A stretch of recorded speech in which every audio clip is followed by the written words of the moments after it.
Inside Jiangxing Second High School, the air was heavy. On the blackboard, bold letters spelled it out, only 1 day left before the unified exam. At the front, Teacher Chen Fan gave his final instructions. He told the liberal arts students to prepare their stationery. Then his tone hardened as he faced the martial arts candidates. Get your combat gear ready. Bring your weapon. The martial arts exam isn't just difficult, it's deadly. Anyone with an awakened ability below D rank, think carefully before signing up. From his seat, Su Jingming allowed himself a faint smirk. The warning was aimed at him. So, this is the world I've crossed into. Blue Star. Technology here looked almost the same as in his old world, but savage, man-eating beasts roamed freely. To fight back, people relied on awakened powers, gifts that appeared at 16, ranked from F all the way to S. Most people never awakened beyond F rank. Su Jingming's own power flickered weakly across his palm, a thin spark of lightning. E rank. Weak electricity. No stronger than a cheap gadget. He brooded in silence until a sharp tap sounded on his desk. Huang Tian, blonde hair catching the light, leaned in with a sneer. So, Su Jingming, you still dare take the martial arts exam?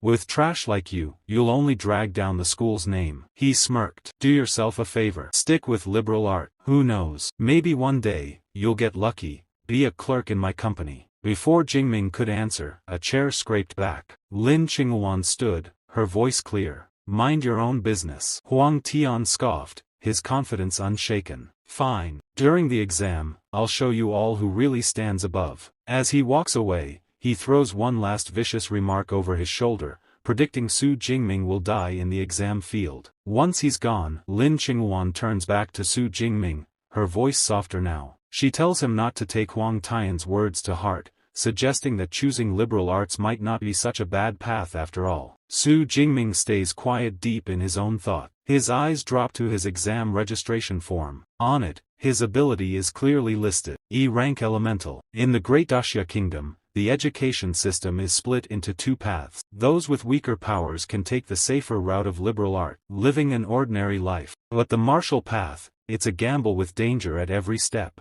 For the martial exam, students are sent into restricted zones where savage beasts await. Only by surviving can they earn entry into an ability user university. Inside those institutions, years of harsh training can turn even someone ordinary into a true powerhouse. Su Jingming understands why both teacher Chen Fan and Lin Qinhuan worry for him. They fear the outcome if he dares to step onto that battlefield. But he also knows the truth. Running won't save him. The beast won't stop coming. That thought pulls him back to a memory burned deep in his heart. A beast tied from years ago. A small boy kneeling on the ground, crying over the lifeless forms of his parents. Powerless, broken. That pain fuels him even now. He refuses to be that helpless child ever again. Gripping his registration form, his eyes harden with resolve. No matter what, he will face the martial arts exam as the sun dips below the horizon. Su Jingming is inside a training hall. His hands tighten around a long spear as arcs of faint blue electricity crawl across its shaft. With a loud shout, he swings hard, lightning bursting along the weapon's edge. Again and again,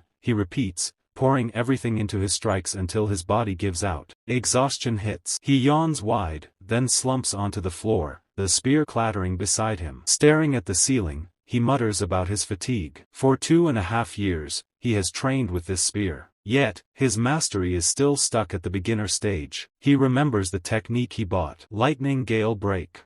The price was steep, 300,000. But at least with it, he believes himself a little stronger than the average year I rank awakened. Still, the grim truth lingers. Year after year, the death toll for students below Dank grows higher. That knowledge only hardens his resolve. If he wants to survive, if he wants to step into an awakened university, he must fight with everything he has. Pulling himself off the ground, he walks toward a machine. His fist clenches as he reaches for its panel. Suddenly, a blue holographic screen flickers into existence before him. System activating. His eyes widen. Shock floods him as the display shifts again. Newbie gift package available. Claim. Lying there in disbelief, realization hits. Could this be it? The legendary cheat system that all transmigrators dream of? His shock quickly gives way to excitement. A grin stretches across his face as he thinks about what rewards might await. The system doesn't make him wait. The contents flash before his eyes. An S-rank super ability and 200 ability points. For a moment, he is completely speechless. An S-rank ability, the rarest of the rare. In a nation as powerful as Daxia,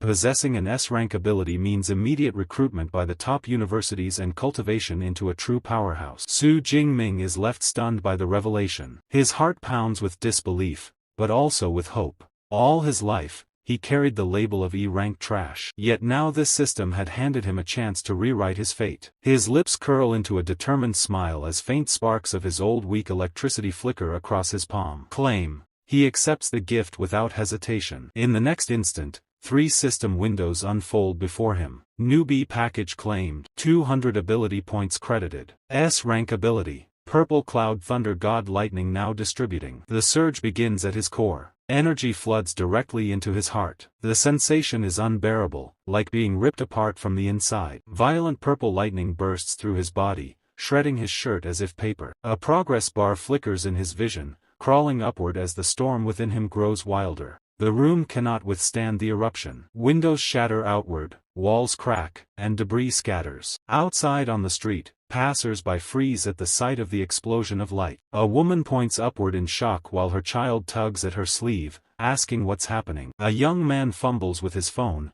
frantically urging someone to call the fire department for the Su family son. Inside, Su Jingming thrashes as the process climbs past 50%. His cries are drowned out by the roar of thunder. On the streets below, people watch as the sky itself darkens. Clouds twist and churn, and from them emerges a colossal dragon woven entirely from lightning, its body stretching across the heaven. The sight draws the attention of powerful figures. In a high rise, one man wonders aloud if a terrifying beast has breached the city. Elsewhere, a military commander barks orders, mobilizing Juexing 3rd Legion in a high alert. The dragon above lets out a silent roar, then dives downward, its massive form collapsing into a torrent of energy that pours straight into Su Jingming's body. He screams one final time. Then the progress bar blazes to full. Ability transformation complete. The violent storm ends in an instant. The oppressive pressure vanishes, leaving the training hall in ruins. Su Jingming remains standing amid the wreckage, chest heaving, sweat dripping. Slowly, he lifts his hand. Blue and purple lightning coils tightly around his fist,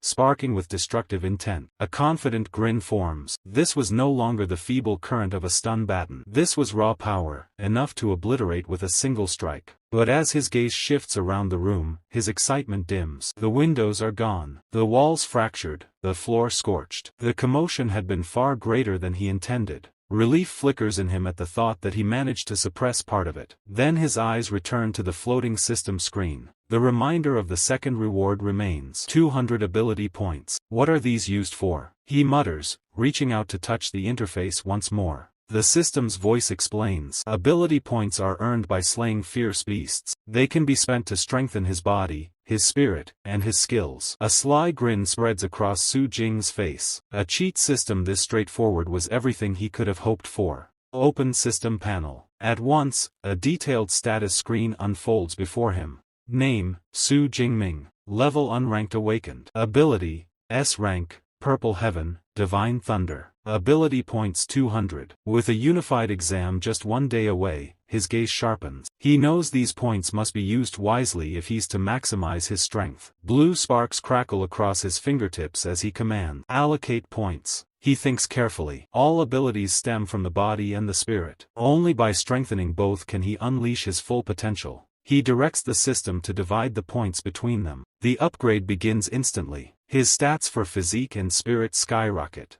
A swirl of dark purple energy erupts around him, filling the room with violent pressure. His mind spins as he marvels at the change. The surge of vitality coursing through his veins, his thoughts clearer, sharper than ever before. Clenching his fist, he feels power gathering. He swings once. The air itself cracks apart as a vortex of blue and purple lightning blast from a strike, far beyond anything he could have produced before. Looking down at his sparking hand, he understands by elevating his raw attributes, his control over every technique, every spark of lightning has reached a higher level. The panel updates again. Physique 141, Spirit 160. The system notes that each ability point translates into 0.2 units of vital or spirit energy. Su Jing grins wide. With this strength, Stepping into an awakened university no longer feels like a dream. It feels inevitable. But his thoughts drift across the province. More than 700,000 candidates will enter the same exam. Many of them geniuses groomed from childhood. Where does he now stand among them? He doesn't intend to wait for an answer. With a flick of his foot, he kicks his spear from the rubble, catches it, and slings it onto his shoulder. His decision is clear. He will head to the martial arts hall and measure his new power. But before he can take a step, his apartment door slams open. 3 firefighters rush inside, hoses, and gear at the ready. Su Jingming freezes in surprise. The lead firefighter pauses, scanning the devastated room, and frowns. "We got a call about a fire here." Standing amid the wreckage, lightning still faintly sparking around him, Su Jingming straightens and replies calmly, "It was just ability training. Everything's fine now." The lead firefighter accepts Su Jingming's explanation. Incidents involving awakened individuals aren't unusual, and he knows better than to press further. With a nod, he radios his team to withdraw. As they head out, he glances back one last time, a trace of admiration in his eyes. To think the younger generation could create such a disturbance simply by training. It was impressive. Soon, the fire truck pulls away, leaving the street quiet again. Now dressed in his school uniform with his spears slung over his back, Su Jingming walks down the road. His neighbor, Uncle Yang, waves him over with concern, asking if he's all right after the supposed fire. Su Jingming reassures him that everything is fine. Uncle Yang notices the spear and chuckles, praising him for his diligence, even training with the exam just a day away. The narration shifts, explaining the role of martial arts halls in this world. For awakened individuals, growth comes from developing both the body and the spirit. Martial halls are vital for this progress, offering facilities most families could never afford on their own. Among them, 2 chains dominate: Thunder Martial Arts Hall and Brutal Bear Martial Arts Hall. Brutal Bear is luxurious, but its prices ensure it's a playground only for the wealthy. Thunder, on the other hand, opens its doors to all high school students for free, making it the most popular choice across the nation. It's at Thunder Hall that Su Jingming soon arrives. Inside, the place is bustling with students training, chatting, and preparing for the coming exam. Among them, he spots a familiar figure, a girl with long black hair and striking red eyes. His cousin, Tang Chi, approaching, Su Jing asks casually why she's here. Tang Chi blinks in surprise at the sight of him before replying that she's just accompanying a friend. Su Jingming doesn't linger. With a polite nod, he tells her to enjoy her visit with her friends and then makes his way toward the training rooms. As his figure retreats, Tang Chi watches thoughtfully. Something about him feels different. Her cheerful friend Xiao has her eyes locked on Su Jingming as well. She lets out a sigh, whispering how handsome he looks, and quickly asks Tang Chi who he is. Tang Chi replies that he's her cousin, a third year like them, also taking a martial arts exam tomorrow. Xiao practically glows with excitement, swooning that he'd make the perfect boyfriend. A male friend immediately teases her for falling in love at first sight, and she admits without hesitation that she is, but Tang Chi quickly grounds her. She reminds Xiao that Su Jingming's awaken ability is only E rank. The words hit hard. Xiaoya's fantasy shatters instantly and she groans in disappointment, lamenting, "What a pity." The male friend smirks, saying, "It's admirable that someone with such a low rank even dares to attempt the martial arts exam." Tang Chi, however, doesn't share his humor. Her expression darkens as she mutters, "Courage means nothing when the risk is so high." Deciding not to dwell on it further, she steers the group back to their purpose. They're here to tour the hall. Xiaoya nods, brushing aside her earlier heartbreak, and mentions that she spent her entire high school years training at the costly Brutal Bear Hall. With the exam tomorrow, she thinks it'll be nice to unwind here for a change. Meanwhile, Su Jing steps into an empty training room. In front of him stands a large round testing target. He grips his spear tightly, immediately, noticing how much lighter it feels in his hands. The weapon itself hasn't changed, his body has. His strength has grown to the point where this old spear almost feels like a toy. Still, with the exam looming tomorrow, there's no time to replace it. For now, it will have to do. He decides to start simple. No lightning, no abilities, just pure physical strength. Taking a deep breath, he steadies his stance, muscles coiled with power. Then with a sudden thrust, he drives the spear straight into the target center. The impact shakes the room, cracks spider across the advanced alloy surface, and the digital display above it blazes. The target slowly knits itself back together, memory metal restoring its form. Su Jingming stares in disbelief, His raw strength had more than doubled. For ordinary, unranked awakeners, 100 calories was considered peak output. He had tripled that baseline without even using his ability. Excitement surges through him. Now it's time to see the true extent of his new power. His eyes gleam with a faint blue glow. Sparks of purple and azure lightning crawl across his body, dancing wildly along the length of his spear. With a powerful leap, he raises it overhead and brings it crashing down. The room erupts in thunder. Arcs of lightning explode outward as the target absorbs the strike. The display above flickers before settling on an astonishing number, 3021. Su Jingming's heart pounds. Just one strike, and he's already reached the level of a mid-tier First Order Awakener. The official standard for breaking into First Order was 1000 calories. He wasn't even ranked yet, and he was already triple that, but he isn't satisfied. Lightning continues to crackle around him as he declares this isn't his limit. Drawing on everything, his new physique, his enhanced spirit, his devastating S-rank ability, and the spear skills he's honed for years, he begins to channel all of it into one decisive move. The spear glows, swallowed by searing purple lightning. As he swings in a wide arc, the energy condenses at the spearhead into a blazing sphere of raw destruction. Break. The strike detonates against the target. A massive blast of purple light floods the room. A shock wave tearing through the hall. In the main stadium, students stumble as the ground quakes. One panicked voice shouts, asking if it's an earthquake. On the training floor, Tang Qi, Xiao, and their friends are nearly knocked off their feet, struggling to steady themselves as the tremors ripple through the building. The brown-haired boy in the group frowns, his expression turning serious as he senses the lingering pressure in the air. He mutters that the energy feels like something only a true awakener could release. The group begins to wonder aloud. Could a brand new awaken-level student have just appeared? But all the known ones in the city were supposed to be training at the other hall. Curiosity gets the better of Tang Qi. She insists they go see for themselves. The group follows the trail of residual energy down the corridor. As they round the corner, they nearly collide with Su Jingming, who is just leaving, his spearhead carefully wrapped in cloth. Jingming, Tang Qi calls out, startled to see him. He doesn't break stride, answering calmly that he's heading home to prepare for tomorrow's exam. His face shows nothing of the storm he just unleashed. One of the boys waves him off, telling the group not to bother with him. Instead, he points toward the training room Su Jingming just walked out of. That, he says, is where the energy had come from. Driven by curiosity, they push the door open and peer inside only to freeze in stunned silence. The once sturdy training room is completely destroyed. The advanced alloy target made of high-grade memory metal has been obliterated. Even the reinforced wall behind it is shattered into a gaping crater of rubble. The entire room looks like a battlefield. Xiao gasps, her voice trembling with disbelief. She exclaims that even memory metal was torn apart. That level of destructive force should have been impossible in a high school training room. She wonders aloud if any student in Juexing could possibly be that strong. But the brown-haired boy quickly shakes his head,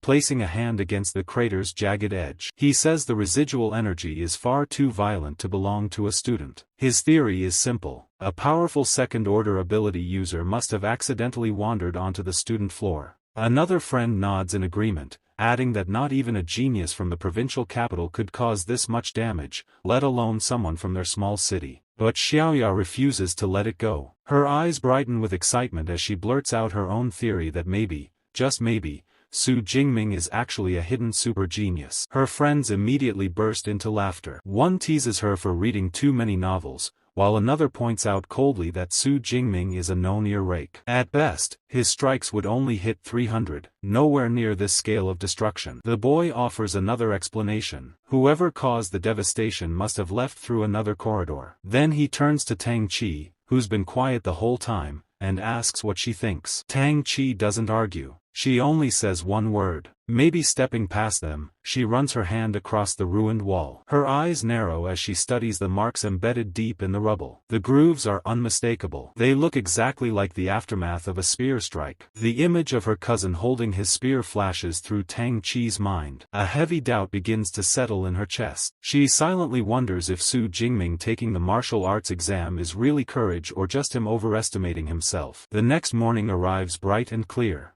The day of the martial arts exam. Dozens of buses roll up to a massive fortified testing ground, unloading waves of students, each carrying their chosen weapons. Among them is Su Jingming, walking with a calm, steady confidence, his spear resting casually on his shoulder. Ahead of them, a towering fence separates the students from the exam grounds. Through it, they can see the ruins of a vast beast-infested town. The air is thick with tension. Some students stare with awe, others with fear. One voice breaks the silence. A nervous student complaining that this year's exam is unfair. The beasts look far stronger than before. Murmurs spread, many agreeing that the difficulty seems to have risen sharply. Then, cutting across the chatter comes a sharp, arrogant laugh. A tall youth with long hair and a massive sword slung across his back sneers at the group. He mocks their fear, declaring that anyone who can't handle a mere unicorn rhinoceros has no right to be here. His scorn leaves the crowd speechless. Nearby, Su Jingming's best friend, Lu Jie, frowns and leans closer. "Who's that loudmouth?" he asks. Lu Jie checks his ID, reading the name. Zhou Miyang. Lu Jie's expression shifts. Migyang, the genius. He's B rank, already stepped into first order. That's something only a handful of high schoolers have ever managed. Su Jingming's eyes linger on the prodigy. A confident smile touches his lips, a flicker of competitiveness shining within. Quietly, he wonders between them who is stronger. Before the thought can deepen, a booming voice echoes over the venue. Candidates' attention. All eyes snap toward a scar-faced man in a military uniform standing atop an armored vehicle. His presence alone silences the crowd. "I am Commander Wang Haiyang," he announces, chief overseer of this year's martial arts exam. "Before we begin, listen carefully to the rules." He gestures to the ruined town sprawling beyond the fence. The exam runs for 12 hours. 9 a.m. to 9 p.m. The battleground is divided into 4 zones: outer, central, inner, and core. Points are earned by slaying beasts. The stronger the beast, the higher the score. His voice hardens, his expression grave. The core area is a bonus section. Only the best should dare to step into it. Remember, your lives come first. Do not gamble with them for a higher score. As a commander's warning hangs in the air, Su Jingming closes his eyes briefly, reflecting. Before the system, before his newfound strength, he would have been confined to the outer zone, scraping by on the weakest prey. But now his body thrums with power, his spirit brims with energy, and his ambition burns hot. When the gates open, he intends not just to survive, but to push deep into the inner circle and maybe, if fate allows, even challenge the core. An announcement echoes across the grounds, instructing students to collect their exam supplies. Su Jingming and his friend make their way to teacher Chen Fan, who is distributing tactical backpacks. Inside each pack are the essentials: a smartwatch to track points, a few energy bars, a hydration bottle, a medical kit, and most importantly, a safety ball. The sphere can unleash a high-voltage barrier, enough to repel beasts, but activating it will end the exam immediately.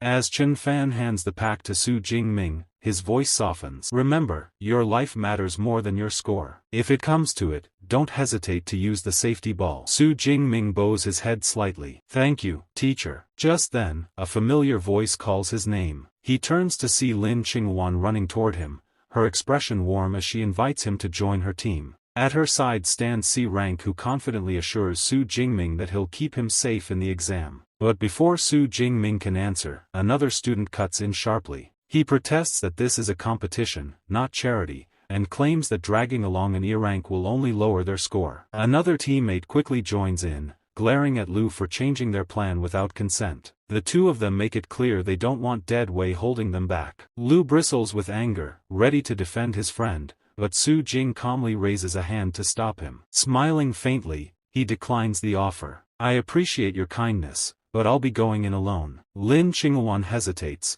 worry written in her eyes, but eventually nods. "Then at least be careful." The complaining student scoffs, muttering that they should just find Huang Tian to team up with instead. He laughs mockingly as the group turns and walks away. Su Jingming watches them leave, his lips curling into a confident smirk. He knows better than anyone. He's more than capable of achieving a high score on his own. Moments later, the loudspeakers blare again. The martial arts exam is officially beginning. Drones rise into the air by the hundreds, their cameras locking on, ready to broadcast every moment to the watching world. With a deafening groan, the massive gates swing open. Like a flood, thousands of students surge forward, shouting their goals and rallying cries as they charge into the ruined city. Tang Qi and her friends push ahead with determination. A girl with a massive sword strides into the fray. At the very front, Zhao Mingyang leaps forward, his wind ability propelling him above the pack. In contrast, Su Jingming doesn't rush. He steps calmly across the threshold, then breaks into a steady run, spear gripped firmly in his hand. His eyes sharpen. The time has finally come. As he moves through the gate,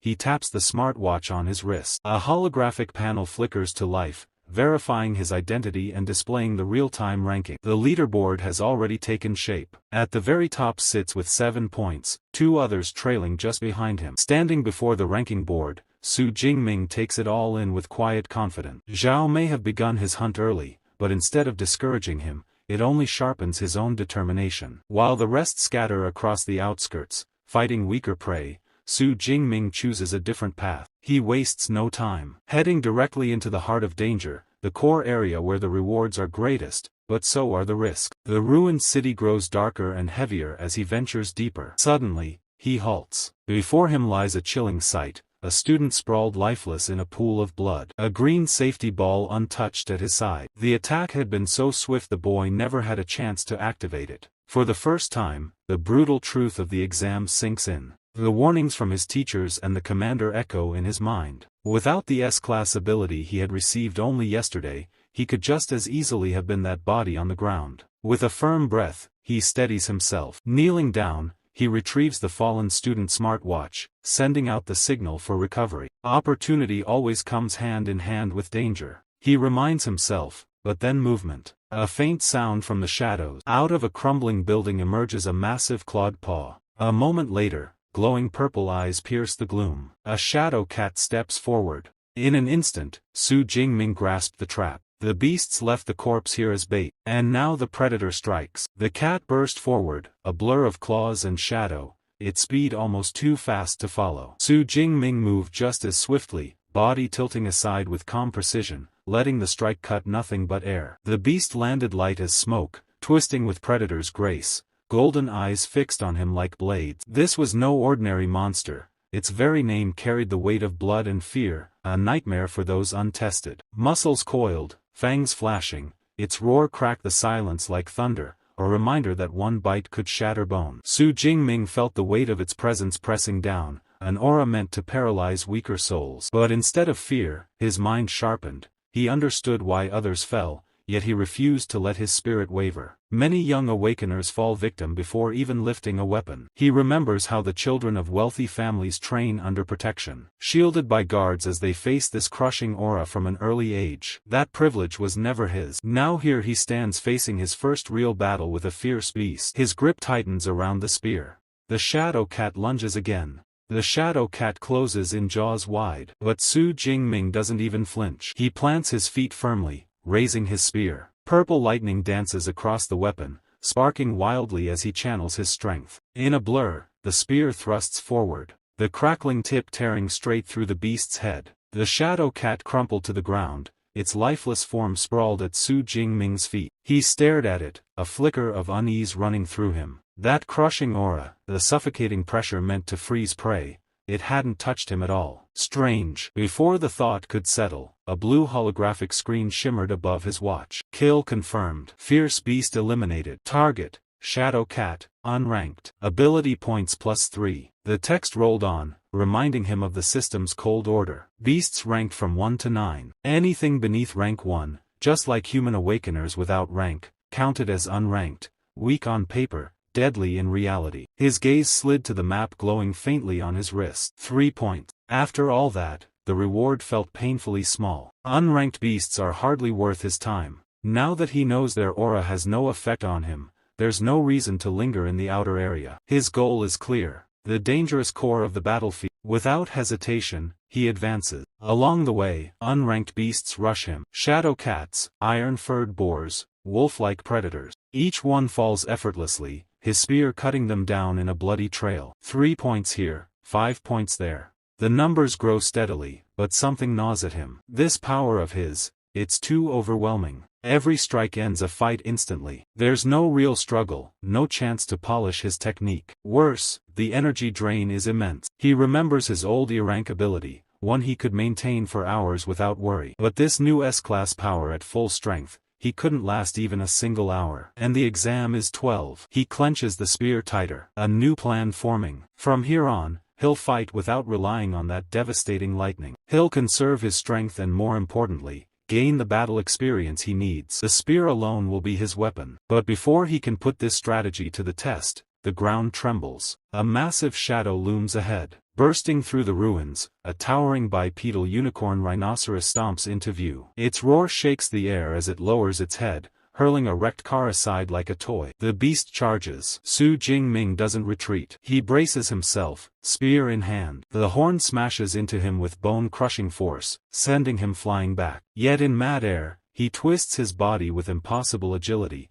turning the momentum into an advantage. He flips, spear raised high, descending like a thunderbolt. The rhino barely has time to react before the blade plunges deep into its skull. With a single precise strike, the massive beast collapses under him. The colossal rhinoceros crashes to the ground, lifeless. Su Jing exhales lightly, surprised at how effortlessly it had fallen. Even a beast of that size hadn't been much of a challenge. A thought flickers through his mind. Had his spear technique advanced without him noticing? He summons his system panel and the confirmation appears before him. His spear technique has reached the intermediate stage. His ability points is, now totaling 256, gleam on the display. The realization is clear. Relying on his spear mastery is the fastest way to grow stronger. Without hesitation, he invests his points into the technique once more. In an instant, his mind is flooded. Countless advanced movements, intricate footwork, and deadly thrusts surge through him, searing themselves into his muscle memory.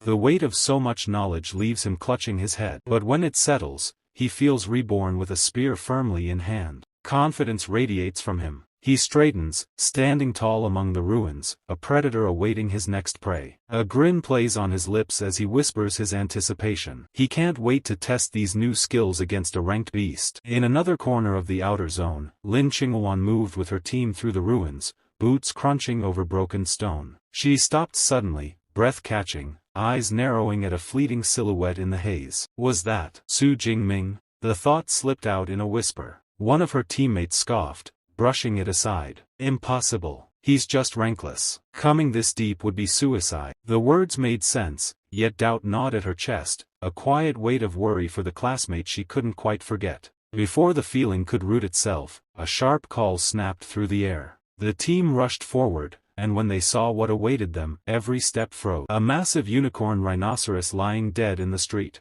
Its wounds are still fresh, the blood not yet dry. They study the killing strike. A single clean wound to the head delivered with perfect precision. The kind of mark only a long-handle weapon could leave. That's a spear wound. One of them blurts out. The pieces align in Lin Qinghuan's mind. The silhouette she saw. The spear wound. The fresh kill. Her suspicion hardens. Could it really have been Su Jingming? She murmurs. Her skeptical teammate scoffs again. Don't be ridiculous. A unicorn rhinoceros. Only someone at C rank could take down a beast like this alone. Su Jingming doesn't stand chance. To settle the argument, one of the students muttered about checking the ranking. Lin Qinghuan didn't hesitate. Her fingers brushed the smartwatch, and the leaderboard lit up in cold blue light. She froze. There it was, 46th place. 256 points. Su Jingming, second high school. The name burned against her eyes. Her breath caught as the words spilled out before she could stop them. It's him. The others leaned in, their expressions twisting from doubt to disbelief. Faces drained pale, the weight of truth pressing down hard. Su Jingming,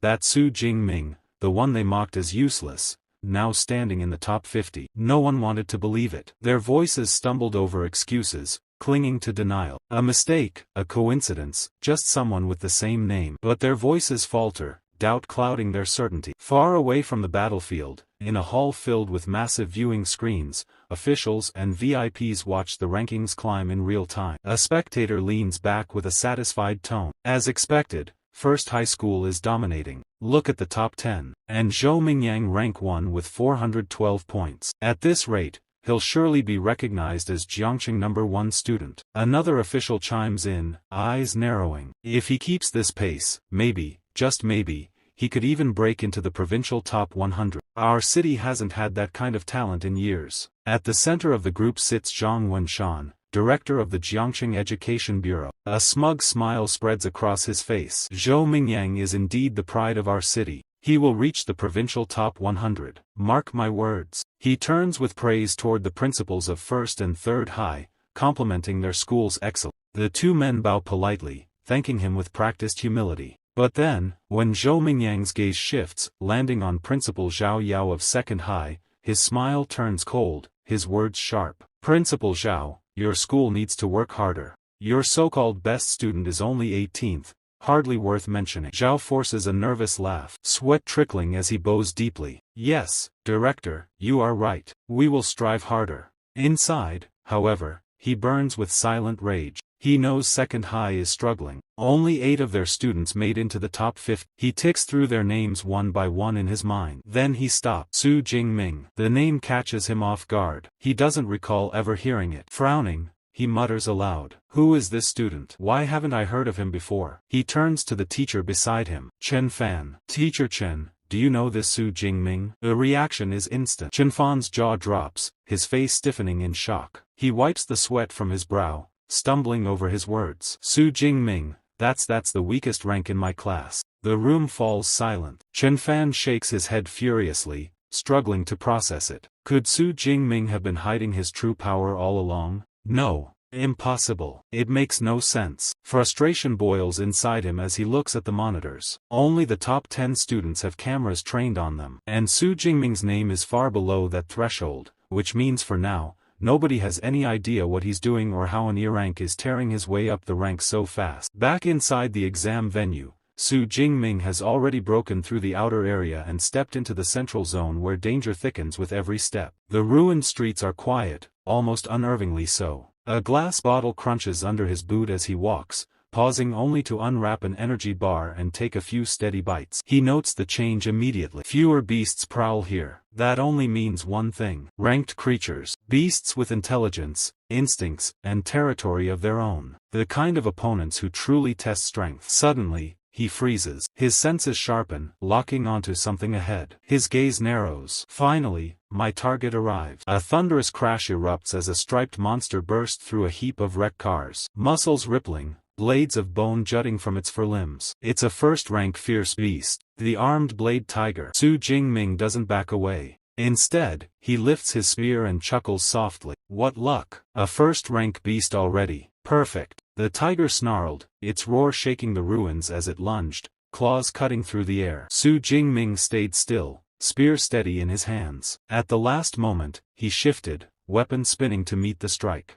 The shaft caught the claws, turning the blow aside and driving the beast back a step. It felt effortless. He tilted his head, almost bored. So this is the strength of a first-rank beast. Humph. If it were Tiger King, maybe I'd bother to take it seriously. The mockery struck deep, and the arm-blade tiger's roar grew harsher. Fury burned in the tiger's eyes. Su Jingming lowered his stance, voice steady and cold. Enough. I'll send you on your way. In a flash, he surged forward, spear cutting the air before driving deep into the beast's shoulder. Blood burst out as the tiger roared in pain, but Su Jingming gave it no chance to recover. His grip stayed calm, his advance unyielding, every step forcing the attack deeper. The wound only twisted the beast further, pushing it into wild madness. The tiger's eyes flared with a teal glow as it rose onto its hind legs, towering like a mountain. With a roar that split the air, its bladed claws crashed down, aiming to tear Su Jingming apart. But he was faster. His body bent, pivoted, hands snapping to a nearby lamp post as he swung around it with flawless control. The claws ripped through empty space where he had been a heartbeat before. In the same motion, his swing carried him into perfect position, landing light and steady, spear poised. Su Jingming drew in a calm breath, ready for the counter. His eyes fix on the arm-blade tiger, bleeding, battered, but still unwilling to back down. Its stubborn fight earns a brief nod of acknowledgement from him. But then his voice cuts through the air, cold and final. Enough. Any further resistance is meaningless. He raises his spear, channeling energy into the weapon. A swirling gale of blue lightning coils around the shaft, humming with raw power. Lightning gale break. His body blurs into motion. With a fierce cry, he spins, the spears slicing through the air again and again. Brilliant arcs of light streak outward, forming a storm of slashing energy. The devastating strike crashes into the beast. The armblade tiger roars one last time, a sound of pain and defiance before its body is shredded by the violent vortex. With a thunderous crash, it collapses to the ground, life. Almost instantly, his smartwatch chime. Kill confirmed. Target, First rank Armblade Tiger. Ability points plus 14. Su Jingming glances at the notification with quiet satisfaction. 14 point. Nearly double the reward of an unranked kill. A thought crystallizes in his mind. While this exam is a battlefield of life and death for others, for him it's a treasure ground, an opportunity to grow stronger at an incredible pace. His grip tightens on the spear. Determination burns within him. He vows to claim as many points as possible, hunting the most powerful beast this arena can throw at. Far away in the audience stands, the tension thickens. Every eye is fixed on the leaderboard. Su Jingming's name now glows at 32nd place, 328 points. An official leans forward, turning sharply toward teacher Chen Fan. This student, he's from your class, isn't he? Suddenly, Chen Fan is the center of attention. Colleagues turn to him with admiration. Incredible. Only students from your class have broken into the top 50 from second high. Another nods approvingly. Your teaching methods must be remarkable. Flustered, Chen Fan forces a modest smile, waving off their praise. Ah, it's not me. The students worked hard for this. That's all. Before the conversation can continue, a shout erupts from the crowd. Look, the rankings again. Heads snap toward the massive screen. Su Jingming's name leaps upward now at 25th place. Gasps ripple through the hall. Impossible. His score just jumped by 44 points at once. Director Jiang Wenxuan narrows his eyes, quickly running the number. A peak unranked beast gives at most 6 points. A low-grade first rank yields 14 to 16. For someone's score to spike that sharply, multiple high-tier kills must have been made almost simultaneously. Principal Xiao continues the calculation aloud, his voice trembling. The rankings refresh every 4 seconds, which means he stops, face pale. The implication is staggering. An E-ranked student from his own school might be mowing down ranked beasts in the central zone with terrifying speed. Director Zhang Wenshan quickly finishes the math. In just 4 seconds, Su Jingming had to have slain either 5 peak unranked beasts or 3 low-grade first rank. A rare smile tugs at his lip. Such performance. It's been years since we've seen anything like that. He turns toward Principal Xiao, his tone almost curious. Tell me,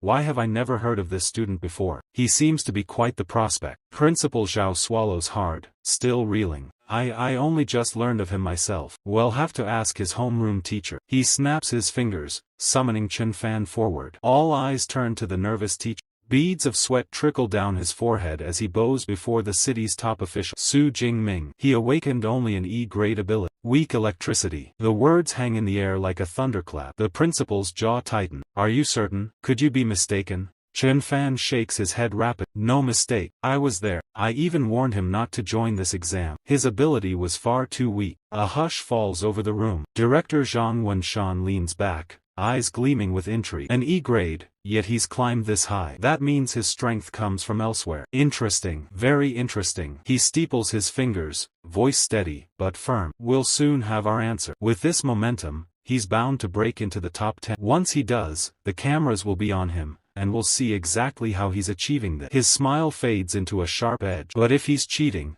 there will be consequences. No sooner do the words leave his mouth and gasps erupt. Principal Xiao and teacher Chen Fan stare wide-eyed at the leaderboard. Rank 9, Su Jingming. He has done the impossible, forcing his way into the top 10. And sitting just beneath him at number 12, his cousin Tang Qi. Elsewhere in the exam hall, Tang Qi, now bearing cat-like ears and a sleek tail, perches atop a freshly slain beast. A faint smile crosses her lip. She no longer has any doubt. The destruction at the martial arts hall that day. Of course, it had been her cousin. High above, another figure notices the shift. Mingyang, the reigning number 1, glances at the updated leaderboard. With 6 hours still left, a new unfamiliar name has entered the arena of elite. His brow furrows. Su Jingming. Never heard of him. Moments later, a camera drone buzzes to life, assigned to track the newcomer. The live feed projects across the massive screens for all to see. And there he is, Su Jingming, standing calmly as his spear flashes once more. In a single precise strike, another first-rank beast falls at his feet. His smartwatch flashes the result,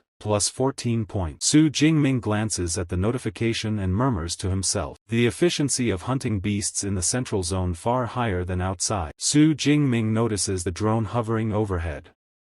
A faint smile tugs at his lip. He must have entered the top 10. Standing over the corpse of his latest kill, he reflects briefly. This exam is more than survival. It's a trial of strength and potential. Those who shine brightest will earn recognition. With that in mind, he sees no reason to conceal his power any longer. Breaking into the top 10, he mutters, eyes sharp. This is only the beginning. Before moving on, he calls up his system panel. His spear technique gleams at the advanced stage. His total points 312. Yet, disappointment flickers across his face. Despite all this, his rank still reads awake. No automatic promotion. He thinks it through quickly. To ascend to a true ability user, he'll need a proper cultivation method, something far beyond reach in this exam. Fine. If he can't advance rank, then he'll sharpen his foundation. He spent his points without hesitation. Physique plus 40, spirit plus 22. A rush of strength surges through his body. Muscles tighten, senses sharpen. He clenches his fist, eager for the battles ahead. Soon, the ruins open into the entrance of the core area, the deadliest zone of all. And there, the sight before him is savage. 9 armored tigers feast on the carcass of a fallen rhinoceros, their metallic hides glinting under the dim light. But it's the one in the center that holds his focus. Larger, stronger, radiating a crushing aura. The armored tiger king. Su Jingming's lips curl into a grin. What a harvest. He's about to step forward when his instincts flare. Someone else is near. Without turning his head, he calls out, enough hiding. Come out. Footsteps echo and from the shadows emerges, the number 1 ranked student. His eyes gleam with interest. Impressive to sense me so quickly.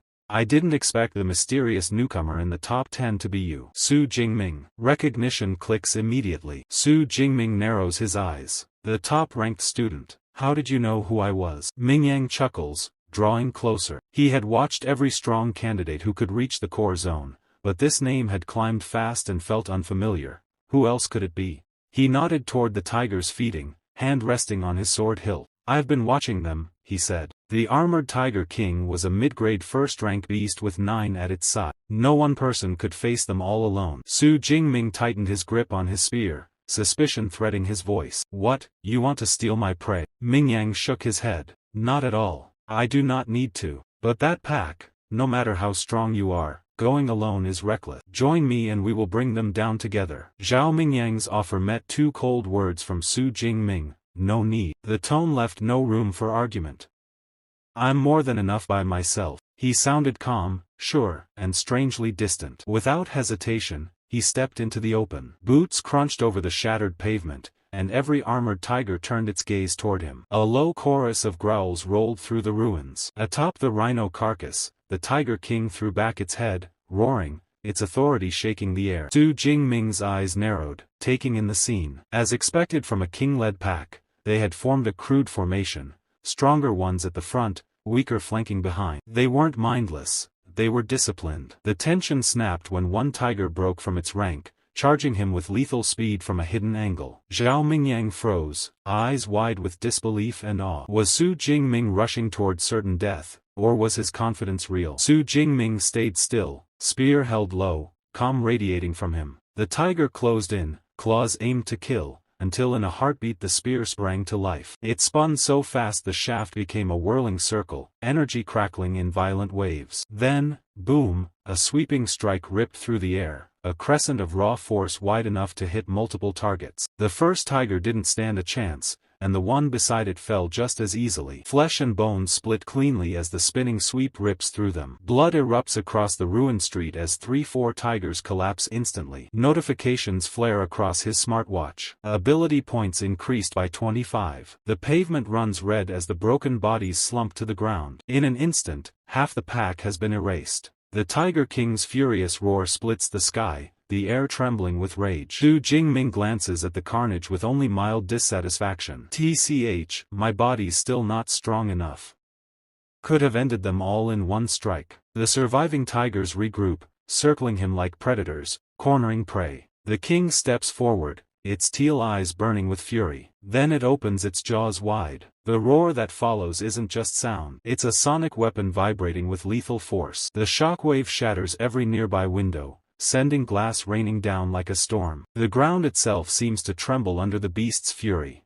Even from a safe vantage point, Zhao Mingyang winces, clutching his head as pain rings through his skull. That roar alone, it could tear apart most challengers. Yet in the eye of the storm, Su Jingming stands alone, spear in hand, his expression unshaken. Su Jingming stands tall in the storm of broken glass, unfazed by the Tiger King's deafening roar. The sonic blast that could finish most fighters is nothing to him. His voice cuts through the chaos, steady and defiant. You might terrify others, but you can't scare me. The pack responds with violence. The surviving tigers leap in from every direction, claws flashing, fangs snapping. Su Jingming meets their charge head-on. His spear flows like water, deflecting one strike then another. With fluid precision, he twists, planting the shaft against the ground and vaulting upward. His feet kick off a tiger's back, sending him soaring above the snapping jaws of another. The Tiger King sees its chance and lunges. But Su Jingming is already in position. Still midair, he channels his full strength into a single decisive blow. His spear arcs down like a guillotine, splitting the air with unstoppable force. Crack! The weapon slams into the bee's skull, cleaving it open in one brutal strike. The king crumples where it stands, dead before it even hits the ground. Su Jingming lands lightly, spear in hand, as his smartwatch flashes. Kill confirmed. Upper rank first order arm blade tiger plus 20 ability points. From the shadows, can only stare. His body stiffens, sweat sliding down his face. Wide-eyed, he mutters under his breath.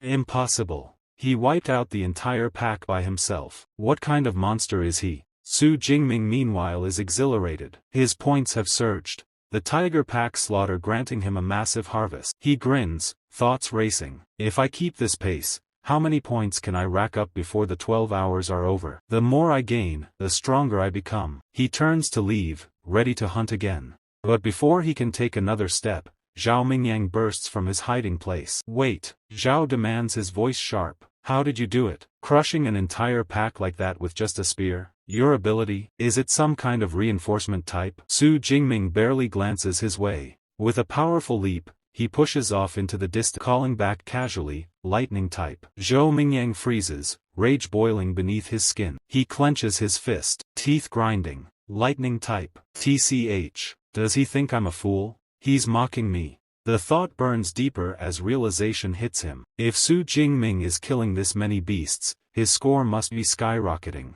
Hastily, he checks his smartwatch. The sight nearly makes his heart stop. Rank 1, Su Jingming, 1122 points. Rank 2, Zhou Mingyang, 985 points. Su Jingming hasn't just caught up. He surpassed him. No, no, no. Zhou's roar of frustration echoes across the ruined city. A cry of disbelief and fury as his number one position slips away. Back in the stands, the audience erupts into cheers. Officials are on their feet, voices buzzing with excitement. Director Zhang Wenshan himself rises, his face glowing with pride. Magnificent. That level of spearmanship. This confirms it. Su Jingming is a true genius. He clasps Principal Zhao's shoulder with both hands, his voice booming across the room. With Su Jingming representing us, Jiangcheng will finally break into the provincial top 100. The declaration draws thunderous applause. Jiang Wan goes further, promising that Second High will receive special accommodations once the exam is over. Tears well in Zhao's eyes as he bows repeatedly, overwhelmed. At last Second High has its day shine. He thinks his chest swelling with pride, and it's all because of Su Jingming. 3 hours later, deep within the core zone, the mood is very different. Xiaoing trudges through the deserted streets, his brows furrowed in frustration. He mutters under his breath, "Where have all the beasts gone?" A voice answers from behind. "Why don't you ask the number 1 ranked student?" He spins around. His cousin Tang Qi stands there, flanked by other top-ranked fighters, Wu Hao and Meng Di. Tang Qi gestures at the empty ruins. "It's simple. Su Jingming already killed them all. We searched everywhere. Nothing left." Zhou Mingyang jaw tightened. Impossible. One person couldn't clear out the entire core zone. But Tang Qi's gaze is cool. "Unwavering cousin, it's obvious you've only recently become a ranked ability user. Otherwise, you'd understand." She lifts her smartwatch and activates the leaderboard. "Look for yourself." Zhou's eyes lock onto the glowing numbers. His face drains of color. Rank 1, Su Jingming, 3,435 points. Rank 2, Zhou Mingyang, barely a third of that total. He stammers, unable to find the words. The sheer gap is suffocating. Tang Qi explains calmly, almost coldly. "Do the math. In the central zone, he earned about 700 points. That means here in the core zone, he collected more than 2,500. Almost 200 fierce beasts slaughtered single-handedly. A bead of sweat slides down Hoang Temple as realization dawned. Su Jingming hadn't been protecting his kills. He had planned from the start to monopolize the entire core zone. One steps forward, his tone serious. That's why we're here. The innermost core zone is all that's left. It's crawling with high-rank beasts and even a second-order beast king. Charging in alone is suicide. Meng Di nods firmly, then turns to mining. That's why we've united. Join us. Together, we might survive what waits inside. With no other choice, Zhao Mingyang clenches his fists and shouts, "Count me in." The uneasy alliance is sealed. The scene shifts under the pale glow of the moon. Su Jingming sits silently atop a mountain of beast corpses. His spear is planted firmly at his side, its blade glinting in the faint light. Around him, the air reeks of blood and steel. His rations are gone, his supplies completely drained. Yet his pursuit of power was far from over. Big Gem was nearing its end, but Su Jingming felt no satisfaction. Not yet. If he wanted more strength, he had to go deeper, into the innermost core zone where second-order beasts prowled. The thought tugged a faint grin to his lips. Calmly, he summoned his system panel. The number staring back made his heart quicken. 2,413 ability points. Time for one last upgrade. A mischievous grin spread across his face as he poured in his point, power surging through every muscle, every nerve, aura blazing like fire beneath his skin. He exhaled sharply, the ground cracking beneath him from the sheer force of his energy. Standing over the massive corpse of a bear-like beast, he finally let himself draw a steady breath. Yes, with this, I can face the exam's finale head-on. Around him, the top students charged toward the final battlefield, their boots hammering broken stone, and the last sprint of the combat exam roared to life. Deep within the innermost zone, something moved. From the ruins, a nightmare took form, a massive, wolf-like creature. Its ghostly white fur shimmered under the moon, eyes glowing a fierce crimson. Red crystalline spines jutted from its back, pulsing with lethal energy, the air around it trembling with menace. The final trial had arrived. The wolf's howl ripped through the battlefield, yet Su Jingming stood calm, spear in hand, gaze locked unwavering on the beast. Confidence radiated from him as he murmured under his breath, "So this is the second-order beast they prepared, let's see what you're really worth." As Su Jingming stepped onto the final stage, the top-ranked students also reached the deepest part of the core zone. Their eyes fell on the colossal, crystal-backed monster, and recognition hit instantly, a bloodthirsty, savage bear. With a single swipe of its massive paw, it crushed a wrecked car into scrap, its raw strength undeniable. The group stiffened, hearts racing. Yang muttered a warning, they were in serious danger. Meng Di added grimly that this rare beast's hide was tougher than E-grade alloy, strong enough to shrug off even missiles. Worse still, a single strike from its massive paw could annihilate them all in an instant. Tang Chi, eyes wide with fear, urged abandoning the mission, knowing the odds were brutally stacked against them. But the nightmare wasn't over yet. The Bear King wasn't alone, an entire pack of elite first-rank beasts circled it, deadly, disciplined, and ready to strike. One student grimly noted that charging in would get them slaughtered by the horde before the bear even lifted a claw. Tension finally snapped when another gave up, voice trembling, declaring there was no point risking their lives just for a higher score. Still, the team spirit is shattered beyond repair. Everyone's eyes snap in that direction. A lone figure is walking straight into the danger zone. Tang Chi's eyes widen in shock. She recognizes him. It's Su Jingming stepping fearlessly into the heart of the beast horde. With a fluid leap, Jingming lands inside the compound. The others watch in disbelief. Meng Di fall in love with the handsomeness of Jingming at the first sight. Zhou Mingyang curses the difficulty of the test while another student panics, crying out that Jingming's entrance has enraged the entire pack. The beasts roar in unison and rush him from all directions. Standing tall in the middle of the street, Jingming doesn't flinch. Within moments, the wave of snarling creatures swallows him whole. From the rooftop, the students can only watch in horror. Tang Chi's face tightens with worry for her cousin, but Mingyang shakes his head, saying Jingming was reckless. Tang Chi insists she has to go help. Meng Di grabs her arm to hold her back, and Wu Hao calls her insane, arguing it would only mean a useless death. But Tang Chi refuses to back down, shouting that Jing Ming is her cousin. She can't just stand by and watch him die. Before she can act, a massive surge of purple and blue lightning explodes from the center of the beast horde. The raw energy tears through the battlefield. Its brilliance so blinding the rooftop group is forced to shield their eyes. Mingyang stares wide-eyed, asking if this is the lightning power Su Jingming once spoke of. As the blinding storm fades, the aftermath becomes clear. The battlefield is littered with scorched corpses. The entire horde of first-level beasts has been annihilated. At the center of the destruction stands Su Jingming. Untouched. His body still wrapped in crackling purple lightning. He admits that raw strength alone wouldn't have been enough. So he unleashed his hidden trump card, his superpower. Feeling the surge of his street-grade ability, he allows a confident smile to spread across his face. With the lesser threats erased, his eyes turn to the real challenge. The bloodthirsty savage bear towering above the corpses of its fallen pack. The monstrous beast unleashes a roar that shakes the air, but Jing Ming stays composed. He studies his foe carefully, noting its massive frame and lack of agility. Against his thunder ability, this could still be manageable. But then he notices the beast isn't standing alone. Several dangerous minions remain at its side. Knowing they'll only interfere, he makes his decision.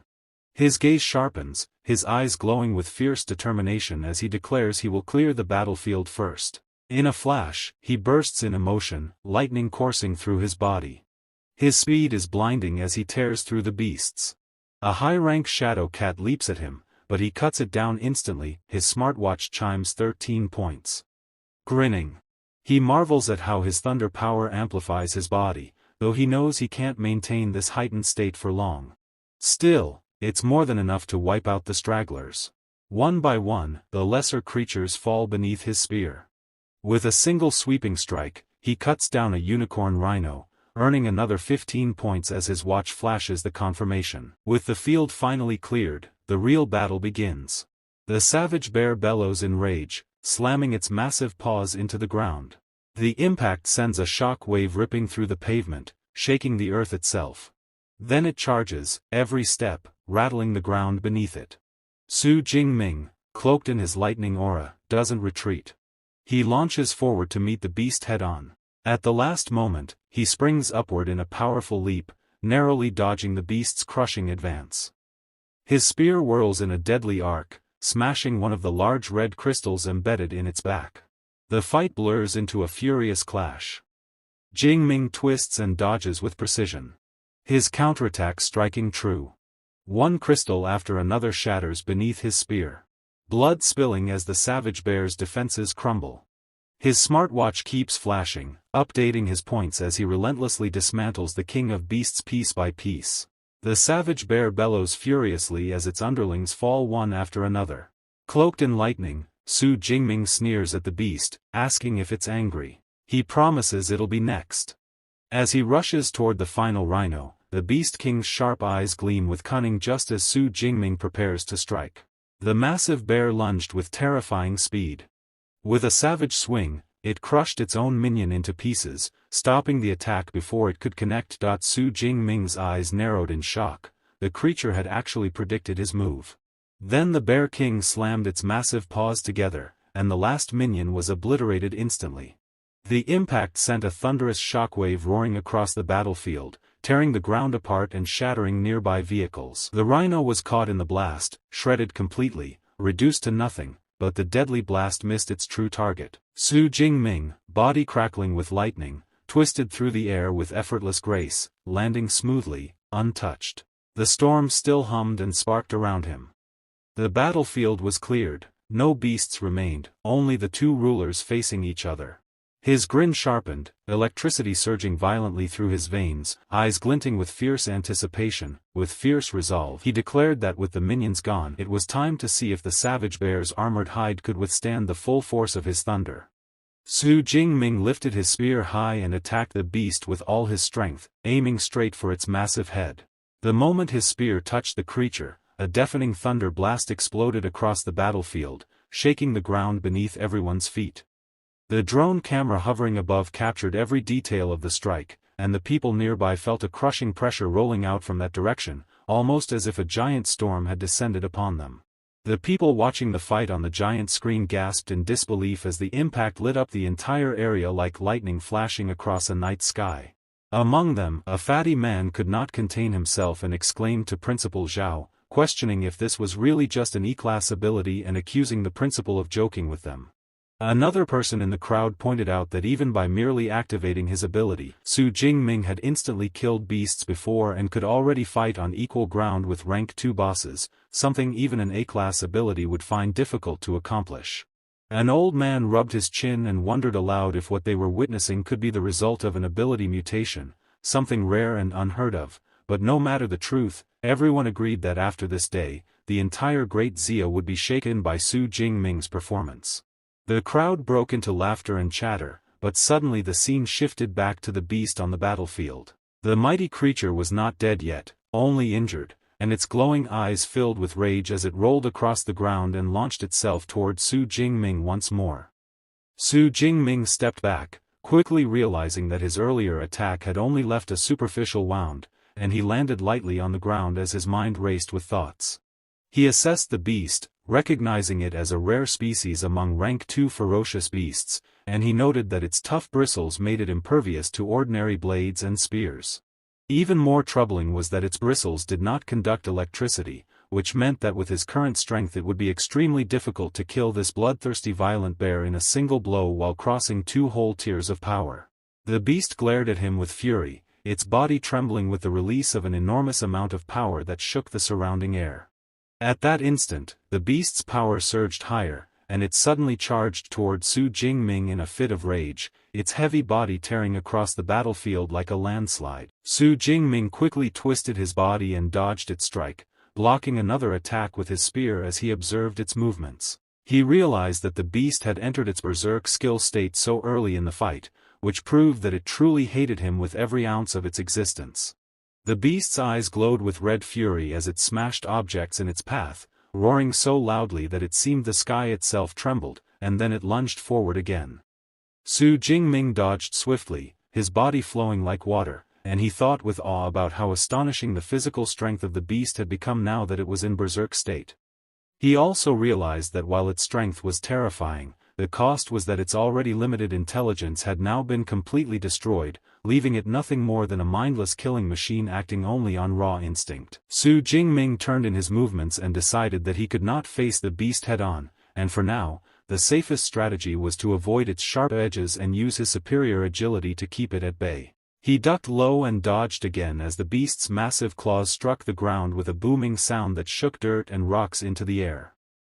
His eyes scanned for the right moment, and he reminded himself to wait patiently for the perfect opportunity to temporarily incapacitate the monster. That chance came when the beast stumbled slightly, exposing its back, and Su Jingming immediately seized the moment by charging an energy ball onto the tip of his spear. With one swift motion, he thrust the spear forward, the glowing energy bursting from it, and the attack struck the beast from behind, sending it tumbling heavily to the floor. Not wasting a breath, Su Jingming raised his weapon high and invoked his 9 heavens divine lightning, shouting the command for the heavens to blast down. A violent surge of purple lightning descended from above, crackling in the air before crashing directly onto the ferocious beast with unimaginable force.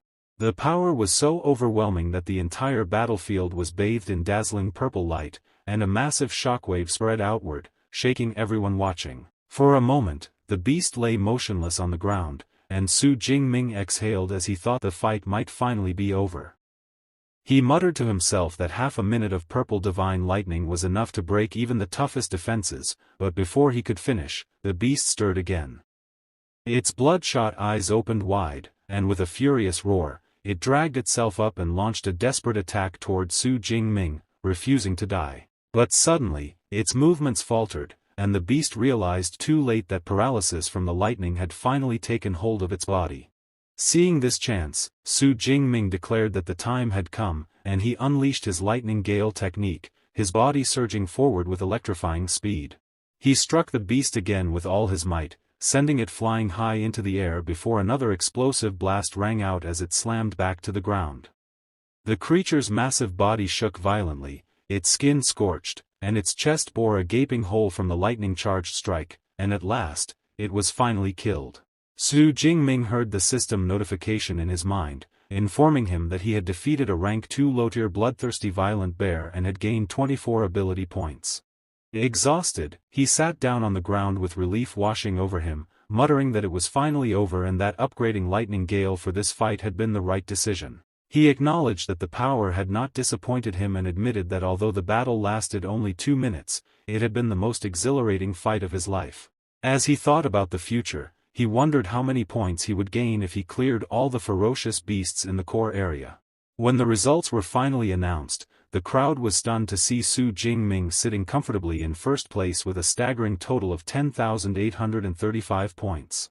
Gasps and murmurs filled the air as people tried to process the unbelievable number, for the second and third places had barely crossed 1,000 points each. The fatty man shouted in disbelief that Su Jingming had broken not just their school record but the entire province record with this score. He declared that Su Jingming was not merely a genius but a genius among geniuses, far surpassing anyone they had seen before. Another person added that last year's provincial champion had only managed a little over 8,000 points, while Su Jingming had practically pre-booked this year's provincial champion title by reaching more than 10,000. The crowd erupted in cheers and awe, their eyes fixed on Su Jingming as the boy who had once been underestimated now stood as the undeniable champion whose name would echo throughout Great Xia. Su Jingming stood amidst the battlefield where the bloodthirsty violent bear's charred corpse still lay, burned from his lightning. He breathed heavily but did not rest, for little time remained before the exam ended. He had slain 2 beasts of great power, and as he glanced at the corpses around him, he thought about how he had cleared the inner and even the core area. Now his gaze turned to the central region, where countless ferocious beasts remained, and determination sharpened his mind. He told himself that even the smallest prey was worth collecting, for even a mosquito's leg was still meat. As he prepared to move forward, a group emerged from the shadows, their eyes wide as they stared at him. A girl stepped ahead with 2 boys, her trembling voice admitting that Su Jingming had slain a Tier 2 Beast King, something they could never imagine. Another girl joined them, her gaze fixed on Su Jingming in disbelief. One boy clenched his fists, wondering aloud why Su Jingming still pressed forward when he already held first place by a vast margin. He could not understand why he did not simply end the exam early and enjoy his victory. The second girl squinted and gasped when she realized Su Jingming was heading for the central area, certain he meant to wipe out all remaining beasts. The boy gritted his teeth and admitted with frustration that Su Jingming's speed made such a sweep possible. The girl beside him panicked and ran, shouting for the others to hurry. The second girl hesitated only a moment before crying out for them to leave her some beasts too, then dashed away. In a blink, all scattered like frightened birds, desperate to hunt in their last hour. An hour later, the announcement rang from drones in the sky. The commentator's voice echoed across the field, declaring that the martial arts college entrance exam had ended. From now, killing more beasts would not count, and all students must cease fighting and return to the gathering point. Somewhere, the first girl dropped to her knees, whispering in relief that it was over. Far away, Su Jingming stood among countless beast corpses, their blood staining the earth. He still held one in his hand, looking at the carnage with mild disappointment. He sighed that the exam had ended too soon, for his hunger for battle was not yet satisfied. As candidates returned, chatter filled the air. Some were happy, some crushed, but all carried the weight of the struggle. Among them, a girl approached Chi, whispering if Su Jingming was truly her cousin. Chi sighed, reminding her that she had asked 3 times already. The girl clasped her hands like a beggar, pleading that if true, Chi should give her his contact. She admitted shamelessly she had changed her mind because Su Jingming was now the champion, and she could not miss the chance. Chi mocked her, reminding her that just yesterday she claimed no interest, and now she suddenly wanted him. The younger girl lowered her head, confessing that things had changed, insisting she could no longer hold back her feelings. Before Chi could respond, commotion rose at the gates. Students rushed forward in excitement, shouting to make way because Su Jingming was coming. Eyes widened, heads lifted, voices cried out asking where he was, some demanding no one block their view. Finally Su Jingming emerged calmly, his figure strong and commanding. The crowd erupted in cheers, shouting his name, offering congratulations, even jokingly asking him to spare them points. Su Jingmeng simply waved with a calm smile and walked past without lingering. A bald student muttered bitterly that someone else should have been champion, but fate gave it to Su Jingmeng. A long-haired boy admitted his own score was decent, but compared to a monster like Su Jingmeng he was content. Su Jingmeng approached the waiting director bowing respectfully. The director congratulated him and introduced him to the Education Bureau's director who had come personally. He assured Su Jingmeng he need not take a noisy bus for the bureau's vehicle was ready.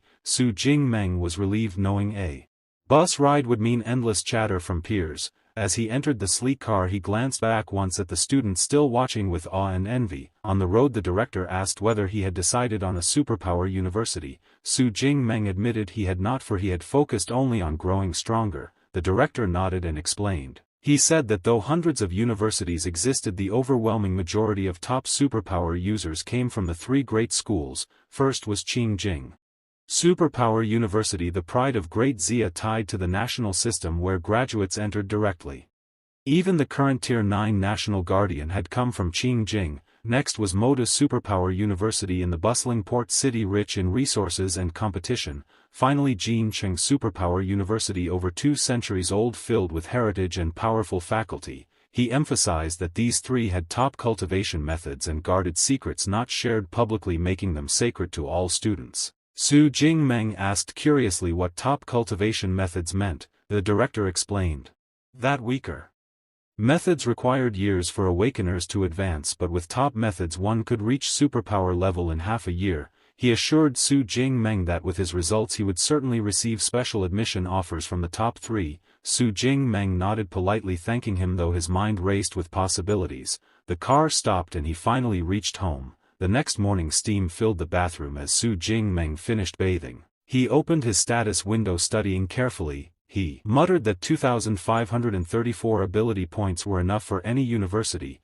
He wondered whether there would be more beast-killing competitions at university or if he would need to venture into the wilderness. Just then 2 girls arrived at his house, whispering by the broken door. One grinned, saying it was the perfect chance to sneak in and surprise him. They rushed inside calling his name but stopped at the sight before them. Su Jingmeng stood in only a towel, freshly bathed, water dripping from his hair. He froze in embarrassment while one girl clapped her hands over her eyes, scolding him. Su Jingmeng turned red, thinking it was not his fault they barged in.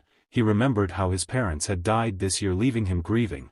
Through those days his aunt had cared for him tirelessly, giving him the warmth of home. She cooked simple dishes like stir-fried bamboo shoots with pork, each bite filled with love. Now his aunt approached, worry etched on her face. She admitted she knew little about the exam but had feared for him, saying she was relieved to see him safe. She added that his score did not matter, for she would love him even if he failed. Su Jingmeng lowered his gaze, then asked if his cousin had told her the truth. His cousin chuckled nervously, saying it was better if he explained. Su Jingmeng lifted his head and said calmly that he had scored over 10,000 points. His aunt, sipping juice, choked and spilled it in shock, staring wide-eyed. She asked if he lied, trembling so badly she could barely hold the glass. Her daughter reassured her that it was true. Cousin Su Jingmeng had indeed scored 10,000. The aunt's hands shook as she whispered that their family finally had a successor to make ancestors proud. Her eyes filled with tears as she hugged him tightly, imagining his late parent smiling from heaven. Meanwhile, far away in a hall, a girl replayed Su Jingmeng's battle footage before influential figures. She explained that he was only 18, had awakened a natural type E-class weak electricity ability, and was technically just an awakener. An old man stroked his beard, saying that if his score was real they must recruit him at once. A bald man shook his head, insisting such a result was impossible for his rank. A younger person argued that judging by his battle his ability could not be E-class but at least A-class, maybe even S-class. A golden-haired elder sneered, doubting a remote corner of Great Xia could produce such a monster, suggesting cheating. The debate grew heated until the girl slammed her hand on the table, silencing them. She declared firmly that they would list Su Jingmeng as an S-class special recruit. As for whether his score was genuine, she promised she would personally travel to Jiangcheng to investigate the truth. In her mind, Jingming thought, not only does Magic City Superpower University provide the best conditions, but according to my private understanding, the school's combat training level is also the highest in history, and many champions of the Alliance tournament have come from Magic University. Director Wu Yuan listened with appreciation. while director Kai remained silent. Jing Ming bowed respectfully to both of them and said gratefully, "Thank you both for your kind consideration." A moment later, Zhang Xiaoyue spoke in a calm tone that student Su Jingming, "We will look forward to your arrival. The enrollment date for new students is September 1st. This is your official admission letter to Magic City Superpower University. Since you are a specially recruited student, you may register in advance. We will also provide you with accommodation." Su Jingming's eyes lit up and he asked if he could consult the library's superpower training methods and combat techniques ahead of time. She smiled and assured him that it was no problem. The school library would provide him with an independent study room, free from disturbance. Then she handed him her contact information and told him to reach her as soon as he arrived in Magic City. Su Jingming held the admission letter tightly, his heart burning with excitement as he thought of going to register at Magic City Superpower University. Sometime later at the station, the announcement echoed that the G97 train to Magic City would begin boarding soon. Su Jingming packed his bags, bid farewell to his family and friends, and walked forward with determination. His parents smiled with teary eyes, filled with pride, and his mother whispered that their child had finally grown up. His uncle's expression softened as he said that Su Jingming leaving this time was truly a sign that he was going to soar to the heavens. Then he turned to his daughter and reminded her that it was time to start planning her university choice as well, suggesting that since her cousin Jingming was going to Magic City Superpower University, she should also choose a university in Magic City so they could look after each other. Tang Qi hesitated, nervous under her parents' gaze, and lowered her voice to say she understood what they meant.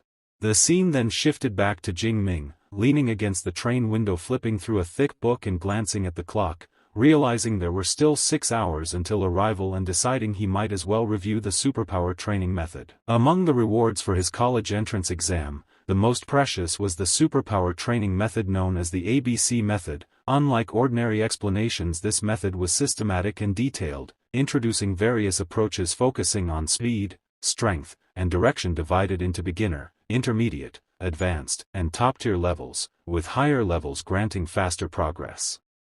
He muttered softly that the one he had right now was only an intermediate-level method, but with his spiritual power of 180, it had taken him only half a day to memorize all the details. According to its contents, there existed a mysterious energy between heaven and earth, and by following the instructions he had managed to sense the flow of special energy particles on the very first day. He closed the book with determination, grabbed his luggage, and stepped off the train, his jaw dropping at the sight of the enormous university gates, more than 100 meters wide, making him wonder what it must look like inside.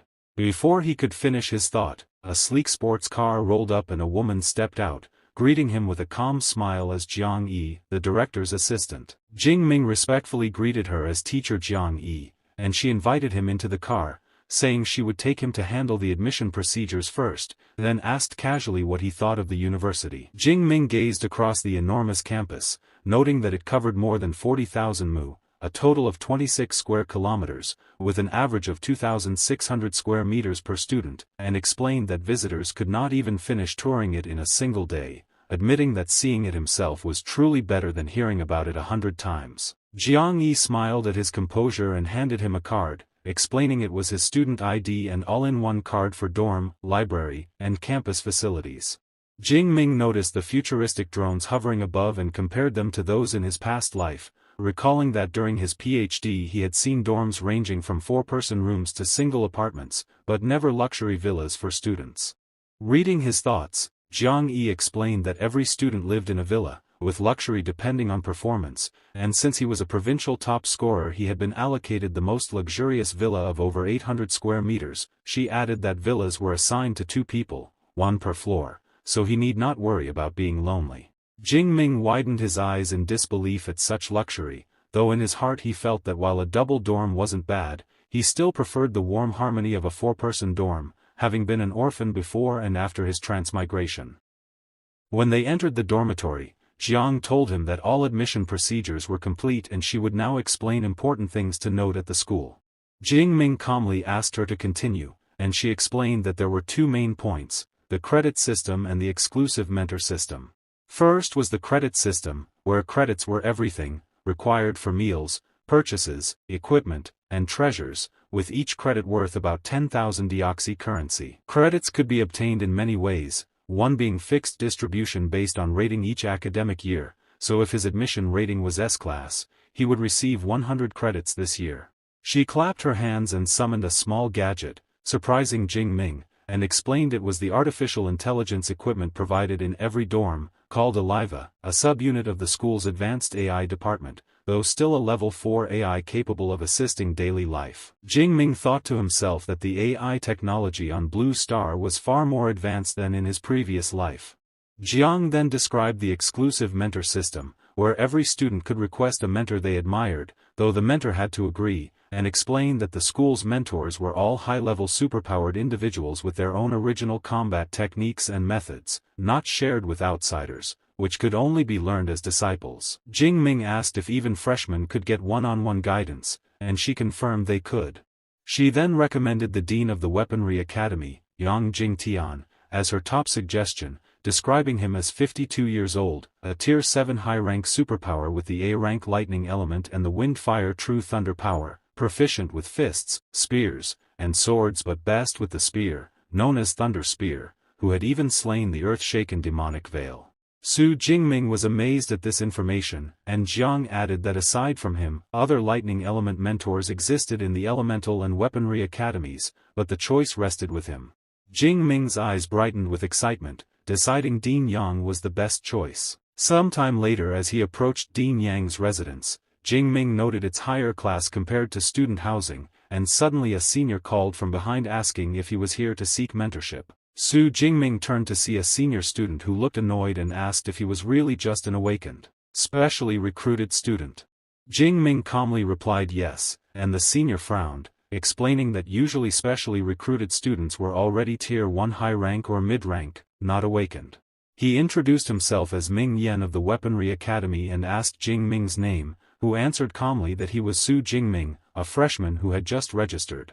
Ming Yan raised his brows at how fast he was seeking mentorship, saying most freshmen only learned of it after the freshman competition. Jingming asked what that was, and Ming Yan explained it was a tradition held a few days after registration, attended by all teachers, where freshmen who performed well could be courted by different academies and sometimes accepted as disciples. He added that though it wasn't impossible for a specially recruited student to seek mentorship early, trying to become the dean's disciple right after enrolling was as difficult as winning the lottery, so Jingming was most likely making the trip for nothing. Jingming did not act arrogant but thanked him for the explanation and casually mentioned that Senior Tang was also here to seek mentorship from Teacher Yang. At that, Tang Chi nodded, explaining she had made the trip several times in the past 6 months but was always turned away, and though she was about to give up she still felt unwilling to let go of the chance. Just then, the doors to the dean's residence opened and a man appeared, calmly inviting both of them in, saying Teacher Yang was already waiting. Tang Chi was startled, remarking that the butler had never been this enthusiastic before and wondering if she truly had a chance today. Moments later, they stepped into the hall where Dean Yang sat coldly, his overwhelming presence filling the room, with his senior disciples behind him steady and imposing. Su Jingming's heart tightened as he realized the vast power of the Tier 7 Thunder Spear, Dean Yang Jingtian. Breaking the silence, Dean Yang spoke firmly that Su Jingming must be the one, explaining that Director Jiang Chao had already told him about the student, then commanded him to follow so he could be taken to the training room. After a few moments, Dean Yang spoke with a calm but serious tone. He said that he had already watched Su Jingming's martial arts college entrance exam video and acknowledged that his combat skills were indeed very strong, and that his marksmanship had reached an advanced level. However, before anything else, he wanted to see Su Jingming's S-rank ability, the Purple Heaven Divine Thunder, with his own eyes. Su Jingming replied calmly, agreeing to demonstrate his ability. The next moment, he released his Purple Thunder energy, and instantly, a massive surge of power spread through the room, completely filling the space with crackling thunder. Dean Yang's eyes lit up with excitement as he observed the sheer scale and intensity of the power. He confirmed that this was indeed the S-rank ability, Purple Heaven Divine Thunder. Even though he himself also possessed the lightning element ability, the Wind Fire True Thunder, he noted that the gap between an A-rank and an S-rank ability was one that could never be bridged. He studied Su Jingming carefully, recognizing the potential in him. If this child diligently polished his skills, his future achievements might not be below Dean Yang's own. With great satisfaction, Dean Yang commanded that Su Jingming, given his talent and potential, naturally become his disciple. Jingming turned toward Dean Yang, surprised by the direct offer, but Yang Jingtian's expression then grew solemn. He warned that he had walked through half his life, gaining many friends but also countless enemies, and if Su Jingming became his disciple, it would be difficult to guarantee that he wouldn't be implicated, as some enemies might come after him, trying to kill him. Despite the warning, Su Jingming kneeled down before him without hesitation, expressing his willingness to become his disciple. He respectfully bowed and stated with firm conviction that what he admired most were high-level ability users who rose amidst bloody struggles, and that the more enemies one surpassed and defeated, the more it proved their combat ability. This was the master he wanted to follow. Dean Yang laughed heartily, welcoming him as his 32nd disciple and noting that he was also his first S-rank disciple. He handed Jingming a jade booklet, explaining that it contained the top-tier ability training method, the extreme ability training method, along with a body-tempering combat technique, the Thunder Indestructible Body, personally created by him. Su Jingming's eyes widened as he carefully received the compilation, understanding that a body-tempering combat technique compared to ordinary techniques like Lightning Gale Break was far too precious.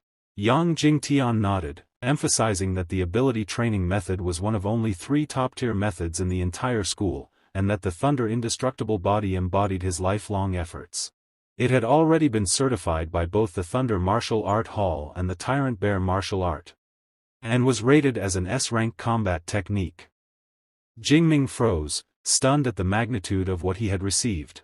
Dean Yang explained that, just like abilities, combat techniques also had rankings, and the higher the rank, the more difficult they were to cultivate, but the greater the final strength once mastered. For most 7th-level masters, creating an A-rank combat technique was already remarkable, but he had managed to create an S-rank body-tempering combat technique, the most complex type, as it involved unlocking the profound mysteries of the human body. That was why others called his martial arts talent terrifying. He looked Jingming in the eye and added that the Thunder Indestructible Body was only suitable for lightning element ability users, consisting of 13 levels, and with each advancement, the physique would undergo a corresponding transformation. However, to cultivate it, Jingming must first break through to become a true ability user by advancing with the extreme ability training method, and when that time came, he would personally help lay the foundation for this technique. Su Jingming bowed respectfully, thanking his teacher for the guidance, and inwardly reflected that having a mentor's guidance was far better than relying only on himself, as he did not know how many detours he might take alone. His heart stirred as he recalled memories from his past life, remembering that he had once cultivated the Thunder Indestructible Body to the 10th level, but the remaining 3 levels were painfully slow to progress, and if he could reach the peak of the 13th level in this life, he might truly prove this technique to be unrivaled. Dean Yang's voice echoed firmly, stating that if he cultivated it to the final level, his physique would truly achieve an internal and indestructible body. After leaving Dean Yang's residence, Jingming politely greeted the gatekeeper with a simple goodbye. Not far from the gate, he noticed Senior Teng sitting on the floor, his expression filled with frustration and despair. Surprised, Jingming asked what was wrong. Senior Teng sighed bitterly, explaining that he had just come out of the living room and seen Senior Lu, Dean Yang's disciple, and that his assessment was to defeat him while he used only 1/10 of his combat power. He lamented that he could not even hope to accomplish that in his lifetime, describing the situation as hopeless.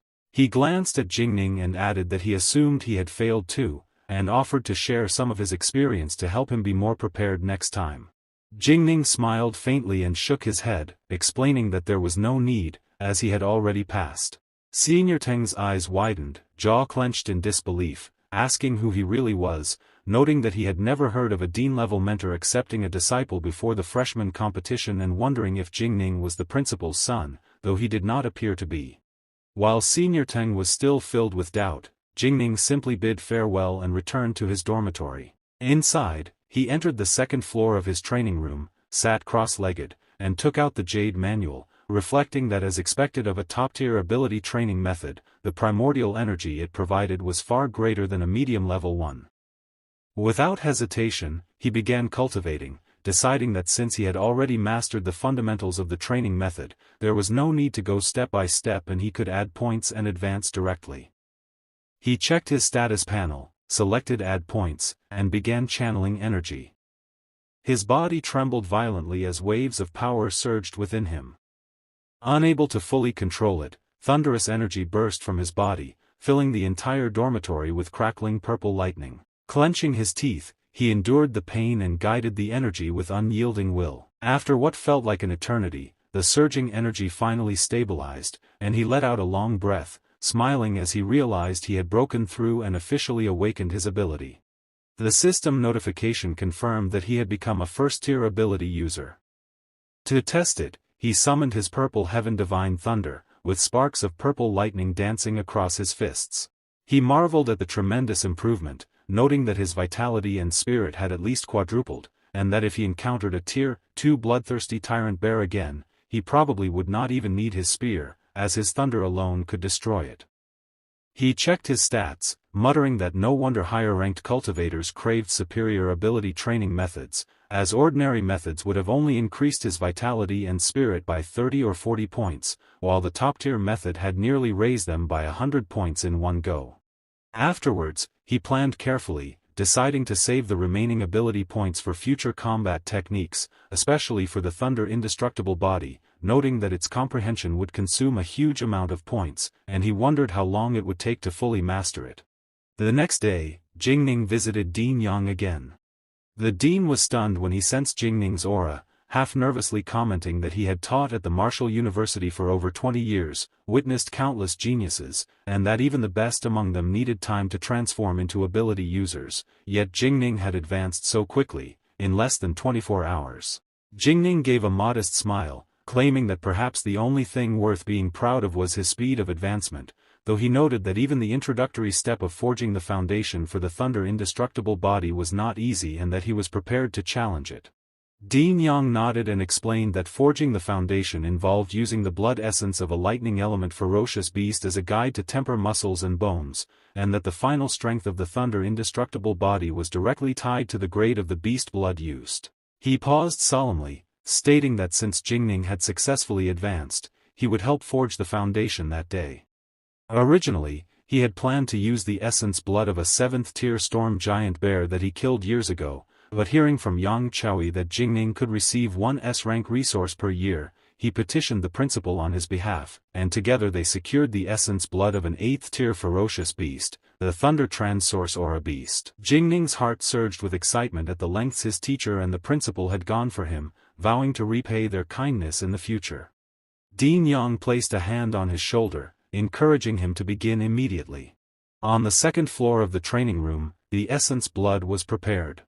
As soon as it entered his body, Jingning screamed in agony, feeling his muscles tear, bones shatter, and every nerve set ablaze by thunderous pain. Dean Yang's face remained solemn, urging him to endure, explaining that the essence blood of the Thunder Transsource Aura Beast was extremely toxic to low-level ability users and that the pain was normal.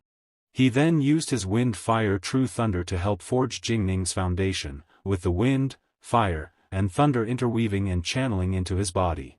The pain grew unbearable, as though his body was being torn apart piece by piece, and Jingning let out a desperate, guttural cry as his body was enveloped in thunder essence and destructive lightning, feeling every fiber of his being pushed to the limits. The combination of extreme energy, top-tier essence blood, and the guidance of a Dean-level mentor created a crucible of development, one that would define his growth, power, and mastery in the days to come. The next day, inside Dean Yang Jingtian's residence, one of his senior disciples approached the butler. He remarked that it was already the 5th day and expressed disbelief at how resilient junior disciple Su Jingming was. Uncle Fu nodded calmly, while the disciple sighed with mixed emotions, acknowledging that comparing oneself to others only led to jealousy. He recalled that back then, he could only endure 2 days while using the essence blood of a 7th-tier lower-ranked furious beast, yet junior brother Su Jingming had persisted for 5 days, absorbing the essence blood of an 8th-tier dragon-type furious beast. His performance, he noted thoughtfully, truly matched his qualifications. He especially highlighted that Su Jingming possessed the S-rank lightning element ability and that he was looking forward to witnessing the results of the Thunder Indestructible body. Before Uncle Fu could respond, a sudden violent rush of energy burst from the training room, making the walls tremble faintly and sending a heavy thunderous echo shaking through the air. Both men's expressions changed instantly. Without hesitation, the disciple rushed forward and pushed the door open, and what he saw left him frozen in shock. Su Jingming was suspended in the middle of the training chamber, his entire body shrouded in arcs of blazing purple lightning, his aura completely transformed, wild, violent, and suffocating. Even unconscious, the sheer pressure emanating from him made the disciple's scalp tingle. He muttered in disbelief that the sense of threat was like facing a top-tier furious beast and that it made one shudder just to stand near him.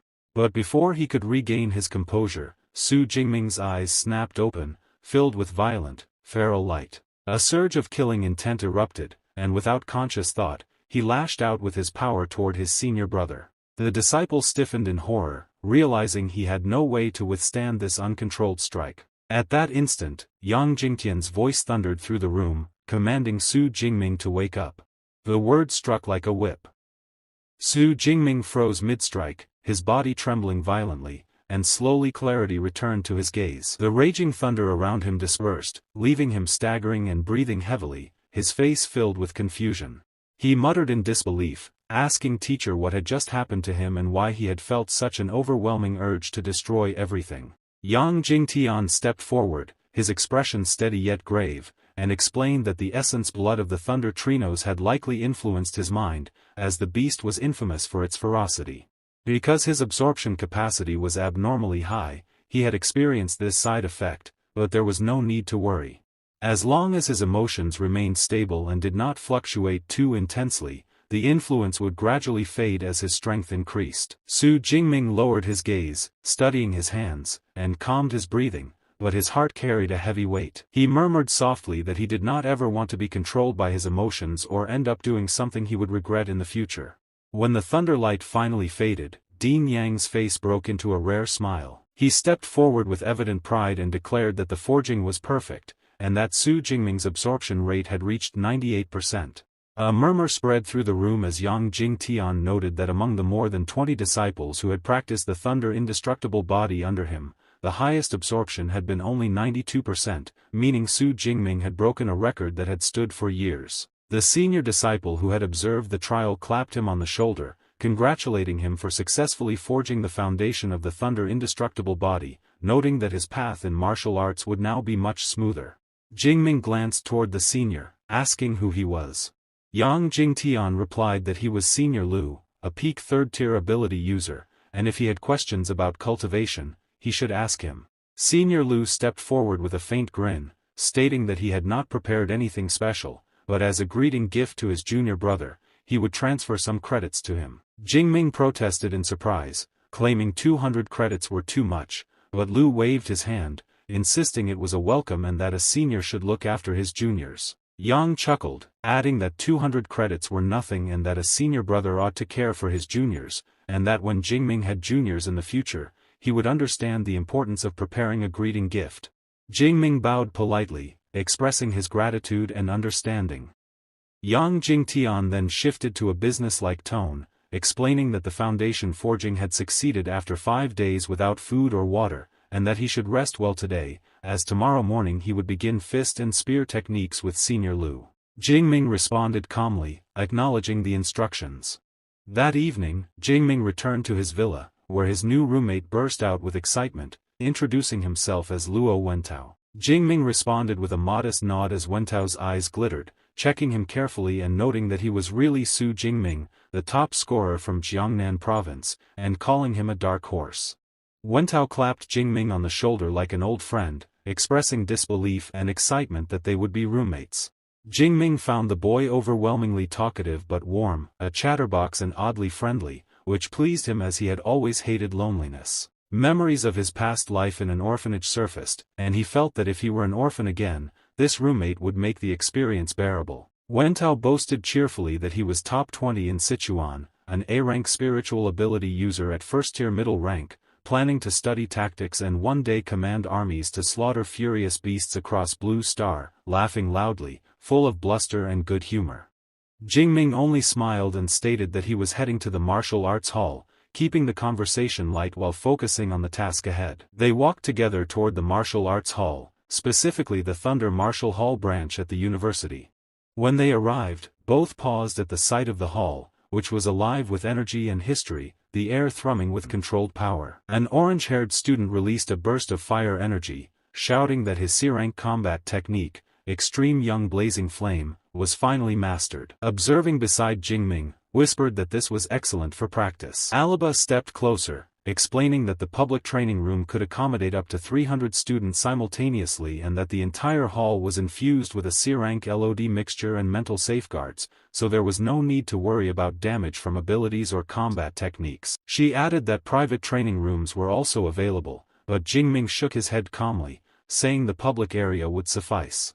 Wang Tao's eyes sparkled, amazed at the competitive environment. Jingming frowned slightly, thinking that the students were too caught up in themselves. Alaba pointed toward a set of pillars, explaining that they were punch power challenge boards corresponding to the 5 tiers of ability users, with rewards for the top 30,000 participants. Wang Tao puffed out his chest, claiming that top 3,000 was easy, and swiped his ID card. An artificial voice welcomed him and began the challenge. Students nearby turned, intrigued, and a yellow-haired boy snickered while a giant student noted Wang Tao's first-tier middle-rank aura. The crowd laughed, teasing him, and Wang Tao gritted his teeth, striking the pillar with his fists. He recorded a punching power of 476 kilograms, feeling relieved and confident that top 3,000 should be easy. Suddenly, his expression froze as the pillar flashed a notification, shocking him with the realization that his score surpassed 100,000. Alaba explained that the board recorded all students from the university's founding, not just the current classes. Wang Tao's face flushed, realizing everyone was waiting to see him fail, while other students laughed at his reaction, and the orange-haired student added that surpassing 100,000 was ridiculous compared to his own freshman score. A giant student jeered at Wang Tao, mocking his red face but acknowledging that he was definitely a freshman. Jingming arrived quietly, observing Wang Tao's frustration, and calmly advised him that as a spiritual element user, physical punch power was not his strong suit. Wang Tao blinked, slightly embarrassed, and asked if Jingming wanted to try the challenge, suggesting he would be stronger. Jingming agreed, wanting to test himself. Wang Tao handed him the ID card, telling him that the honor of their dorm depended on him. The card was swiped, and an artificial voice welcomed Su Jingming, announcing the start of the Punch Power Challenge. The students turned their attention to him, with the orange-haired boy muttering that he looked weak and mocking him for being first-year lower rank, claiming he would not even reach 400 kilograms. Jingming ignored the words, smiling confidently, knowing that he had already advanced to a first-tier ability user and tempered his body for 5 days and nights during foundation forging. He checked his stats, then deliberately raised his fist. With a deep breath, he struck the pillar, sending a shockwave rippling through the hall, echoing off the walls as energy surged outward. Meanwhile, all students froze as they witnessed Su Jingming's display of power, silence filling the training hall, broken only by the mechanical voice of the system. Punch power. 4,589 kilograms. Peak fist power. Congratulations. You broke the record. The system notified Jingming of his first-place ranking. His punch power stood at 4,518 kilograms. Second place was Liu Yang with 4,321 kilograms, followed by Cheng Dai at 4,122 kilograms. Murmurs of disbelief and awe echoed across the room. The orange-haired student exclaimed that the fist power record had actually been broken, while a giant boy questioned whether a first-year lower-rank freshman could really hit over 4,500 kilograms. Another boy muttered that he could be punched into meat paste with one hit, and this was just a freshman. A wide-eyed girl remarked that the top 1,000 on the leaderboard were all prodigies leading their era, imagining how far this #1 record would take him. Another girl added that the record for this first pillar had held for over 10 years and that she must record this historic moment. Wang Tao jumped with excitement, calling out that Jingming was truly his bro and that he would follow him from now on wherever he went. Jingming responded calmly, telling him not to exaggerate so much. In his mind, he analyzed his own performance, realizing the result was better than expected. The Thunder Tyrannosaurus technique and he were truly compatible, the improvement effect immediate. Aliva appeared, congratulating Su Jingming for breaking the record and noting that 400 credits had been issued to his student account. Jingming's eyes brightened, wondering if he could earn more credits by breaking the record again next time. Aliva clarified that credits were only awarded the first time he broke the record at the same level, but he could challenge other tiers for additional rewards. He glanced at the other 4 pillars, corresponding to 2nd through 5th tier superpower users, and decided he would break those later. His roommate Wang Tao excitedly shared the news with the girls, but a pink-haired girl nudged him aside and offered to teach Su Jingming how to use the equipment. Another girl joined, trying to impress him, but Jingming, annoyed, insisted on going to the single training room. Wang Tao looked on in surprise. The scene shifted to teacher Yang's residence, where a disciple reported that junior brother Su had become a hot topic on campus, breaking the first pillar record with over 4,500 kilograms, and his physical strength was truly extraordinary. Yang Jingtian calmly sipped his tea, questioning why Su Jingming didn't simply go to the boxing gym to break records and suggesting he should rest properly. The disciple hesitated, recalling that when he was a first-tier upper with a thunder indestructible body, his first fist power test barely reached 3,500 kilograms, and now junior brother Su was far stronger than he had been at that stage. The scene shifted again to a boy standing with fiery anger, aura blazing like molten fire, vowing to reclaim all the honor stolen by Su Jingming, who had come to Magic City and taken the Jiangnan province top scorer title, exuding the presence of a future rival. Back with Su Jingming, he examined his body, noting that after refining the thunder indestructible body he remained full of energy despite 5 days and nights without food or rest. He flexed his palm and tested it against a knife tip, realizing this body refinement made his skin as resilient as E-grade alloy, invulnerable to blades and spears to an ordinary person, truly worthy of S-rank body refinement technique. Suddenly, Wang Tao rushed over to inform him that news of his record-breaking performance had exploded on the campus forum, with numerous students wanting to challenge him. Jingming's eyes narrowed, a confident glare forming as he acknowledged the reality that the martial spirit of Magic City Superpower University was indeed strong. Wang Tao tensed, offering to help crush the overconfident challengers, but Su Jingming shook his head calmly, telling him to forget it and not to waste energy, as he still needed to go to the Battle Technique Library. He changed course and headed toward the library, which was rumored to be protected by a wise principal and a spiritual superpowered user, even a 9th-tier martial sense unable to seize the treasures inside. Su Jingming felt amazed as he swiped his student ID to enter. 3 girls stood before him, one stepping forward gracefully to welcome F-rank student Su Jingming to the Battle Technique Library and asking how she might assist him. Jingming blinked in surprise at how she seemed to know him. She explained that students with S-grade authority could browse all battle techniques and that the system notified them when such students scanned their IDs. In her mind, she mused that S-grade authority indicated boundless potential and that this student was destined for at least Grandmaster-level superpower, and that she must befriend him. Jingming smiled politely and asked to look at lightning element superpower battle techniques, inquiring which floor he should go to. She explained that B-grade and below were in the public reading room, the 2nd and 3rd floors contained more valuable techniques, and the 4th floor was the special reading room accessible by swiping his card. Jingming thanked her for the guidance, and Aliva appeared beside him, explaining that after selecting battle techniques online, the original secret manuals would be delivered and that B-grade and above manuals were extremely valuable and should be handled with care. Jingming commanded the system to display all lightning element B-grade and above battle techniques, and the system responded with numerous techniques. He began reading 10,000 present heavenly thunder guidance. Triple F-grade, using lightning element superpower to create a thunderstorm domain up to 80 kilometers in diameter, and Wrath of Thunder God, double F-grade, summoning thunder with immense destructive power.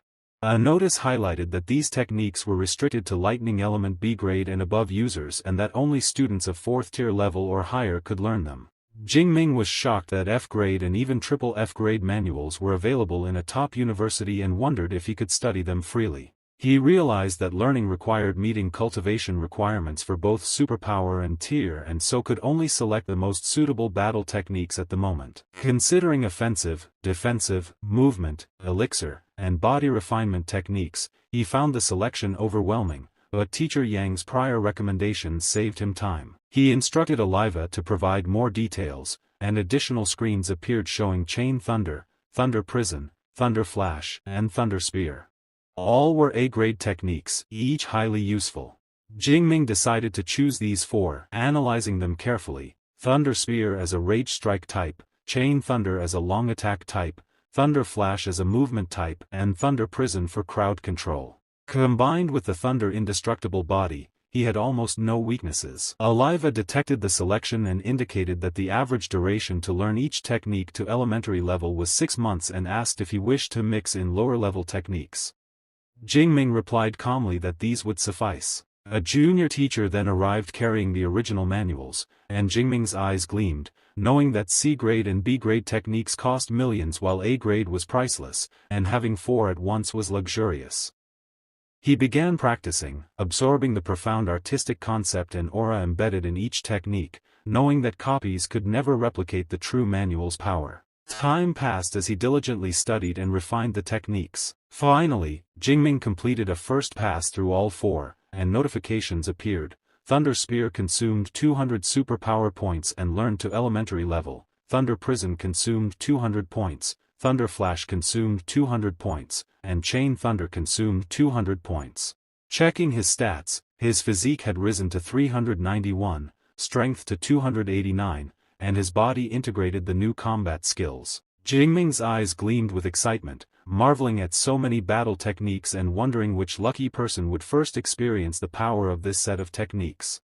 Completed this. Some time later, the scene shifted to the residential area. Inside, Venta asked Su Jingming, "Brother Ming, Eva just came to notify us. The freshman assembly is tomorrow at 9 a.m. on Training Ground 1. Also, they created a large freshman group that you should join." Su Jingming nodded. "Of course. By the way, this is just for a rank combat technique, right?" he asked. Venta's eyes widened. "Brother Ming, what level of combat technique did you choose?" "I chose an A-rank combat technique," Ming replied calmly. Venta was surprised. A-rank, the 4th level techniques alone would take until sophomore or junior year to master. As expected of Brother Ming, you never follow the usual route. "But, are you really able to browse A-rank combat techniques? Does that mean you have A-rank permission?" Ming smirked. "Not A-rank, it's S-rank." Venta's jaw dropped. "S-rank? Our school actually has higher permission than A-rank." "How do you have S-rank permission? Could it be, are you not the A-rank rumored online but with S-rank power?" Ming chuckled lightly. "I guess you'll find out soon. Just remember one more thing." Venta, still in shock, muttered. "I thought I could guess your rating or permission level, but I never expected there really to be an S-rank. The top scorers from other provinces only reach A-rank. Investing to become your fan was definitely the right choice. I'll be an old fan now." Later, the team moved to the second-floor training room. Ming grabbed a long arrow in his hand. "I have the combat technique now. I need to get my equipment up to speed as well. My original F-rank obsidian gun is already scrapped. I didn't even bring it. Even if it weren't scrapped, it couldn't keep up with the current intensity." He instructed Aliva to open the school mall and search for gun-type weapons. She obeyed and displayed all available equipment. Ming leaned in, reading the details carefully. F-rank, E-rank, D-rank, so many options. I can even customize the length and weight. But the higher the rank, the heavier and more expensive it is. I'll choose an E-rank 210 kilograms gun, along with an E-rank combat suit and combat boots. Checking his phone, he saw he had 237 credit points. Ming purchased the E-rank long gun, combat suit, and boots, spending the full 237 points, leaving him with 382 points remaining. Ming muttered. Credit really doesn't last long. It shrunk by nearly half in an instant. Excited, he stood and looked at his spear. Until my new gun arrives, I'll have to rely on this to hold up. Tonight, practice the 4 new rank combat techniques with me. The next day, the freshman assembly was held in the Grand Hall. Su Jingming walked in, scanning the crowd. His eyes caught a familiar figure. Look at Zhu Xinglian, someone whispered nearby. Isn't he the one who broke the school record yesterday? At that moment, a girl noticed Ming and whispered. That's Su Jingming, the top scorer from Jiang province. His strength is said to be incredible. Another girl chuckled softly.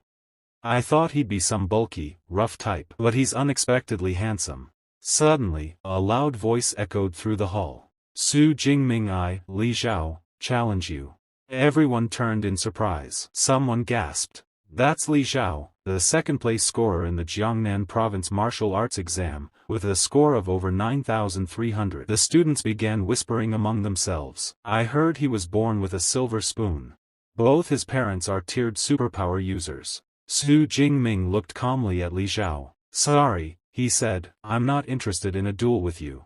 Li Xiao narrowed his eyes. Don't be in such a hurry to refuse. I remember your aunt's family runs a business selling rare flowers and exotic plants, right?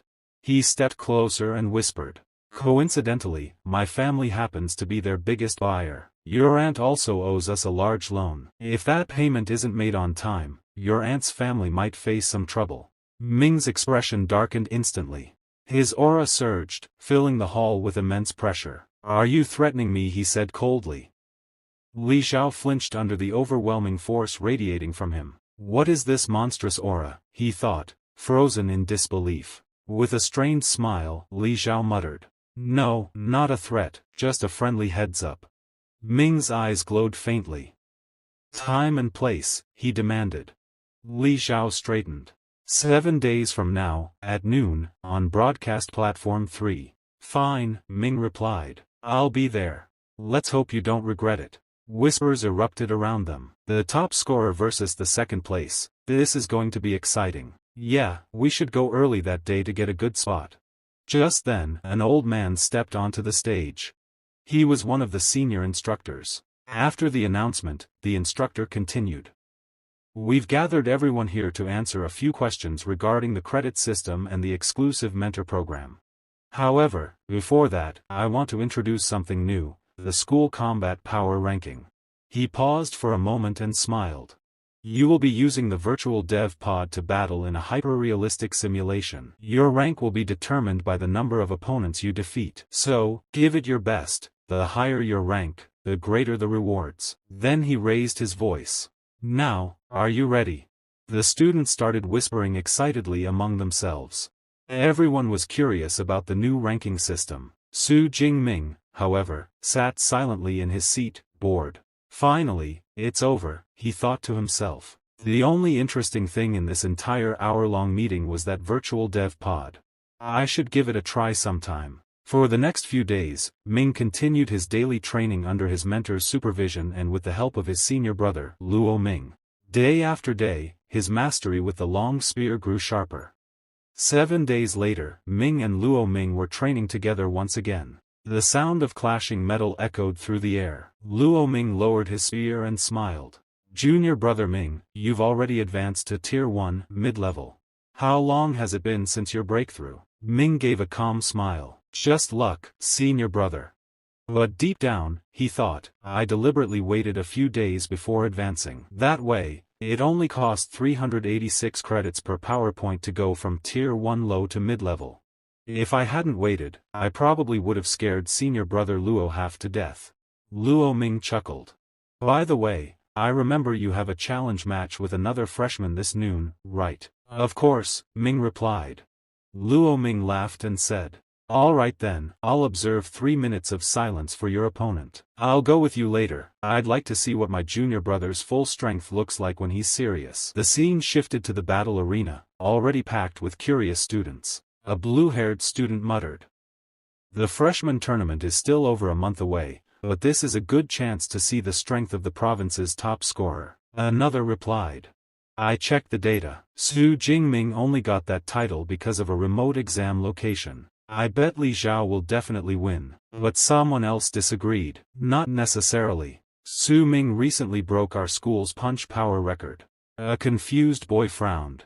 What's a punch power record? We're superpower users. In real battles, it's our abilities that matter, not punching. Just then, murmurs spread through the crowd. Hey, look! He's here. Su Jingming entered the arena, spear in hand, his calm presence drawing every gaze toward him. A senior whispered with a grin. Once my junior brother Ming achieves a bit more fame, he's going to charm every senior sister and junior sister in this place. Across the field, Li Xiao glared at Ming, a confident smirk on his face. His rank has gone up, Xiao thought, but that's fine. I came prepared. Xiao spoke loudly. Su Jingming, deciding the winner alone sounds too boring. How about we add a little stake all your credits, do you dare? Ming replied evenly. Sure. I have 370 credits.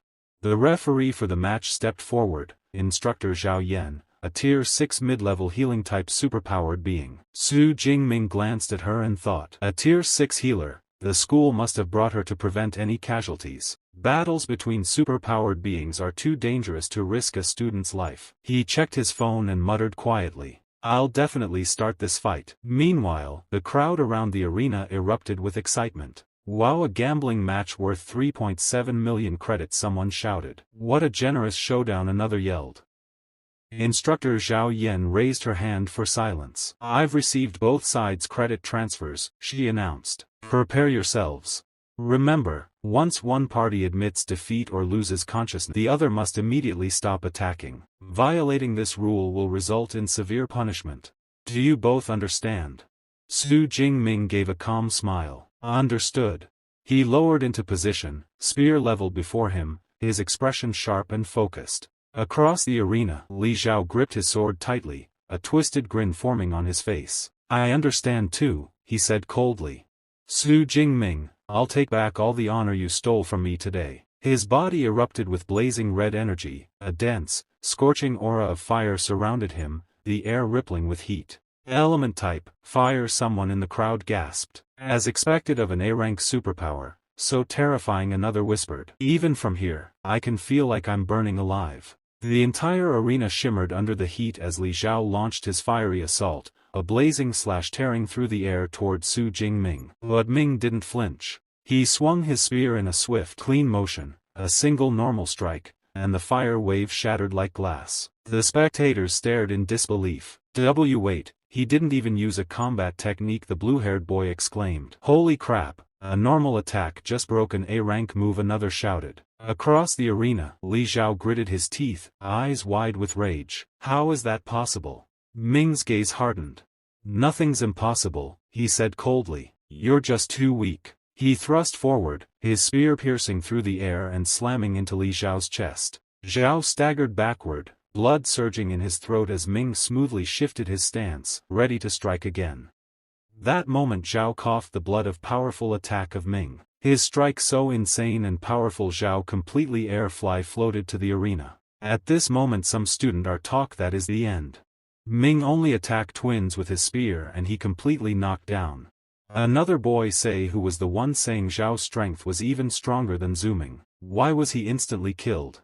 Another boy say most of freshmen here probably could not even withstand the raging flame clash.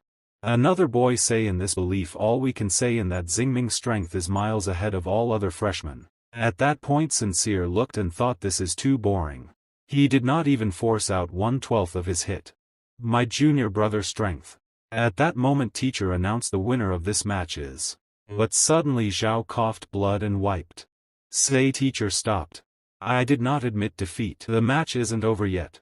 He just pull pill going to take enhance his power. But the teacher stopped there and say bloody fury pill. Are you throwing your life away? This is just a match. It's not life or death fight. At that point crowd shouted say holy cow. Li Xiao actually bought out a bloody pill. All thought this pill can increase your strength time over short period. The side effects are also very serious. You won't be able to get out bed for 1 or 2 months. Afterward, is it worth it? Another boy say exactly, the freshman tournament is in just over a month. It's not worthy the gain. But after listening that noise Xiao said doesn't matter. I will take that responsibility for my consequence myself. I will risk it all if I lose. I will accept the defeat. But again the white hair boy say hey you bastard. Are you allowed to take a pill during a match? How is this different from cheating on an exam? Another boy also shout on her and say exactly that is a fool. But teacher glare and say this is unofficial duel. There are no strict rules limiting it, just like an open book exam. She say weapon combat suits and medicines. It's allowed to use all available martial support. If assuming and pill on him he will be allowed to take it too. At that point Xiao release his fiery aura after consuming that pill. Teacher think the rate of this pill fury isn't low. It directly raised Li Xiao to tier 2 low rank. Now Zhu Jingming is in trouble. But he surprised to see Ming with his purple thunder who looked so serious. He amazed and say his fighting spirit seem even more various now. Ming's mindset is truly great like a general. Ming grab his spear look fiery. And think finally it's not a rhythm of an adult beating a child anymore. He just run take a chance to using his purple thunder technique on Xiao. His speed so fast. Xiao attack on her but Ming strike so immense and powerful. He completely overpowered Xiao attack. At that moment Xiao could not withstand with his sword. He completely disable and going to back with his immense power. He completely push back and he hold his hand and feel pain. He clench his teeth and say my strength has already reached tier 2. Yet I still can't compete with Zhu Jingming in raw power. What kind of monster is he? He again charge and say head on won't work. So I will create a distance and attack. But in the next Zhu Ming take a charge and says that all you have got. But Xiao say damn it what kind of lightning type superpower does Jingming have is it? Impeachable but he can't get close to me now. Either if I drain his lightning before the medicine wear off I still have a chance. He just make fireball and attack charge on Zhu Jingming. At that point Ming prepare his attack. And he take a distance and throw a strike on Xiao. He shout with pain because attack connected with her. His hand are injured and Xiao say watch out he has long range attack method too. But suddenly he surprised to see upper side purple thunder gather energy erupted on his head.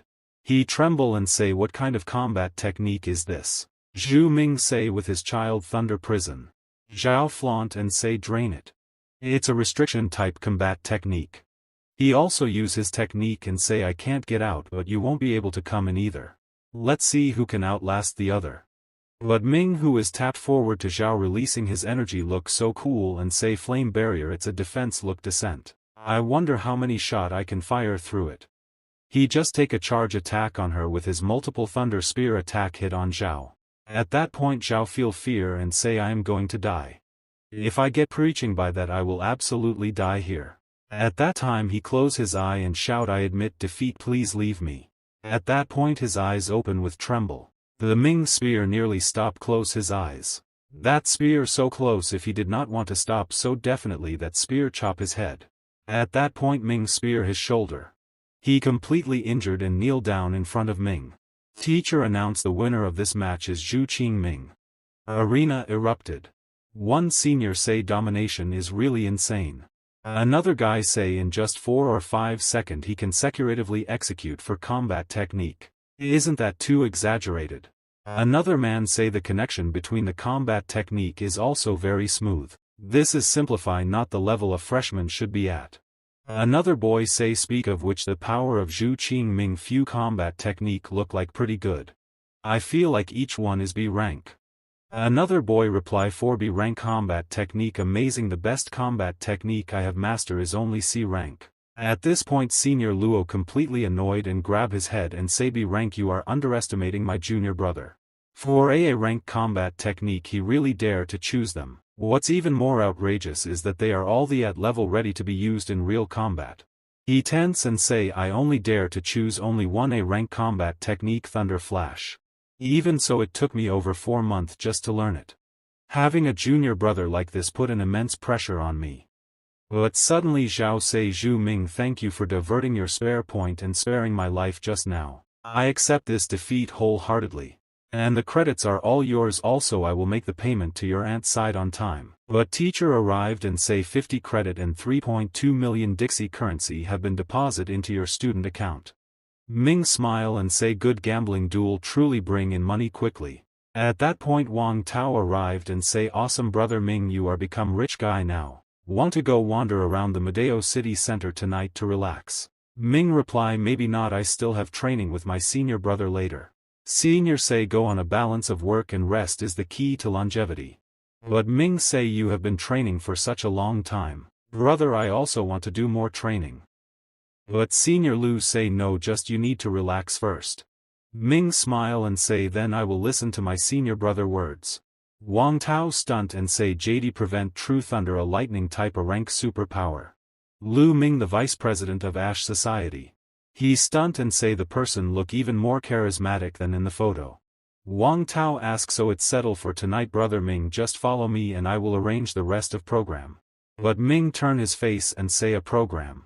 Wang Tao excitedly say a program you absolutely cannot miss after entering university. That is male dormitory mixer event. The scene shifts to a cozy restaurant where Su Jingming enjoys his meal. Across from him, Wudong leans forward with a bright grin. Brother Ming, you've really made a lot of money from this wave of popularity, he says. I even posted a social gathering invitation on the campus forum. Guess how many people signed up? Jingming looks up, curious and slightly amused. Are you serious about this kind of thing? He asks, a bit skeptical but interested. Inwardly, he thinks, Wudong sure gets excited about these kinds of things. Wudong chuckles proudly. Now, aren't you curious about who I picked in the end? You'll see in a moment. Just then, a cheerful female voice breaks through their conversation. Hey, speak of the devil, look who's here, Wudong says excitedly, turning to the entrance. Coco appears, followed closely by Tang Qi, Jingming's cousin. Good evening, everyone, Coco greets with a warm smile. I'm Wudong Coco, here at your invitation. Tang Qi adds with a friendly nod, and I'm her roommate. Wudong introduces them proudly. These two are talented girls and A-rank supernaturals. Tang Qi has the ability to strengthen the beast system, and Tang Qi's not just powerful, she was the top scorer in Sichuan province last year. Jingming smiles politely. Nice to meet you both, I'm Su Jingming. So you're the Su Jingming, huh, are you interested in joining our little discussion? Tang Qi folds her arms with a confident smirk. You can decide the time and place. Coco laughs. Hey Qi, you battle maniac, why do you want to fight the moment we meet? We're here to socialize. Tang Qi shrugs innocently. This is a social gathering. I thought I could learn something from him today. Jingming chuckles lightly. Please have a seat and join the gathering. Wudong waves his hand with a grin. Alright, enough about battles. We're here to relax and have fun. Let's eat first, then maybe go shopping later. The view shifts to the lively Hua Hin commercial street, glowing under the city lights. The area is bustling, filled with color, laughter, and luxury. Jingming gazes around, clearly impressed. This place is really something, he murmurs, eyes widening at the sight. It's amazing, right? So prosperous and full of energy. Jingming nods. As they walk through the area, he spots various treasures and weapons displayed in the shops. His eyes light up in awe. So this is one of the top commercial centers in the country. He thinks, the battle gear, weapons, even elixirs, everything here outshines what we have back in Jiangcheng. Wudong and the others are equally amazed. Suddenly, Tang Qi grabs Jingming's hand and pulls him toward a shop. The group pauses in surprise. She points at a sleek outfit. What do you think of this dress? Would it suit me? Jingming glances at her, momentarily caught off guard by how close she is. Yeah, it looks good, he manages.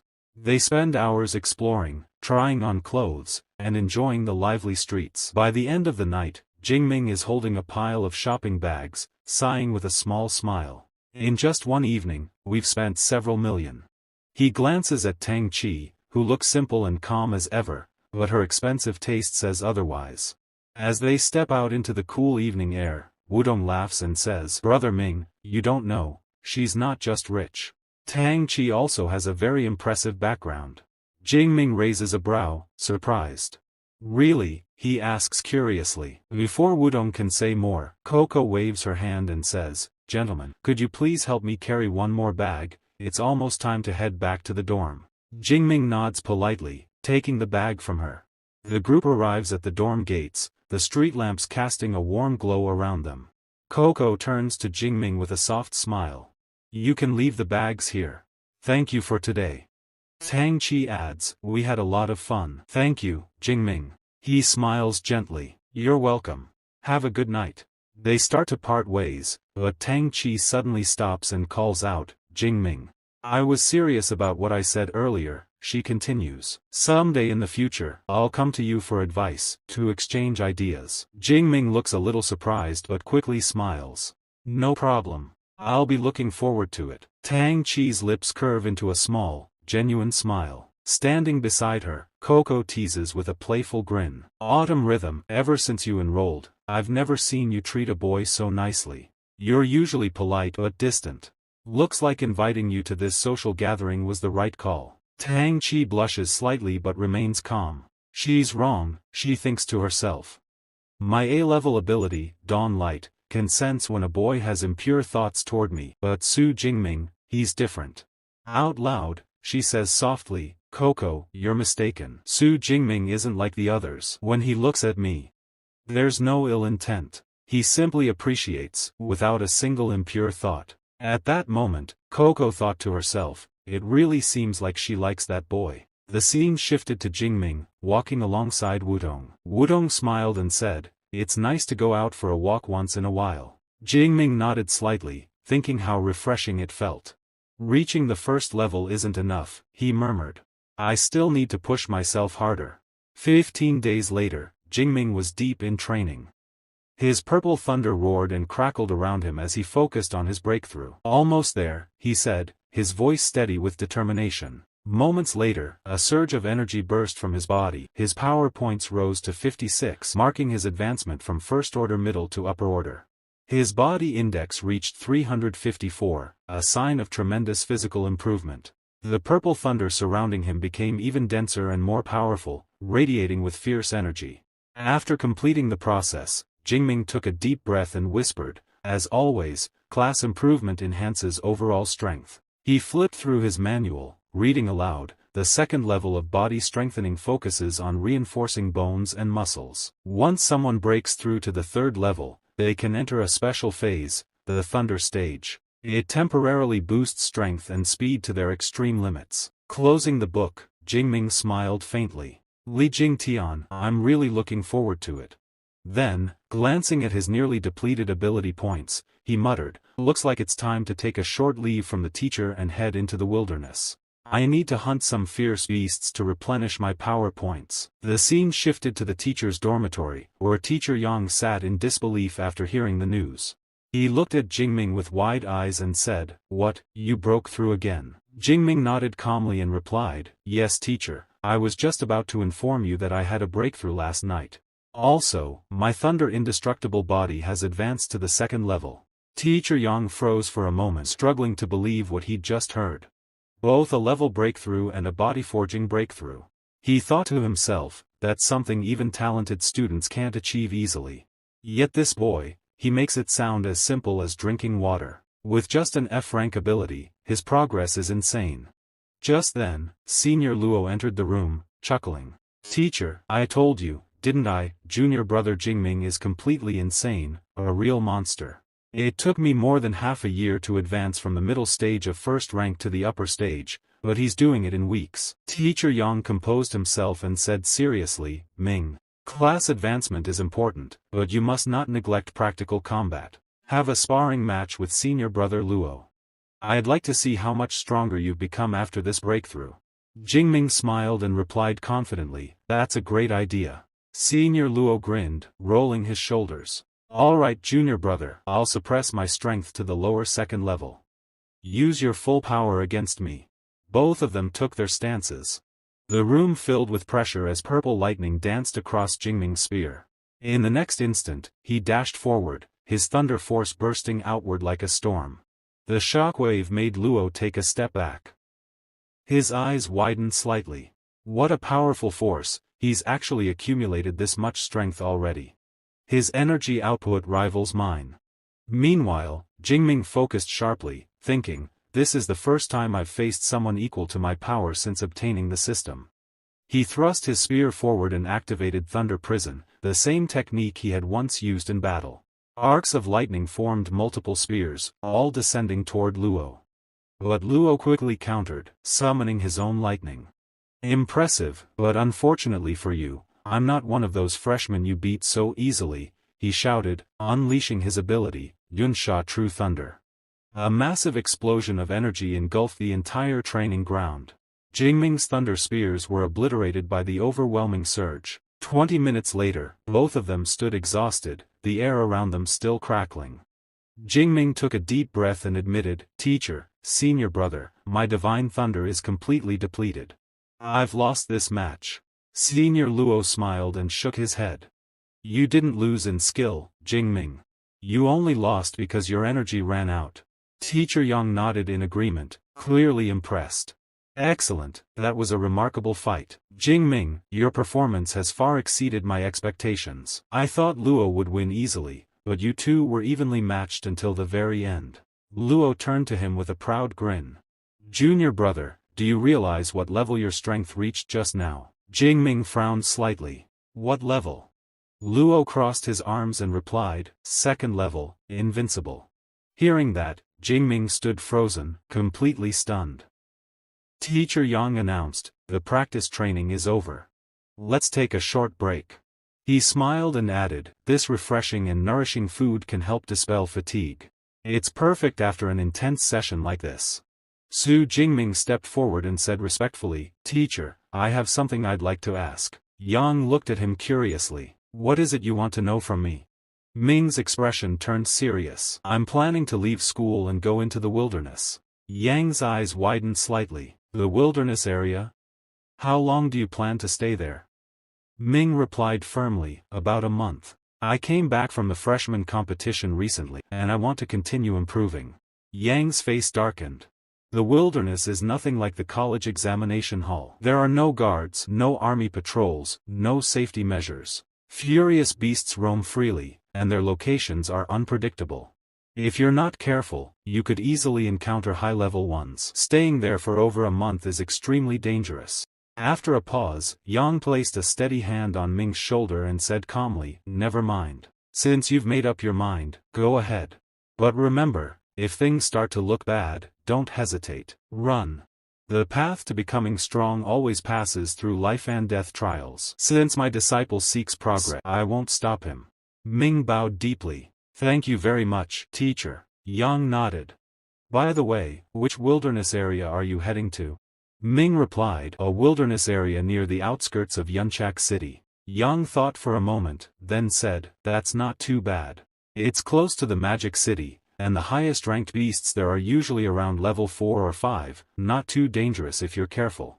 I'll ask Lu Ming to share some of his field experience with you. He then waved his hand, and a surge of energy rippled from the spatial ring on his finger. Since you'll be away from school, I can't offer much direct help, but I've prepared a weapon for you.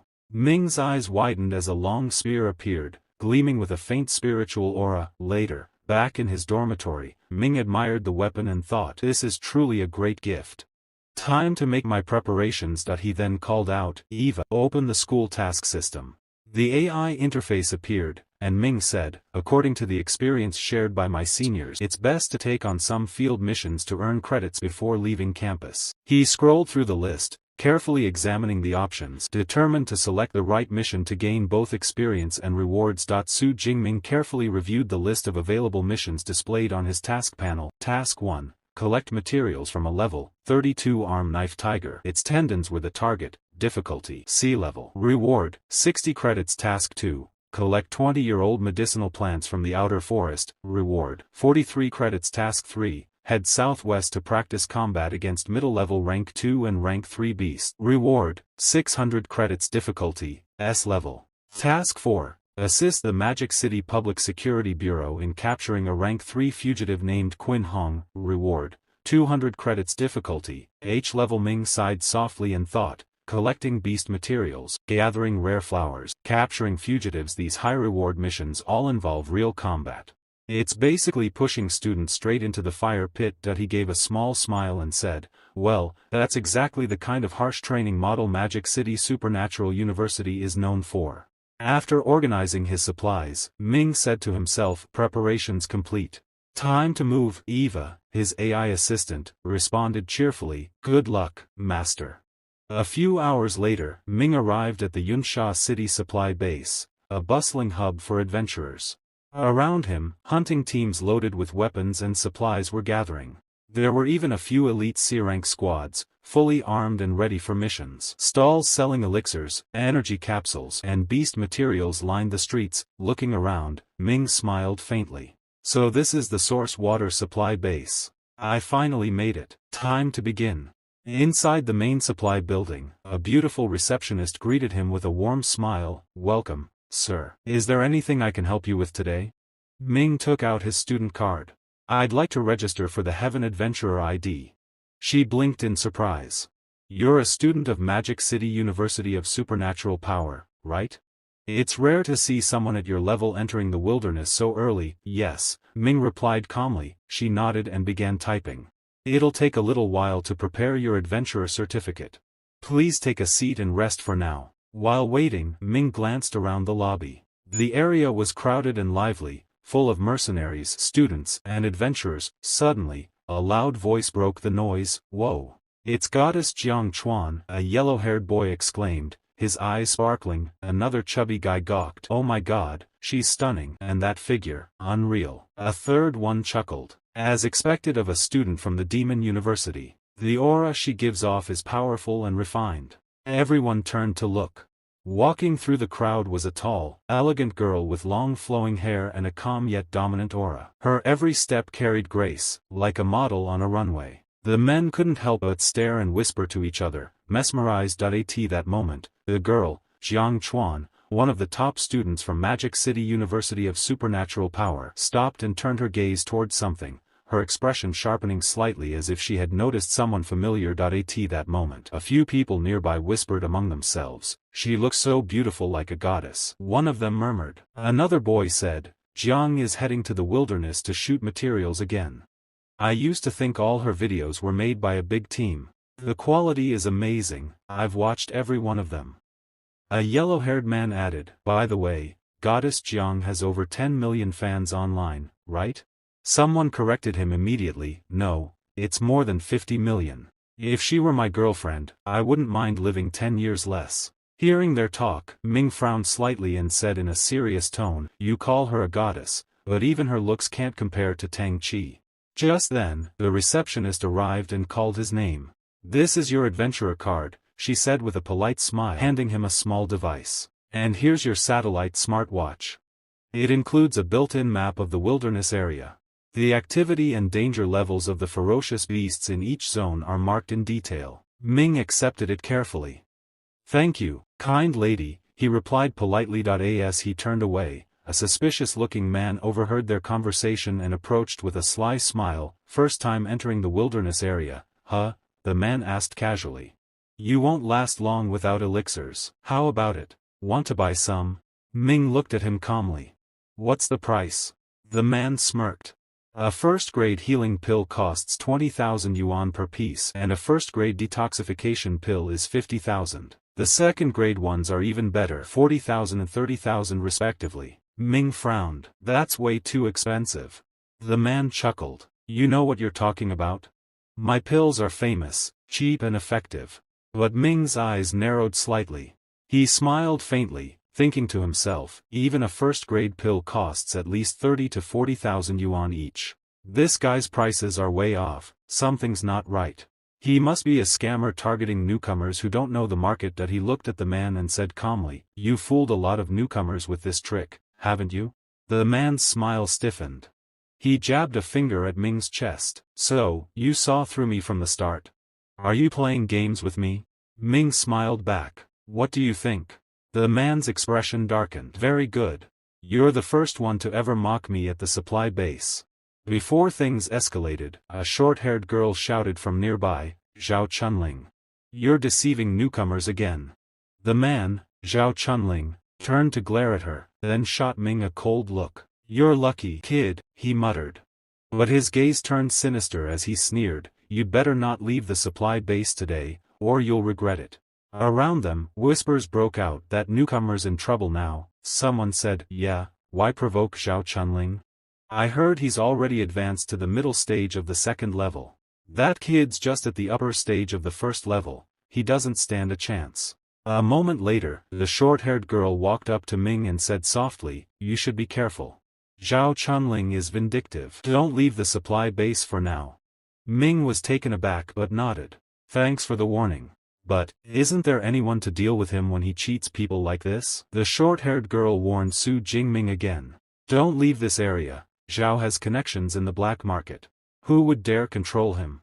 If you need supplies, buy them through the official channels. Su Jingming took in her warning. She was warm-hearted, the advice had weight. He nodded inwardly, then pushed the worry aside. Forget it for now. First buy what I need for the month. He moved through the supply area and scanned the EVA terminal. Healing pills, detoxification pills, blood-blasting pills, and several other remedies. He checked the details, opened his bag, took out the pills he already had and prepared to head for the forest. Suddenly a thug stepped in front of him. "Did you forget me?" the man sneered. It was Xiao. "I told you not to leave the supply base. How dare you come out?" Xiao chuckled and braced for a fight. Su Jingming kept his voice calm. "What do you want?" Xiao's eyes flashed with anger. "You offended me. I'll break both your legs right now, make you spend the rest of your life in a wheelchair. That'll ease the hatred in my heart." He laughed cruelly. Wang Chunling, the short-haired girl, intervened, worried. "I told him not to leave the supply base. Why are you disobeying?" she cried. One of Zhao's comrades tried to pull her back. "Don't interfere," he warned.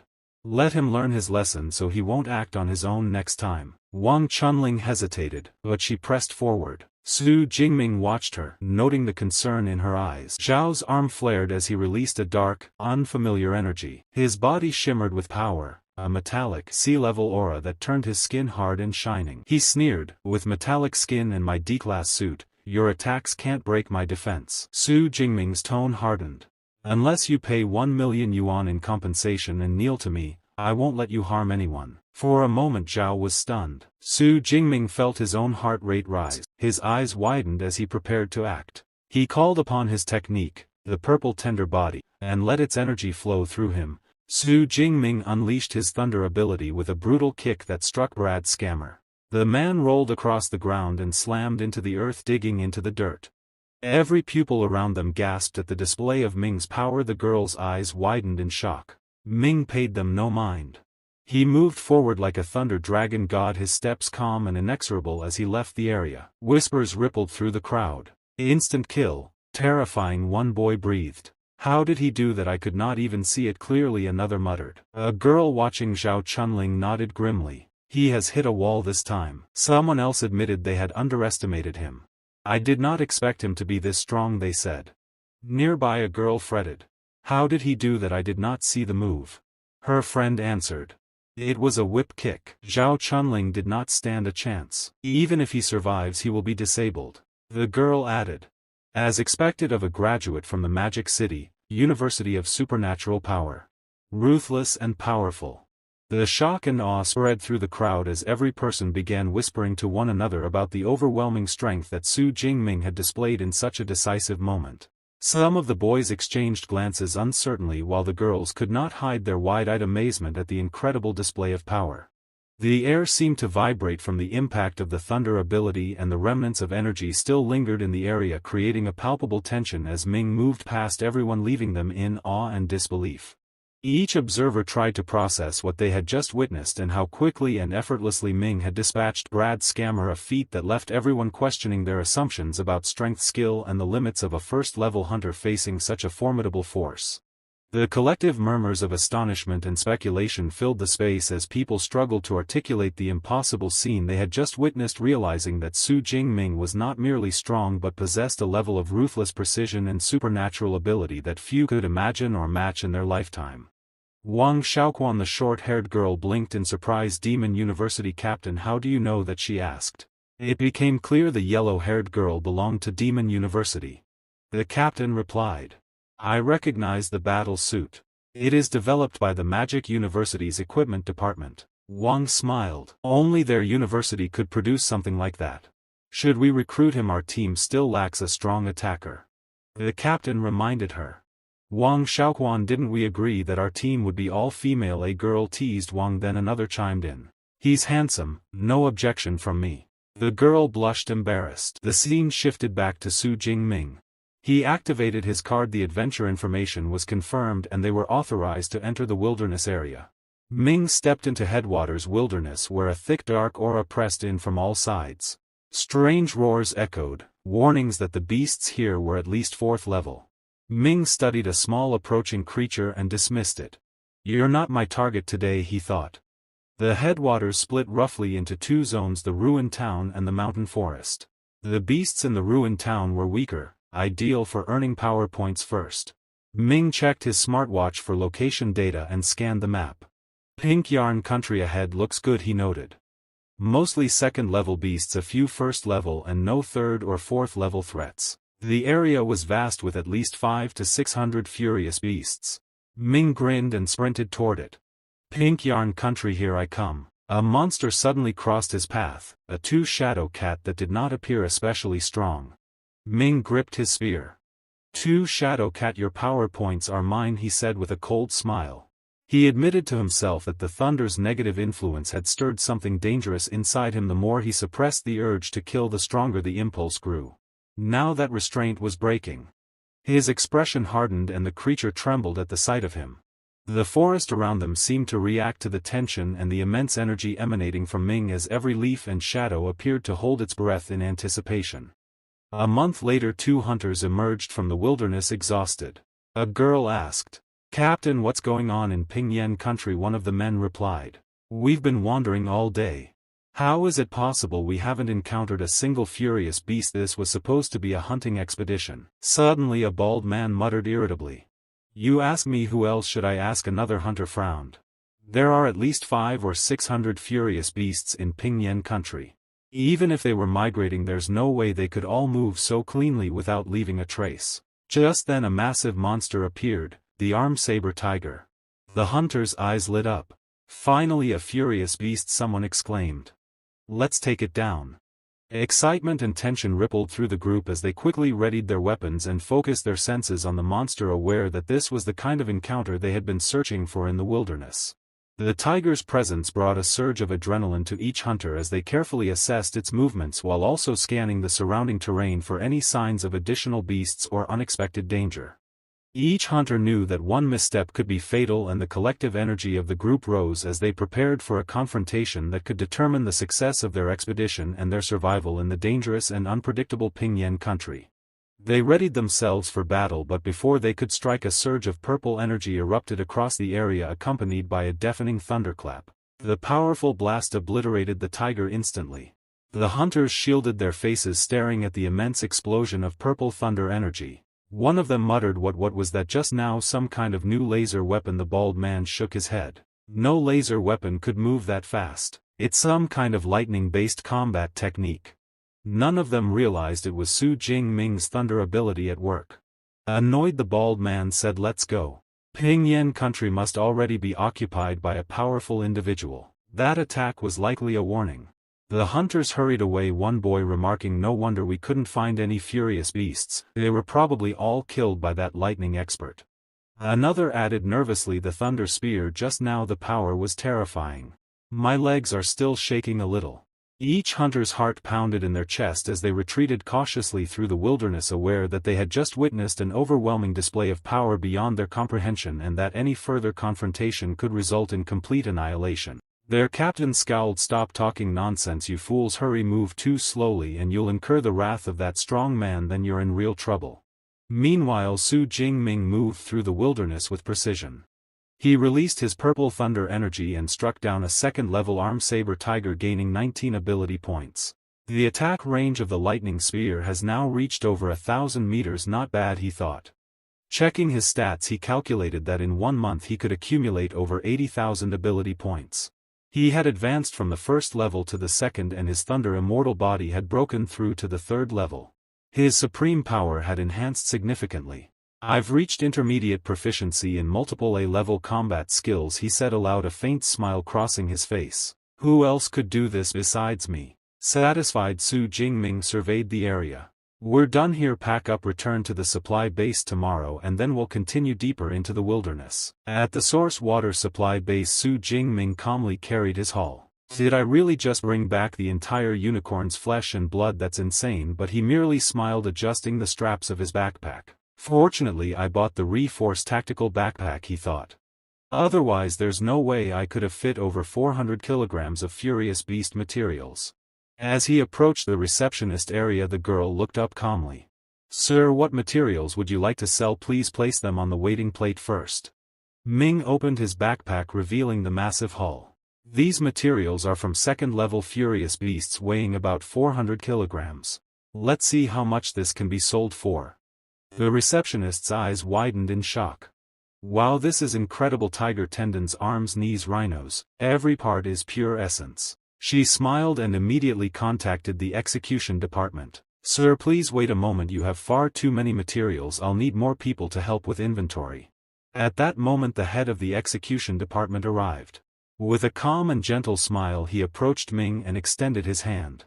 Hello Su Jing. Ming, did you really do this alone? Ming returned the handshake. Nice to meet you. The head nodded appreciatively. Mr. Su, you are truly a young and promising man. To hunt down so many furious beasts at such a young age is astonishing. I will arrange for staff to count your materials. Would you care to sit with me while we do this? He glanced at the artificial material checking device and asked, did you use this for all your materials? The head smiled. Here's a platinum membership card for the supply base. You'll receive a 5% discount on anything you buy. Please accept it, Mr. Su. Ming thought to himself, the base must really value connections with young powerful second-level supernaturals. He accepted the card politely. Thank you very much, Manager Xiao. The manager returned the smile. The total value of these beast materials comes to 24.764 million yuan. How about we round it up to 25 million? Ming was momentarily surprised. There are still people who want to come forward. Thank you very much, he said calmly. He checked his phone and saw a notification his bank account had been credited with 29,012,300 yuan. He smiled satisfied. 29 million instant wealth. Su Jingming turned back once as he left and offered a casual nod. Mr. Xiao, see you next time. Manager Xiao smiled politely and handed him a card. This is my business card. If you're free, come by for tea. Inwardly Xiao thought the young hunter had a bright future. Su Jingming's calm buzzed. He checked the caller ID and frowned. Zhao Chunling. What does she want? On the other end Zhao Chunling's voice snapped with anger. Boss, the man who crippled me just returned to the supply base. You must make him pay. Manager Zhao listened then replied coolly, that little guy. He's only a first level. How do you intend to take revenge? Zhao Chunling snarled. Send the Tiger Shrek squad. I want him to suffer worse than death. He should be left crippled, hands and legs ruined. Zhao hesitated then sighed. Fine, I'll lend you the Tiger Shrek squad. After this we'll have no further connection. Don't worry, Zhao Chunling vowed. Once this is done, I'll leave Qinshu City for good. After the call ended, Manager Zhao rubbed his temple. Why do I feel uneasy? He wondered. Am I overthinking it? The Tiger Shrek squad was an elite second-level team. On paper this should be no problem for them to handle a first-level hunter. Still a tiny seed of doubt lingered. Across the plaza Su Jingming sneezed and rubbed his nose, glancing around. What's going on? Is someone plotting against me? The scene opened with Manager Zhao smiling as he walked toward Manager Wang's office. Manager Wang, he said confidently, I just discovered a very promising young man named Su Jingming. He single-handedly brought back more loot than an entire dozen teams combined. Wang's expression shifted instantly to one of surprise. Su Jingming, he repeated, curiosity flickering across his face. Sitting down at his desk, he opened his laptop and began scrolling through the database. As he searched, his eyes suddenly widened. Something on the screen made his tone turn serious. Mr. Zhao, Wang said in a firm voice, this Su Jingming you mentioned, he's very important. If he comes to the base again, inform me immediately. Zhao straightened up nervously. Understood, Manager Wang, he said, though his voice trembled slightly. As Wang left, Zhao muttered under his breath, what kind of person is this Su Jingming? He can actually make old Wang so excited. It seems he's someone extremely important. I must not treat him lightly. Meanwhile, in his private office, Wang Qiao leaned back with a faint smile. So, another disciple of Yang Jingtian has appeared in my base, he murmured. Pulling up Jingming's record, he studied it closely. Second level already, and his talent even surpasses Luo Ming. He knew Luo Ming well, Yang Jingtian's senior disciple, a man who was already considered a monster in strength. For Jingming to be even stronger was astonishing. A terrifying talent like this must not be offended, Wang said to himself quietly. After a while, he noticed something else on the report, a space ring priced at over 10 million. He frowned. Over 10 million for something that holds only as much as a suitcase. Ridiculous, but still, so convenient. He tapped his fingers against the table, thinking. I wonder if a larger space ring, something that could hold a spear, would even be possible? Just as he was lost in thought, his phone buzzed suddenly. Wang glanced at the screen and raised an eyebrow. It was his old roommate calling. On the other side, Su Jingming picked up. Brother Ming, it's been ages, the man said cheerfully. When are you coming back to school? Jingming was taken aback for a moment. Probably in half a month, he replied. Why, is something wrong? Before his friend could answer, Jingming suddenly felt a strange tension in the air. Nearby, a group of martial artists were gathering, each one radiating killing intent. They weren't ordinary people.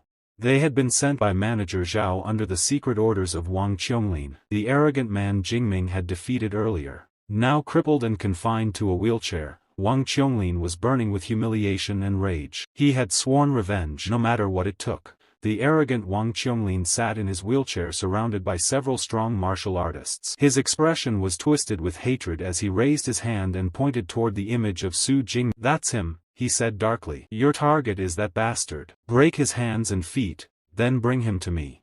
The leader of the group bowed slightly. "Understood." Meanwhile, Su Jingming had no idea that danger was quietly approaching. He was still on the call with his old friend Wang Tao, who said, "By the way, during the month you were gone, a new student enrolled at the academy. He's pretty famous already." Before he could finish, Wang Tao sensed something off. "Hey, what's wrong? You're quiet all of a sudden." Jingming shook his head slightly. "It's nothing," he said calmly, "go on." But at the same time, several men in black were already waiting nearby. They hid in the shadows of a narrow alley. Their leader raised his hand and said in a low voice, "Everyone, get ready. The target has entered the alley. He Jing, analyze his strength." The girl nodded and activated her scanner, feeding information to the captain. A masked man beside her chuckled. "Captain, I don't mean to doubt you, but aren't you being too cautious? He's just a first-level ability user. What kind of threat could he?" Before he could finish, He Jing suddenly gasped. Her eyes widened in disbelief, and she clutched her head as if in pain. The captain frowned. "What's wrong?" She trembled as she shared her vision feed with the rest of the squad. "Captain, look at this for yourself." The entire team stared at the data being transmitted through their visors. A blinding light filled their view. Su Jingming's spiritual energy output was off the charts. The stronger the spiritual perception, the captain muttered, the brighter the light. But this light wasn't just bright, it was blinding. Everyone froze in shock.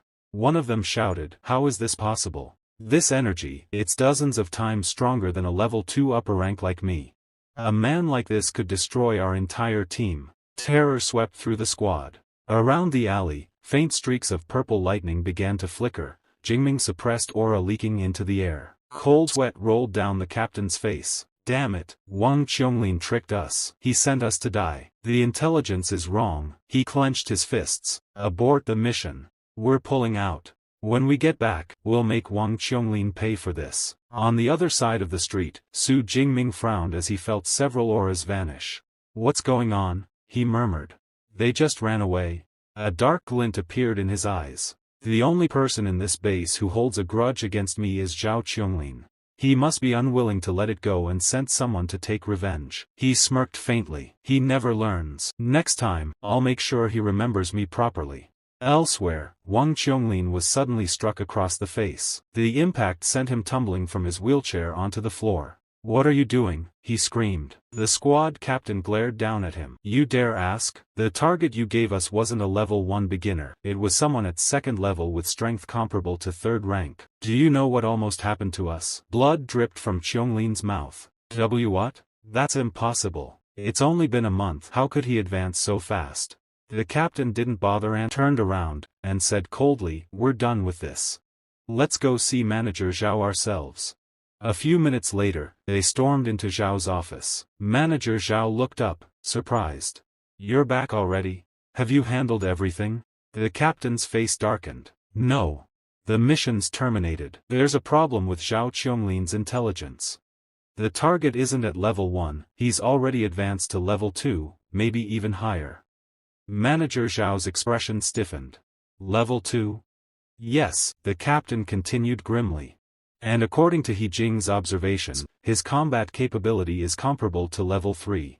We had no choice but to retreat." For a moment, Xiao said nothing. The pressure in the room grew heavy. He finally exhaled sharply and muttered, "A 2nd rank upper level, with strength comparable to 3rd rank." His face darkened. "What the hell is Zhao Qianglin thinking?" he whispered. "Can he even afford to offend someone like Su Jingming?" Manager Xiao froze the moment the captain finished speaking. 2nd level, upper tier, he repeated, swallowing. "Wait, what's the target's name again?" The captain gave a short, tight description: tall, broad-shouldered, a long spear slung across his back. At Xiao's side, sweat broke out. His voice trembled. It can't be, not him. Across the table, Manager Wang's face had already gone stone hard. How dare you send men to take down Su Jingming, he snapped, slamming his fist down so the cups rattled. Rage coiled through him like a live thing. Xiao tried to explain, panic making his words rush. Manager Wang, he's only a small-time second level. There's no need. Wang cut him off. Don't lie to me. He grabbed the tablet Xiao had been using and scrolled through the file, each detail landing like a blow. Jiangnan Province #1 scorer. Magic City University of Supernatural Power. Exclusive mentor, Yang Jingtian. An upper second level at 18, are you insane? Xiao's face went white. I didn't realize. Wang's jaw clenched. Do you understand now? This isn't some street thug you can threaten with hired strongmen. This is someone a master-level figure would notice. You've made a huge mistake. His tone left no room for bargaining. Xiao bowed so low his back creaked. I understand. It won't happen again. Don't make promise, Wang snapped. He turned to the captain. Everyone involved in this incident will be punished. Not only you, but the entire Tiger team. No one is to be left who can be used as an excuse for more trouble. Clear. The captain nodded, grim. Xiao tried to protest, pleaded for lenience, but Wang's gaze cut him off. Begging won't help you. Prepare the personnel files. I want every name. Outside the office, whispers rippled through the supply base. Students and low-level staff peered toward the main administrative wing. That's where Wang Chunling sits, someone murmured, half in awe, half in fear.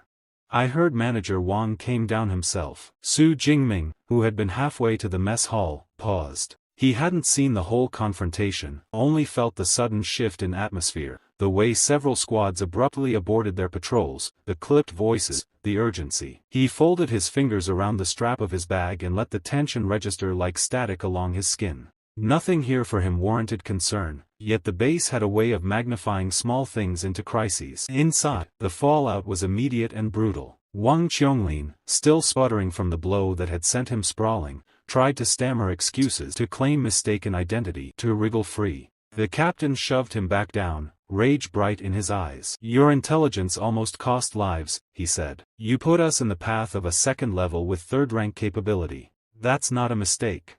That's negligence. Xiao's shoulders shook. He'd never expected this to escalate to Manager Wang's office. He certainly hadn't meant to target someone of Su Jingming's caliber. Now the base's reputations and Xiao's career hung in the balance. Wang's men would not tolerate embarrassment. They would find scapegoats and they would make an example. Su Jingming watched from the margin long enough to see the men file back to their stations, chastened. Let them punish the pawn. He had his own path to follow, training, equipment, the quiet plan he'd promised himself, and none of this managerial theater would change that. Still, as he walked on, the name Manager Wang lingered in his mind. If the supply base's leadership had chosen to take this personally, reprisals might be messy. Su adjusted the spear on his back a fraction and kept his steps steady. Trouble made noise, he preferred to let his actions speak. At that moment, Manager Wang arrived, his presence commanding instant attention. Chu, you're finally back, he said warmly. I am Wang Chuang, the chief supervisor of this base. The crowd fell silent. Even the captain straightened unconsciously. Su Jingming looked up, faintly puzzled. He hadn't expected to meet the chief himself. Across the hall, the short-haired girl's eyes widened. Wait, did the supervisor just greet him personally? She whispered. The captain nodded slowly, a hint of awe in his tone. Seems this guy's identity isn't just that of a student from Magic City University. Manager Wang stepped forward with a respectful expression and bowed slightly.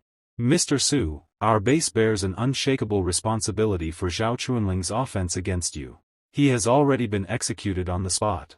As for the others involved, they have been stripped of their ranks and imprisoned. Gasps echoed through the crowd. The punishment was swift, almost too swift, but no one dared question it. To express our deepest apologies, Wang continued, our base has prepared a small gift for you.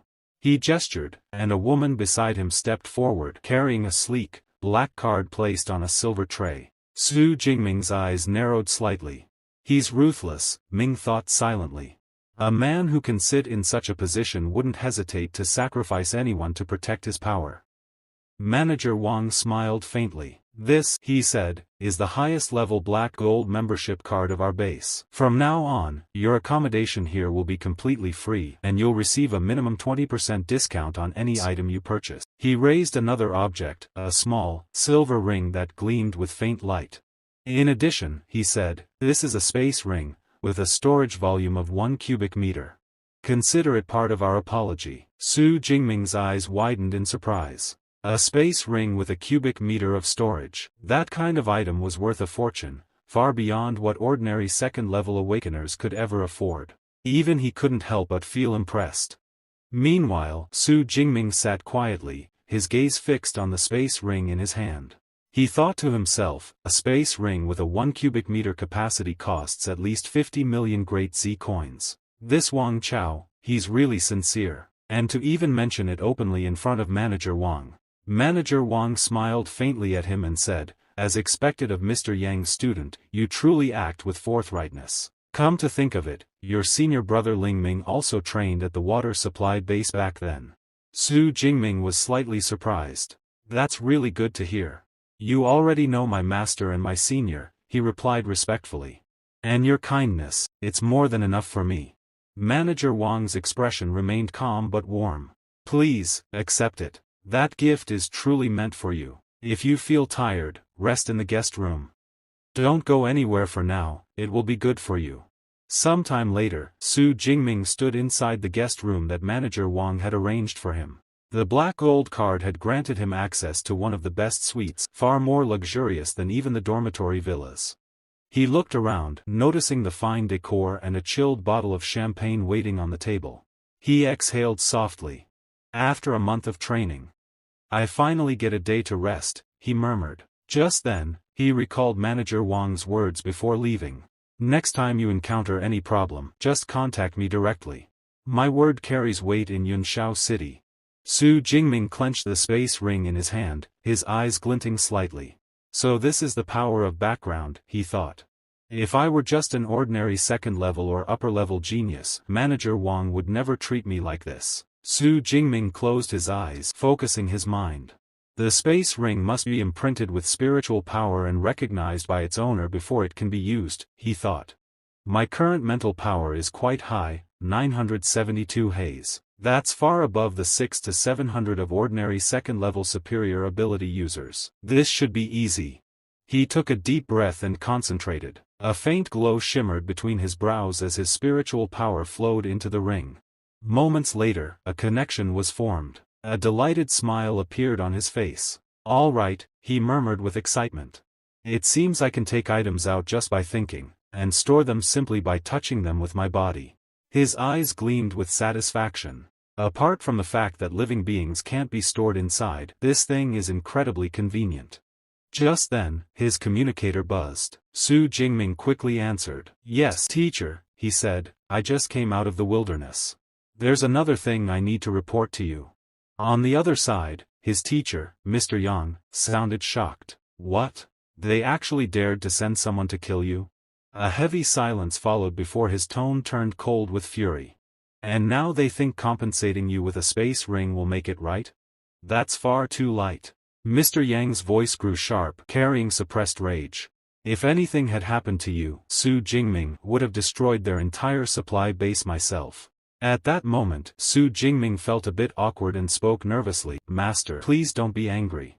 But his teacher, Mr. Yang, continued in a firm tone. By the way, you mentioned that elite team from the second tier, those upper-level players who followed you all the way into the wilderness. Why did they give up in the end? Su Jingming hesitated for a second before replying. Maybe they discovered that I was also an upper-level second-rank ability user. It probably didn't match their expectations, so they went back to reconfirm. Mr. Yang's eyes widened slightly on the other end. You've already reached the second level? It's only been a month since we entered the wilderness for training. Su Jingming answered calmly. Yes, master. I got promoted just a few days ago. A hearty laugh burst out from Mr. Yang. Ha ha ha. As expected of my student. I am Yang Gontai and my disciple truly does me proud. Your cultivation speed is even faster than mine back then. His voice was filled with pride and joy. When do you plan to come back? I'll personally congratulate you when you return. Su Jingming smiled faintly. Let's head back before school starts. I should use this time to prepare for the advanced area. My lightning flash proficiency has reached the advanced stage, so even a level 14 beast shouldn't be able to catch me.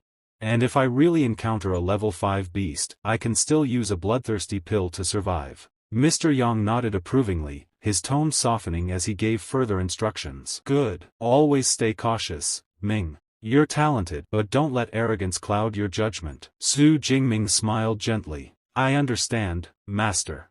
I'll remember your teachings. With that, the call ended. Not long after, one of Mr. Yang's subordinates walked into the room.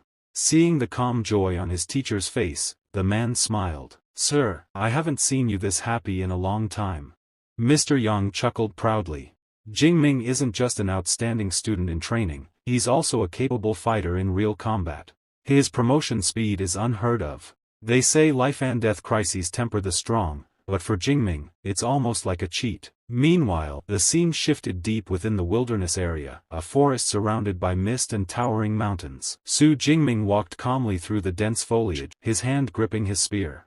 Suddenly, energy surged violently around him. His instincts flared. Without hesitation, he released a burst of purple thunder energy, thrusting his spear forward in a sharp arc. A streak of lightning tore through the air, splitting several trees cleanly in half. The next second, a powerful aura erupted from the front. A beast stepped out of the broken grove, a furious wind wolf. Su Jingming narrowed his eyes. A level 3 furious beast, he thought. These usually possess special abilities similar to elemental powers. Judging from that wind blade earlier, this one's definitely a wind-type beast. A mid-level 3rd rank. Let's see how many power points I can gain from killing it. He shifted into a ready stance, lightning flickering faintly across his arm. But before he could strike, voices echoed from the distance. Look, it's the wind wolf. Let's take it down, someone shouted. Su Jingming froze for a moment, turning toward the sound. A team of players emerged from the shadows, and among them was a woman who instantly drew attention. She was stunning, long hair flowing, her figure graceful and confident. Her face carried the kind of natural beauty that could rival an internet celebrity. Su Jingming recognized her immediately. Jiang Zhuan, from Demon University. In her team, one player observed the beast and said, the wind around this swift wolf is quite strong. It should be a level 3 mid-tier beast. Another boy smirked. Perfect level for Miss Jiang. Good material for her usual hunt videos. Let's block its escape route first. Su Jingming's gaze hardened slightly. As expected of Jiang Zhuan, everyone in her team is at level 3. But are they trying to steal my prey? He knew the wilderness rules well. Resources like furious beasts belong to whoever discovers them first. If someone tries to take it, that's a direct provocation. From the other side, one of Jiang Zhuan's teammates laughed nervously. Miss Jiang, don't say it like that. This isn't robbery, it's helping someone. A 2nd level adventurer encounters a 3rd level furious beast, and then gets rescued by a goddess? That'll bring great attention online. But Jiang Zhuan glared sharply and snapped, I don't need this kind of fake photo shoot. Her tone cut through the air like a blade, silencing her team. Jiang Zhuan glanced at Su Jingming, her voice calm but firm. Besides, this guy looks calm and composed. He clearly doesn't need any help. One of her team members clenched his teeth tightly, frustration flashing in his eyes. That damn woman, he cursed inwardly. Another boy stretched his shoulders and said with a smirk, it's Miss Jiang's call anyway, she's the one with the big name and money. What a pity, Su Jingming thought, watching the tension unfold. That boy clearly wanted to use this moment to gain attention, yet Jiang Zhuan's words had shut him down completely. The team captain forced a smile and said, since you're not satisfied, Miss Jiang, let's find another furious beast instead. With that, the group turned around and left the area. Su Jingming quietly watched them disappear into the forest. Jiang Zhuan, she actually has a good personality, he thought. Being an internet celebrity with millions of fans, she still acts straightforward and decent. That's rare. Huh, so what do you all think? Could she really become our MC's future waifu? If you had someone like that in front of you, would you want her as your girlfriend? Su Jingming shook his head at his wandering thoughts and focused again. Never mind, whatever happens with her has nothing to do with me.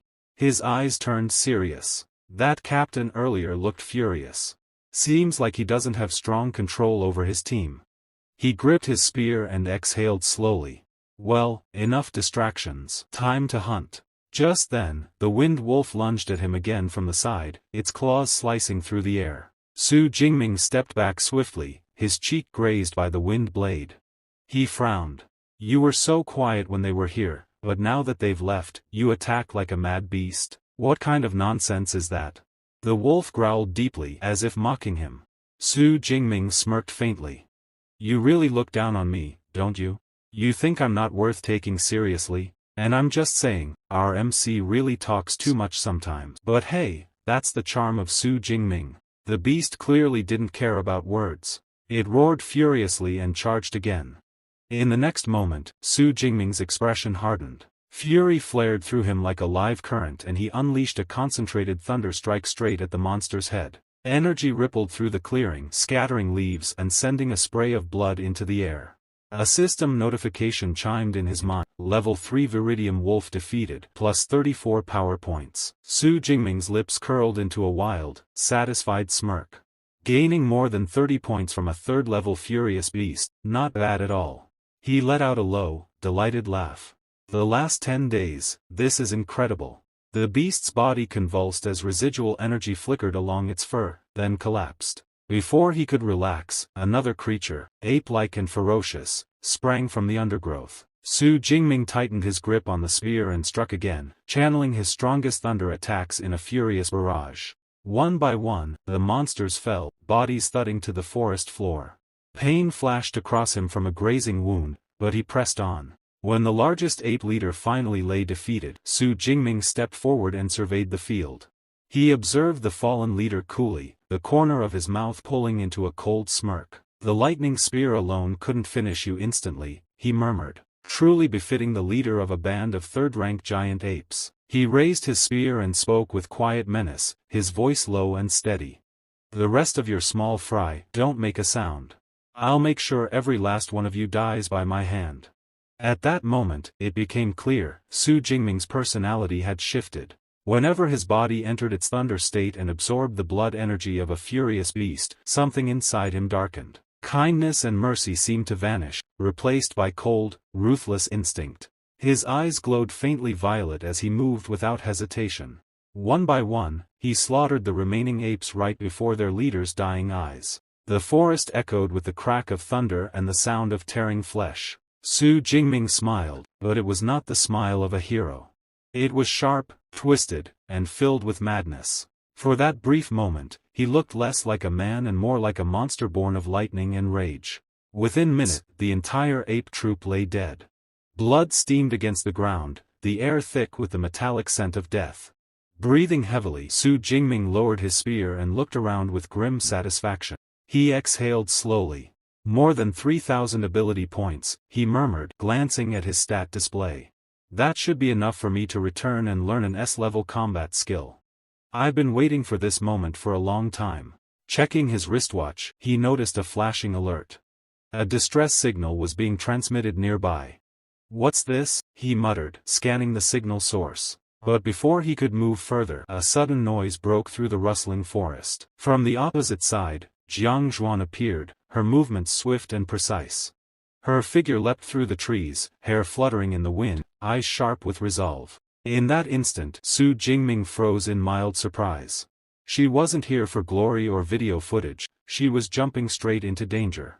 She was trying to save someone's life. From the other side of the forest, a loud roar shattered the silence. A massive beast burst through the trees, scales flashing like metal under sunlight, its tail smashing through trunks with each step. Jiang Zhuan's face turned pale as she ran desperately through the dense woods. My whole team disappeared after encountering a 4th-level furious beast, she gasped, fear tightening her chest. Behind her, the creature closed in, a digging dragon, one of the most dangerous 3rd-tier beasts. Her voice trembled. Any beast with dragon in its name is always terrifying. I'm only a mid-level 2nd rank. Even with a bloodthirst pill, I can't beat this thing. Branches tore past her as she sprinted, eyes filled with panic. I hope someone strong anyone receives my distress signal. Little did she know, the one who received it was Su Jingming. Meanwhile, he was already racing toward the signal's direction, lightning sparking faintly across his arms. Back in the forest, Jiang Zhuan stumbled into an open area. "Damn it," she gasped. "Without trees to block it, I'll be caught for sure." The monster roared again, its claws slicing through the air as it lunged. The ground trembled under its weight. Jiang Zhuan froze, fear gripping her completely. No, there's no escape now. And just as the beast's shadow fell over her, boom! A flash of purple lightning split the air, striking down between her and the digging dragon. Energy exploded outward, throwing up dirt and sparks. When the light faded, a tall figure stood between her and death. Purple thunder flickered around his body, his eyes calm and unshaken. Su Jingming had arrived. Jiang Zhuan's breath caught in her throat as recognition flashed in her eyes. "It's him, that boy from the cave, the one who fought the wind wolf," she whispered, her voice trembling between shock and relief. She didn't know much about him, but meeting Su Jingming again, in this moment of life and death, felt almost like fate. After some time, Miss Jiang tried to stop Su Jingming, shouting anxiously, "Run! That's a Tier 3 lower-level burrowing dragon. You can't beat it." She wanted to stop him from doing something reckless, but Ming didn't even flinch. Calm and fearless, he dragged his lightning spear along the ground, sparks scattering as he faced the massive beast head-on. Miss Jiang's eyes widened in disbelief. "Why won't he listen to me?" she thought in panic. "Does he really plan to fight that thing alone?" She gritted her teeth, her voice trembling. "It's okay if I die here, but I must not drag an innocent passerby into this." Like a true warrior, she stepped forward, positioning herself between Su Jingming and the furious dragon. "Go, run. I'll hold it off for a few seconds. Please, save yourself." Her desperate courage stunned Ming for a moment. He hadn't expected her to risk her life for him. Before he could say anything, the dragon roared furiously, its deafening cry shaking the entire forest. Miss Jiang trembled, her body frozen as death loomed before her. She shut her eyes tightly, ready to face the end. But then, a violent surge of dark purple lightning erupted behind her. Su Jingming's power exploded like a thunderstorm from the heaven. In that instant, his entire body was wrapped in blinding arcs of electricity as he charged forward like a living lightning bolt. The next second, boom! His thunder spear pierced straight through the dragon's skull. The ground shook violently, and blood splattered across the forest floor as the beast collapsed with a thunderous crash. Miss Jiang fell to the ground, her body trembling uncontrollably. Her eyes widened in shock and fear as she watched the mighty creature's corpse burn under the flickering purple thunder. He killed a dragon, instantly. She stared at Su Jingming, speechless, her heart pounding uncontrollably. The man before her was no ordinary Awaken. At that moment, Jiang Chuan turned toward Su Jingming, her face pale and eyes wide with disbelief. She looked at him carefully, her voice trembling. "This power, it's too terrifying. The sonic boom I just heard wasn't an illusion. But, how? Isn't this person only at the upper level of the second rank? How can he possess such strength?" Meanwhile, Ming stood calmly amid the fading storm of purple light. A faint smile curved his lips as he looked at the remains of the slain dragon. As expected, he murmured, "Any furious beast with the word dragon in its name gives more ability points than ordinary third-level upper beast." A soft notification echoed in his device. Plus 36 power points gain. Ming nodded in satisfaction, the corners of his mouth lifting slightly. Then he turned to Jiang Chuan and asked in a gentle tone, "It doesn't matter now. How's your health?" Startled by his calmness, Jiang Chuan's heart skipped a beat. She tried to compose herself and gave a small, nervous smile. "I'm fine. My legs are just a little weak. Thank you for saving me from that dragon." Ming simply shrugged. It was just a small favor. Anyone else passing by would have helped too. Yet, his confident smile and composed posture made him look every bit like a hero from a storybook. He extended his hand toward her, his voice soft but firm. "Take my hand. Try to stand on your own." In that instant, Su Jingming looked like a true savior, lightning fading behind him, the forest breeze brushing through his hair, his eyes calm and steady. Jiang Chuan hesitated for a second, then slowly placed her hand in his. Her voice was gentle, almost shy. "That's not necessarily true. My name is Jiang Chuan." She introduced herself properly, meeting his gaze. "I have no way to repay you for saving my life, but if you ever need anything in the future, just tell me." Ming gently grasped her hand, a faint smile forming on his lip. "My name is Su Jingming," he said casually. "I can't really say I'm giving you an order, but it'd be great if you could give me an autograph photo of yourself. Look at this guy. he really knows how to flirt with a beautiful lady. However, Ming wasn't doing it for himself. In his mind, he thought silently, Wen Tao's been a huge fan of Miss Jiang for so long. He's been longing for an autograph photo forever. At that moment, it became clear, Ming wasn't falling for her yet. But perhaps in the future, she might just become his fated one. Jiang Chuan blinked in surprise, then smiled softly. I don't have any photos with me right now, she replied. But I can give you one when we get back to the supply base. Ming nodded, accepting her words calmly. Suddenly, Jiang Chuan lifted her hand and pointed toward his weapon. Wait, that gun, she said, her tone curious. Are you from the Magic Supernatural University? Ming was slightly surprised.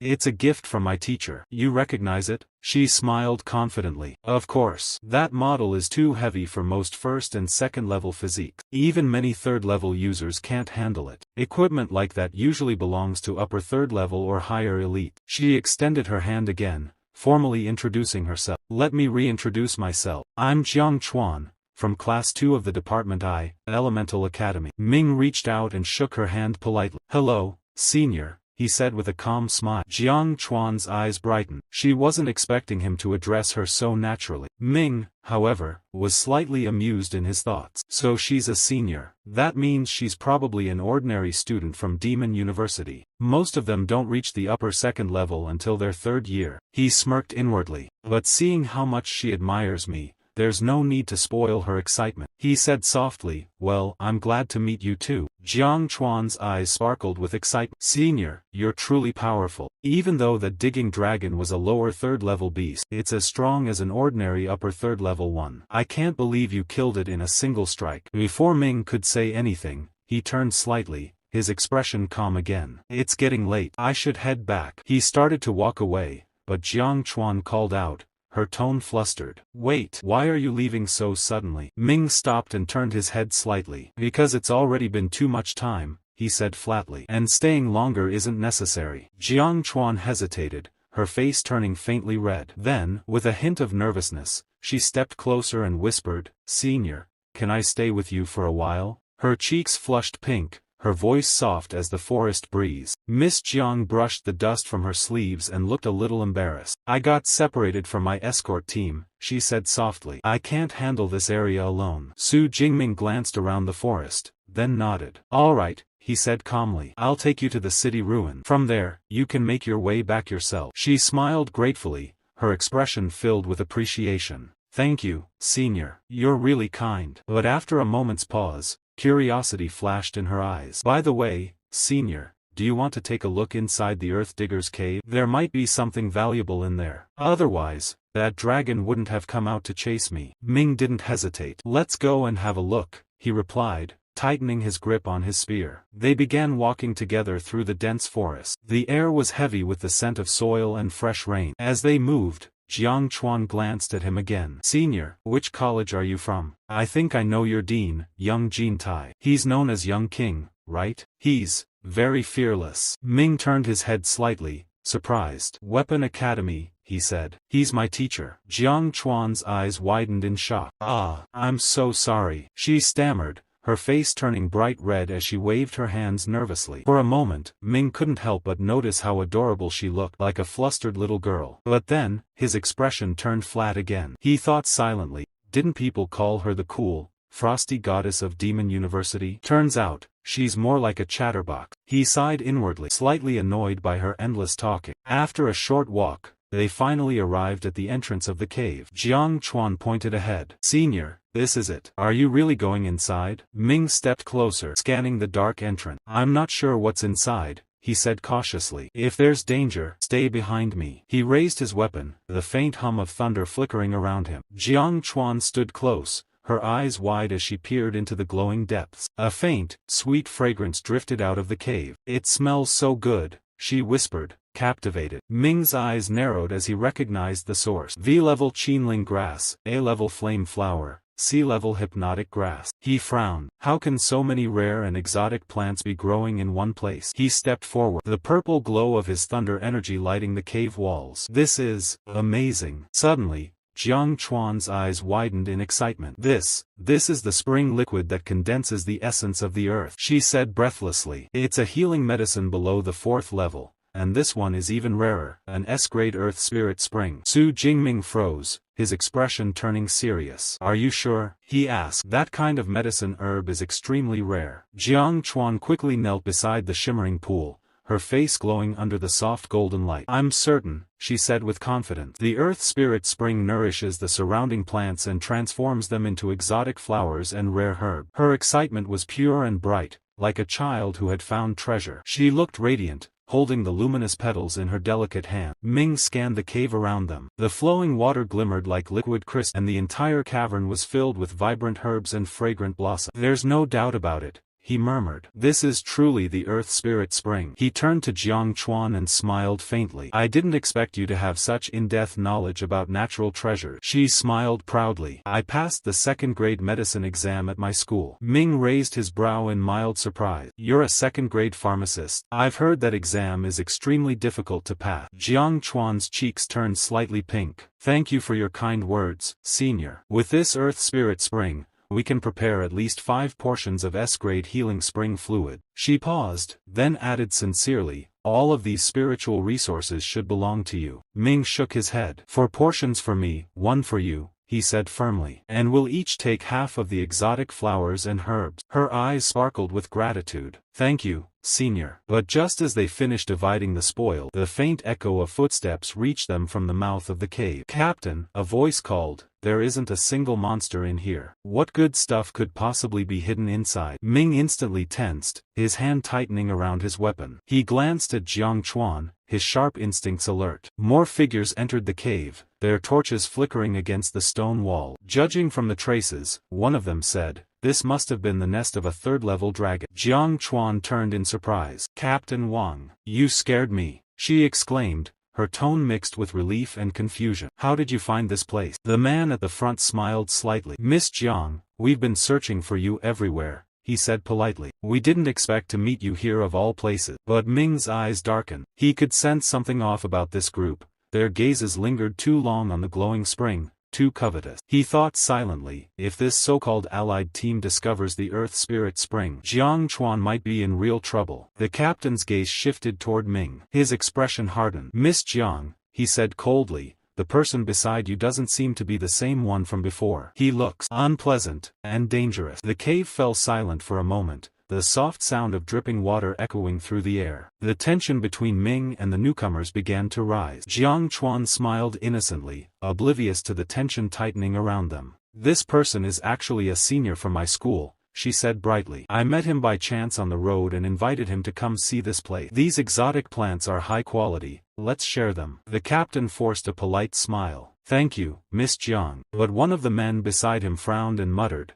then looked toward the spring with narrowing eyes. That water, it looks like an S-rank healing elixir, he said under his breath. At the word S-rank, something changed. Greed flashed across the faces of the newcomers, the air shifted, heavy and cold. Their polite masks dropped. The captain's expression grew dark as he stepped forward, eyes glowing with avarice. F-level natural treasures, all of it belongs to us, he said, voice low and dangerous. Jiang Chuan's smile froze. What's happening? She whispered, clutching Su Jingming's hand more tightly. The captain's smile turned cruel. Miss Jiang, you've been hiding things from us, he said. And since you invited others here, well, that makes it easy. Jiang Chuan squeezed Ming's hand and tried to steady him. Everyone can share, the spring and the herbs are yours too. Senior, let's go. Her attempt to defuse the situation failed. Ming did not move. He stood very still, the purple energy coiling faintly around his arm. Why are you just standing there? Jiang Chuan asked in panic. Captain Wang and the others are peak 3rd level. They'll crush us. Su Jingming's voice was cold and steady. I am a peak 3rd level as well. I don't think I'm worse than them. His eyes were unreadable. Even if we hand over every treasure in the world, they won't let us leave. They'll kill us the moment they get the chance. The captain barked out a laugh, cruel and bright. Arrogant brat. You were right. Miss Jiang here has brought us to something valuable. If we let you live and she goes back to report us, none of our group will survive in Jin City. Better to silence you now. He drew his weapon with a slow, menacing motion. I'll dig out this cave with my own hands. Silence fell before the cave,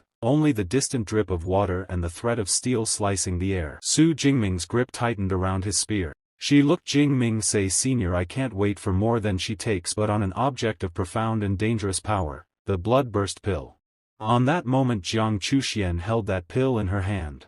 A flash of crimson light erupted from Jiang Chuxuan's body, a visible surge of raw, temporary power. The ability was now active. The scene was set for a massacre. Deep within a secluded cave, the air grew thick with menace. Jiang Chuxuan's power, unlocked by the pill's desperate gamble, was revealed in a wave of chilling cold.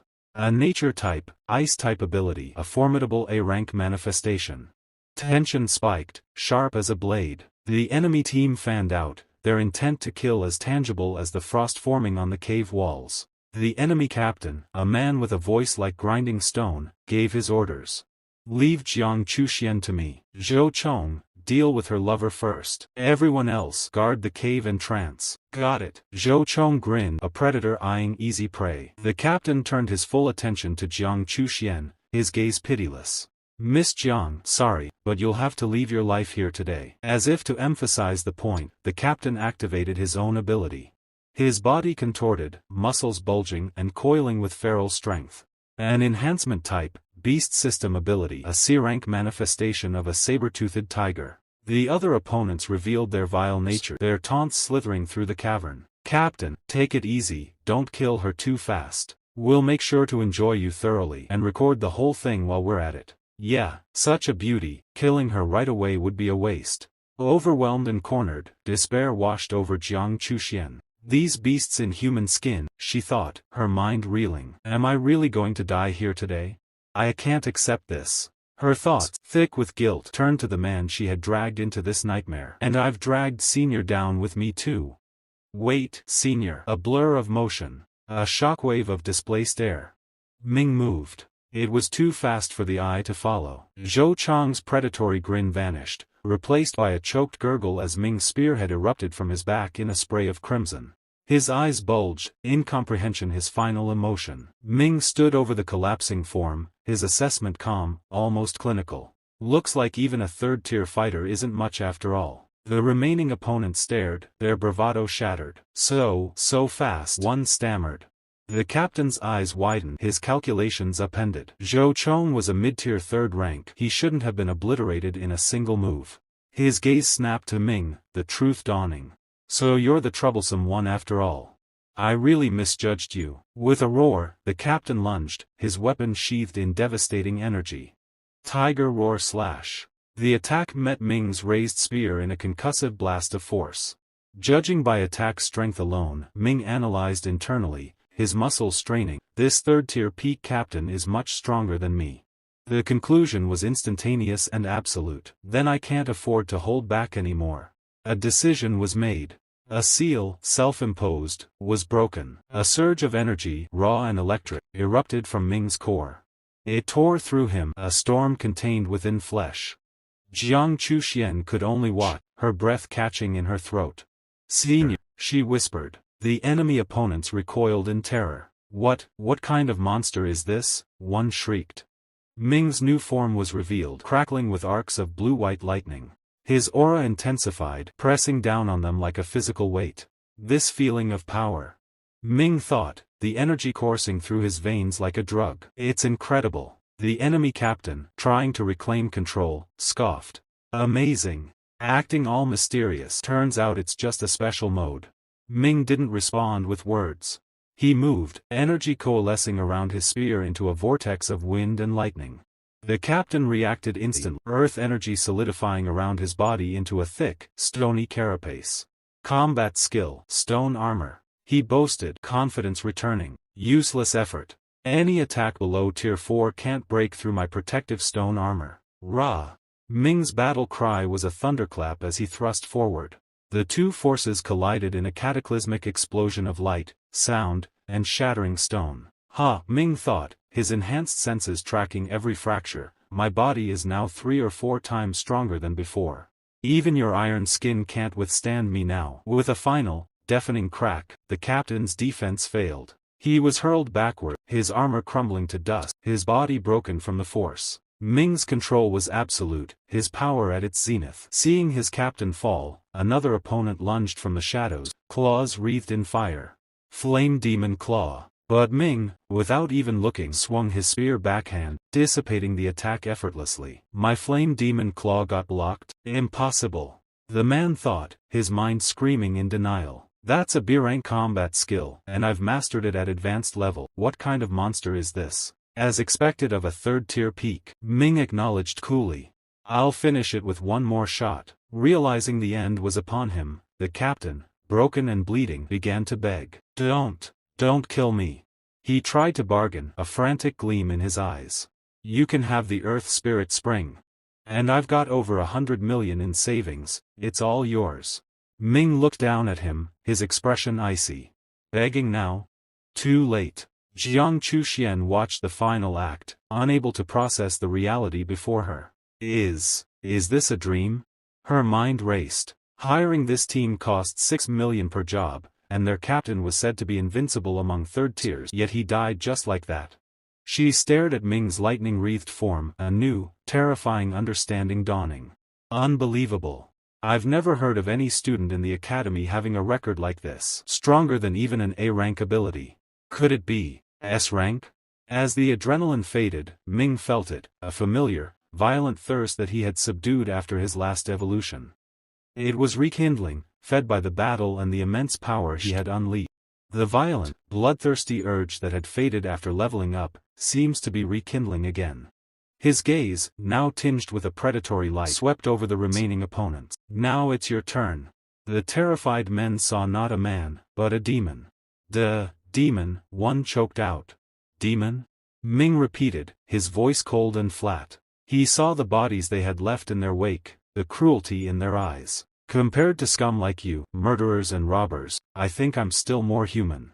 In a final, desperate act, one of them screamed, everyone, take blood-burst pills. Fight to the death. They consumed the crimson pills, their bodies swelling with a last, suicidal burst of power.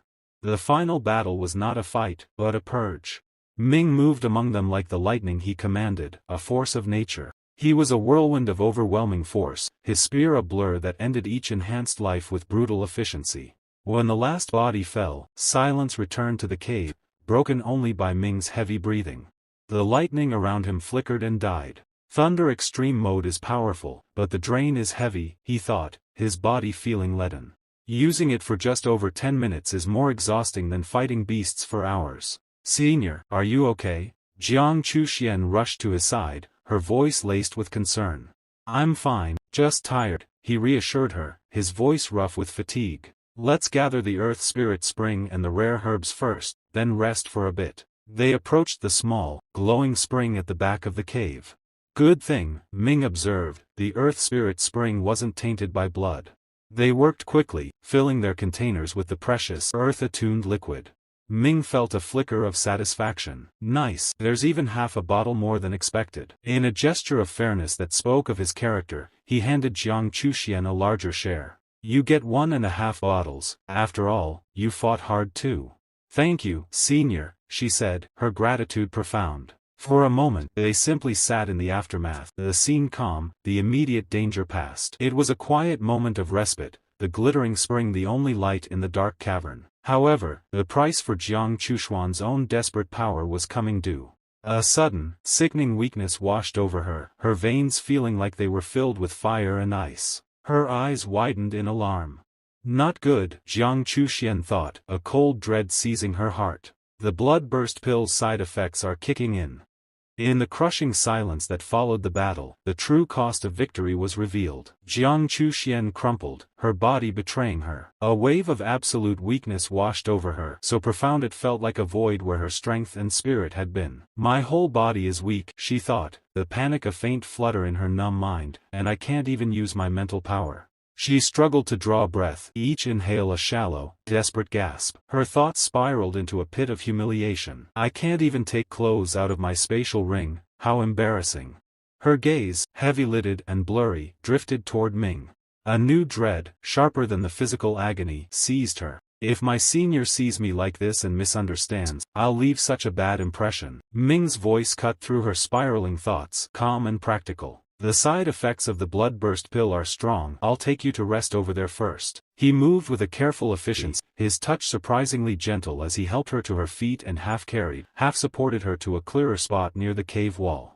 As his arms steadied her, a new and entirely different sensation erupted within her, a frantic, fluttering rhythm in her chest. Why is my heart beating so fast? She wondered, the feeling alien and overwhelming. The answer dawned on her with a blush she was too weak to suppress. Is it because this is my first time being this close to a man? Ming carefully set her down, propping her against the cool stone. Rest here for a bit. I'll go collect the remaining rare flowers and herbs.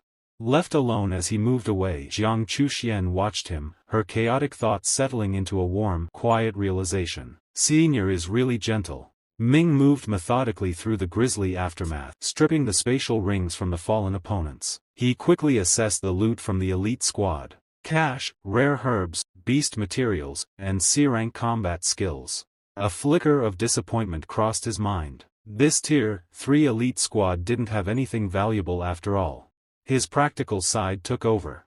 Hopefully, 2 1 cubic meter spatial rings can be exchanged for a 2 cubic meter one. Otherwise, carrying a spear everywhere is such a pain. A weak, trembling voice called out from behind him. Senior, Earth Spirit Spring can ease the weakness caused by the blood-burst pill.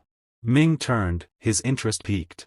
Oh, Senior, you can feed me some, she whispered, her face tinged with pink. Not too much, just 1 sip will do. He knelt beside her, uncorking one of the precious bottles and carefully bringing it to her lips. The effect was not instantaneous, but it was profound. A wave of palpable relief washed over her strained features, the deathly pallor receding slightly. I feel much better now, she managed, her voice gaining a sliver of its former strength. But to fully recover, it'll probably take 3 to 4 hours. Ming was impressed. I didn't know the side effects of the bloodburst pill could be neutralized. This S-rank Earth Spirit Spring really is amazing. Internally, he calculated. 3 to 4 hours later, it'll be nighttime. He made a decision. Let's rest here for the night, it's relatively safe anyway. The suggestion sent a jolt through Jiang Chuxian. Just me and Senior, a man and a woman alone, spending the night in a dark cave. Her imagination, fueled by exhaustion and proximity, conjured a series of wildly romantic and embarrassing scenarios. A vivid blush crept up her neck and flooded her cheeks. Ming, oblivious to her internal turmoil, checked for her agreement. What do you think? Oh, okay, she stammered, looking away in a fluster. I'll do whatever Senior says. Night fell, draping the cave in a blanket of quiet shadows. The hours passed uneventfully, the only sounds their steady breathing. The next morning, Ming stood at the cave entrance, breathing deeply. The forest air is so nice. If there weren't any beasts, I could live here for a month. Jiang Chuxian, now mostly recovered, watched him, her thoughts a tangle of relief and chagrin. I can't believe the nonsense I was thinking last night. How could Senior be that kind of person? Yet, to her own confusion, a faint, inexplicable sense of disappointment lingered. But, why do I feel a little disappointed? Let's go, I'll take you to the forest's edge, Ming said, pulling her from her thoughts. Oh, okay, she replied, perhaps a little too quickly. They set off at a brisk pace, moving swiftly through the dense undergrowth. The path ahead seemed clear, promising a smooth return. But then Ming's body tensed, his senses screaming a warning. Not good, his mind hissed, his eyes locking onto a massive shape crashing through the trees ahead. It's a Tier 5 flame tiger. The colossal beast, wreathed in flickering embers, burst into view. But instead of charging them, it tore past in a blind panic, its mighty frame radiating pure terror. It didn't notice us? Jiang Chuxian asked, bewildered. Senior, judging by that beast's expression, she pointed out, her voice rising with alarm, it looks like it's running for its life. The reason for the flame tiger's flight became horrifyingly clear a moment later. The forest behind it seemed to move, to boil over, a massive, swarming tide of small, metallic-furred creatures flooded the ground, consuming everything in their path. That's an iron-eating rat, Jiang Chuxian cried out. They may only be Tier 1, but once they swarm, even a Tier 6 powerhouse would die if surrounded. The scale of the horde was staggering, a living, gnawing carpet of death. No wonder even that Tier 5 beast is fleeing. Ming exclaimed, the situation snapping into terrifying focus. Instinct took over. We should run too. They spun and fled, pouring on every ounce of their speed. Iron-eating rats have insane stamina, Jiang Chuxian gasped as they ran. They can sprint non-stop for 5 or 6 hours. Can we really escape? The only safe place is the supply base, but it's at least 90 kilometers away. Ming knew their current pace was a death sentence. We have to find a way to move faster. This spear's too heavy, I'll have to drop it. Senior, my spatial ring is big enough, put it in mine, she offered quickly. He stowed the weapon, feeling immediately lighter. But it wasn't enough. That's much better, he thought, but running while holding hands is too slow. Carrying her on my back would be faster. Without a word, he swiftly scooped her up onto his back. Ah, she yelped in surprise, her arms instinctively wrapping around his neck. Let's go, he shouted, and then he unleashed his full, terrifying speed. The world became a blur of green and brown as he charged through the wilderness, a bolt of human lightning with Jiang Chuxian clinging tightly to his back. They reached the outskirts of ancient city ruins only to find the stone streets already churning with the metallic swarm. Even the city ruins area is overrun with iron-eating rats, Ming realized with a sinking feeling. This is the worst-case scenario. There was no way around. The only path was through. Guess we'll have to fight, he yelled. Lightning crackled to life around him, enveloping them both in a crackling nimbus of energy. Junior, hold on tight. I'm speeding up. Jiang Chuxian screamed as he launched himself forward, a living storm plowing into the horde. He became a vortex of destruction, a thunderbolt carving a path through an ocean of fur and teeth. His system registered the carnage with cold, mechanical efficiency. Killed 1 tier, 1 lower iron-eating rat. Plus 2 ability points. Killed 1 tier, 1 mid iron-eating rat. Plus 3 ability points. He left a smoldering, rodent-filled trench in his wake, a trail of defeated beasts marking their desperate flight. Meanwhile, at the distant supply base, officials monitored the disaster with grim faces. Director, according to reports, this rat tide is massive, at least over 300,000 iron-eating rats. The director sighed, rubbing his temples. This will devastate the ecological balance of the source-water wilderness. The region will likely enter a slump for several months. Too bad for the ability users who went deep into the wilderness, they'll likely all be devoured. A concerned teacher nearby added, I hope Ming didn't go too far in. Otherwise, unless his teacher Yang Zhentian personally intervenes, no one can save him. Suddenly, a shout came from the wall. Such terrifying lightning. Is that a lightning-type beast? The base commander squinted at the high-speed approaching target. Begin beast danger assessment immediately. First squad, permission granted to open fire. Target approaching base at roughly 80 meters per second, interception failed. A hail of gunfire erupted from the walls, but the bullet sparked and ricocheted harmlessly off the crackling energy field that surrounded the lightning-clad figure. The defensive measures were utterly, completely ineffective. The figure closed the distance in a heartbeat, a blue-white streak that effortlessly cleared the massive defensive walls and landed inside the perimeter with a soft thud, the lightning aura dissipating into the air. A stunned silence fell over the soldiers and ability users gathered inside. As the dust settled, it revealed not a beast but a man, Ming, panting slightly with a wide-eyed and thoroughly shaken Jiang Chuxian on his back. What the hell? It's actually a person? I thought it was a lightning-type beast, one soldier stammered. Gotta admit, this guy's aura is terrifying, muttered another. Wait, that silhouette on his back looks kinda familiar. We've reached the supply base, Ming said, his voice rough with exertion. We're safe now. Yeah, Jiang Chuxian breathed, her grip on him finally loosening. That was such a close call, thanks to Senior. The base director hurried over, his eyes wide with recognition and disbelief. You actually made it through the rat tide. Need me to help with anything? Ming, his energy finally spent, made a simple request that stunned the entire assembly into silence. I ran from the mountains for over 40 minutes to get here.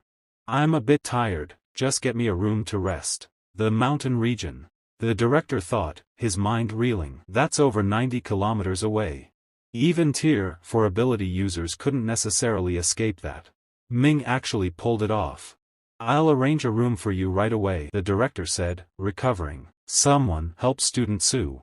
No need, Jiang Chuxian interjected firmly, sliding off Ming's back and immediately moving to support his weary frame. I'll help Senior myself. Her action did not go unnoticed. Isn't that goddess Jiang next to him? A voice cried from the crowd. Yeah, that's her. Lucky guy. The speculation ignited instantly. What's their relationship? Don't tell me they're. A heart-wrenching wail rose from one of her admirers. My goddess was stolen. Ignoring the commotion, Jiang Chuxian focused on guiding a weary Ming to the room that was quickly provided, ensuring he was comfortable before he succumbed to his exhaustion. 2 days later, Ming's eyes fluttered open. Jiang Chuxian, who had been keeping watch, let out a sigh of relief. Senior, you're finally awake. You slept for 2 whole days and nights. I almost fed you Earth Spirit Spring, she explained. I slept that long, he murmured, pushing himself up. Right, what's the current situation in the wilderness zone? The rat tide hasn't receded yet, and the area's still under lockdown. Even after it's over, there won't be many beasts for a while. The new term starts soon anyway, it's about time to return to school. A bright smile touched her lips. Senior's heading back to school? Perfect, I'm going back too. Sounds good, Ming agreed. Then, as if suddenly remembering a long-forgotten promise, Jiang Chuxuan's expression turned slightly shy. She reached into her spatial ring and produced a photograph, handing it to him. Here's that signed photo you asked for before.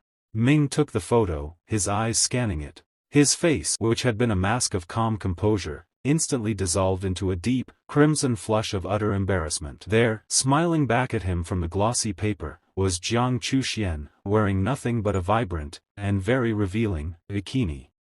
Was all he could manage, his mind going completely, utterly blank. Meanwhile, Su Jingming's face turned completely red when he saw the photo of the pretty girl. He quickly said, I got the autographed photo for a friend. Is this one not quite right? Do you have a more ordinary one? He didn't want to give that revealing, nightwear-style photo to his friend. The girl's expression froze for a moment, and her thoughts raced. Oh my god, Jing Swan, this is so embarrassing. I actually thought my senior had feelings for me. Flustered, she waved a card and said, Here, a new one for you. Give that photo back. Jingming smiled lightly, holding the picture. I'd like to keep this one for myself. Is that okay? She blinked, then gave a cheerful smile. Of course, senior. You're amazing. Nervous sweat appeared on Jingming's face. I slept for 2 days. There's a lot piled up. I should take care of it first. Checking his phone, he added, Oh right. I also need to book my high-speed rail ticket back. She winked playfully. High-speed rail? No need. I'll drop you off, senior. You can ride back with me. They both got into her sleek sports car. Jingming glanced around in surprise. A big influencer, huh? You even have a limited edition sports car worth tens of millions. This is the first time I've experienced self-driving technology. She laughed charmingly. Even though it's only level 5 artificial intelligence, achieving self-driving is still quite simple. Soon, they arrived at his destination. Jingming stepped out,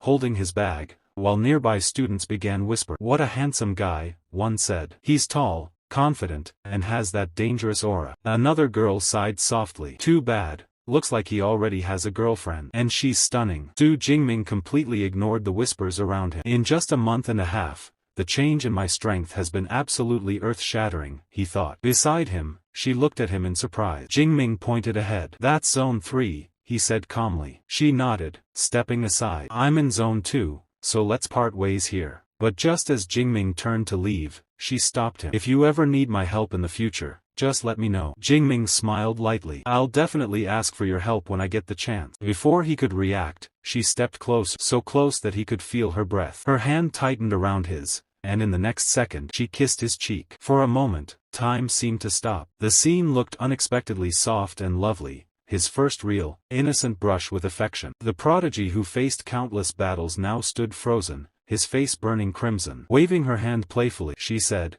This is a small token of my gratitude for saving my life, my handsome senior. Jingming gave a faint, teasing smile. Take care. I'll see you soon. As she walked away, Jingming stood there, stunned. He touched his cheek, his mind blank. That was a forceful kiss, he murmured to himself, still surprised by how fast it happened. In another part of the city, the drone camera drifted across a different area. Inside her apartment, she was drying her hair after a bath. Humming softly, her long hair swaying like a cat's tail as she moved. Someone with such great strength as my senior shouldn't be unknown, she murmured, her tone half curious, half amused. Fresh from her shower, she looked radiant, cute and effortlessly charming. Sitting down at her desk, she began digging through the information database, trying to learn more about Su Jingming. With that kind of strength, she said softly, there's no way he's just an ordinary student. After a few searches, her eyes widened slightly. A freshman broke the record, the strongest in the first tier? That's strange. Why does everything seem connected to freshmen lately? Her fingers tapped quickly across the keyboard. Here it is,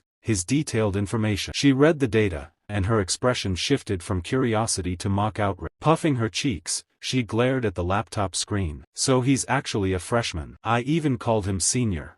What a liar. She crossed her arms, still pouting, and muttered with a playful smirk, next time we meet, let's see how I handle that so-called excitement of yours, Senior Su Jingming. A moment later, inside Su Jingming's personal dome, he organized his items with calm precision. Farming flowers, deer hide, wolfskin, all the mission materials have been collected and stored in the special ring, he murmured. Glancing at his communicator, he noted, and over 25 million credits in my account. Not bad. He placed several spiritual herbs neatly in front of him, checking their condition one by one before opening his personal stats interface. It's a pity we encountered that rat swarm near Swerin, he thought aloud. Otherwise, we could have gathered even more ability points. Still, 3,700 should be enough to master 2S rank combat skills. Just then, a familiar voice called out. Jingming, you finally came back to the university? It was Wang Tao, walking in with his usual wide grin. You didn't even tell me beforehand when you returned to the dome. You should be careful.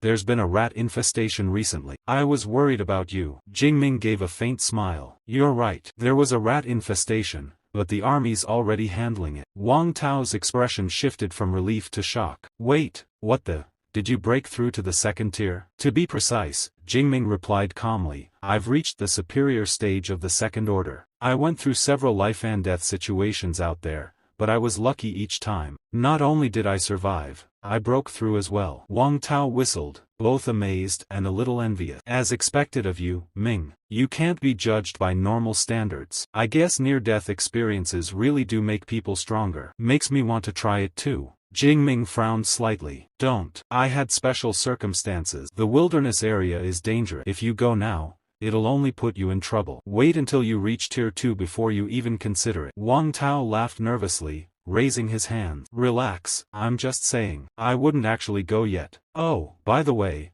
your cousin Tang Chi came looking for you a few times while you were gone. You should contact her when you have a chance. Jingming smirked lightly. Got it. Wang Tao blinked in surprise at his tone, but Jingming only said, I'll contact her once I finish what I'm doing. He reached into his bag and added, by the way, I brought you a gift from the wilderness. Wang Tao's eyes lit up as Jingming handed him a photo. No way. Is this a signed photo of Goddess Tian? His jaw dropped in excitement. Bro, this is incredible. Meanwhile, in the quiet library area, Su Jingming leaned back in his chair and said, Eva, please filter out all S-rank combat skills under the lightning category. As the virtual assistant complied, Jingming reviewed his recent mission. For tasks completed, earning 871 credits, he thought, a faint smile curving his lips. Earning through missions really is fast and efficient. He opened his personal stat window, scanning through the details. Even the prestigious Shanghai University of Superpower only has about 20 S-rank lightning cores available, he mused. But since combat skills determine my future power growth,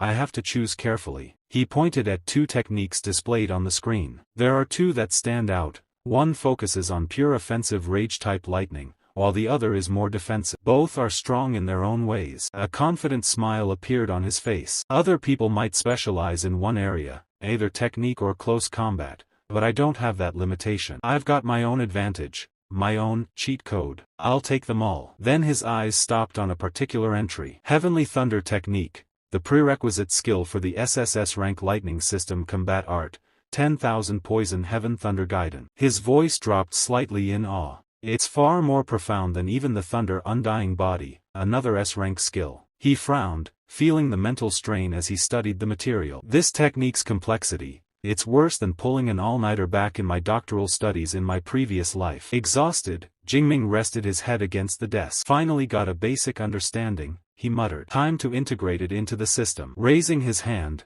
Purple lightning energy crackled around his fingers. "Give me more," he said under his breath, eyes gleaming with determination. Moments later, his system display flashed. "Holy crap," he whispered, stunned. Upgrading an S-rank combat skill to the basic level needs 1600 ability points. Even with everything I accumulated in the wilderness, it's only enough to learn 2 skills. Just then, a soft, mechanical voice interrupted him. "Little Master," Eva said, her holographic figure appearing beside him, "it's already 1 a.m. Please manage your time accordingly, and remember, no supernatural ability use inside the library." Jingming blinked in surprise, then sighed. "So it's that late already? Looks like learning Netherworld Thunder armor will take even longer. Guess I'll try again next time." He shut the interface, the last traces of purple lightning fading from his hands as the library lights dimmed around him. The scene shifted smoothly to Tang Qi, Su Jingming's cousin, and the spirited beast girl known for her fiery determination. She was out in the training ground, her tail swaying lightly as she jogged along the track. "I have been exercising until late every night for more than a month now," she muttered to herself between breaths. "Even I'm surprised by how much I've improved." Her golden eyes gleamed with confidence. "When Su Jingming comes back, I'll challenge him head-on. I'll prove I'm the #1 freshman this year." Just as that thought flashed through her mind, a piercing screech echoed from above. Tang Qi stopped and looked up. A massive white and black feathered eagle soared across the sky, its wings slicing through the air like blades. "A furious beast, here in the city," she whispered. "It must be relying on its speed and camouflage to hunt here. Judging by that movement speed, it's at least level 3. This might be tough to handle." She readied herself, muscles tense, then suddenly froze. "Wait, why is there thunder in the sky? There aren't even any clouds." Her ears twitched. "That thunder, it's not natural." A blinding flash tore through the air. The sky split open with a roar, and from within the lightning descended a familiar figure, Su Jingming. In the next instant, a surge of violet thunder crashed down,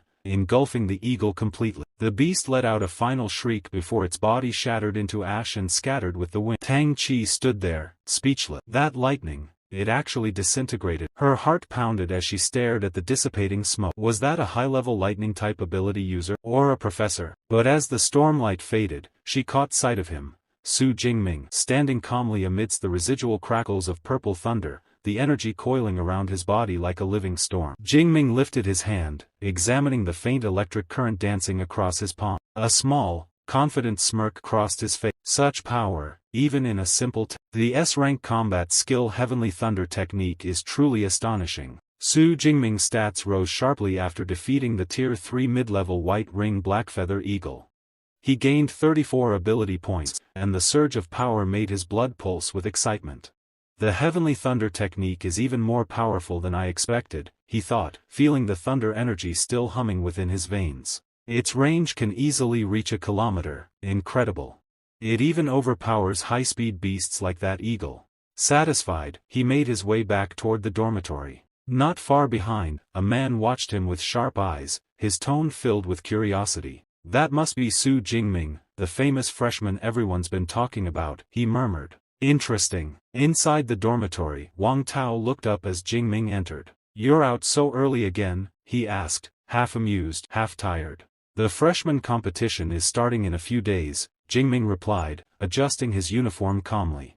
"I'm heading to the combat skill library again." Wang Tao shook his head, still chewing on his food. "You just came back from the wilderness and you're already training this hard? You're not human." Then he grinned. "Fine, I'll go train after breakfast too." Later, as Jingming approached the library, a cheerful voice called out behind him. "Jingming." He turned and saw his cousin, Tang Qi, running toward him, waving excitedly. Her bright smile and lively energy instantly stood out. "Great, you came back safely from the wilderness," she said, almost bouncing with excitement. She had even gone to check his dorm multiple times over the past few days, desperate to see him. Jingming already knew that, thanks to Wang Tao. Smiling faintly, he said, "Tang Qi, you seem in good shape. But what's with that outfit?"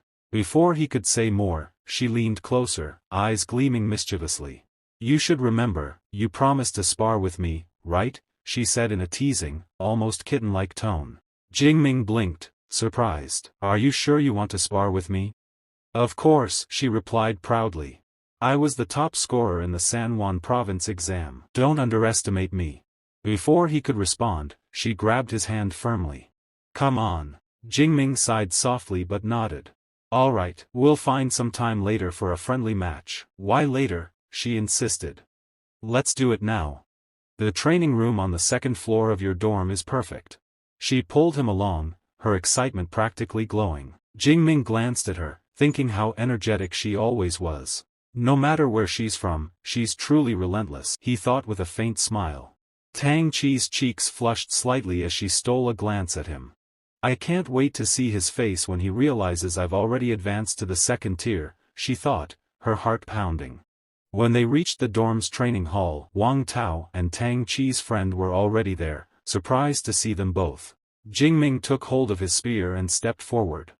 Tang Chi clenched her fists and grinned. Su Jingming, I hope you don't lose too badly later, she said playfully. Su Jingming held his spear lightly and smiled. You won't be able to defeat me without a weapon, he said calmly. Tang Chi grinned. Weapon? Of course, I have one.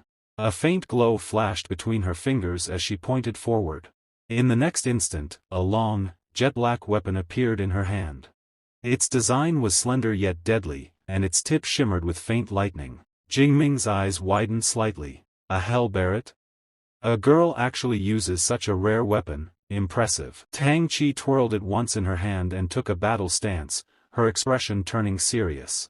Shoo, get ready, Su Jingming. This time, I'm going to utterly defeat you. On the sidelines, Wang Tao and a few of their friends were already cheering excitedly. As the duel began, Jingming released his thunder aura, lightning crackling faintly around his body. Second tier, lower level, he muttered, sensing Tang Chi's energy. So you've already broken through. No wonder you were so confident. He gave a faint smile, golden sparks dancing across his arm. However, don't think I've been standing still.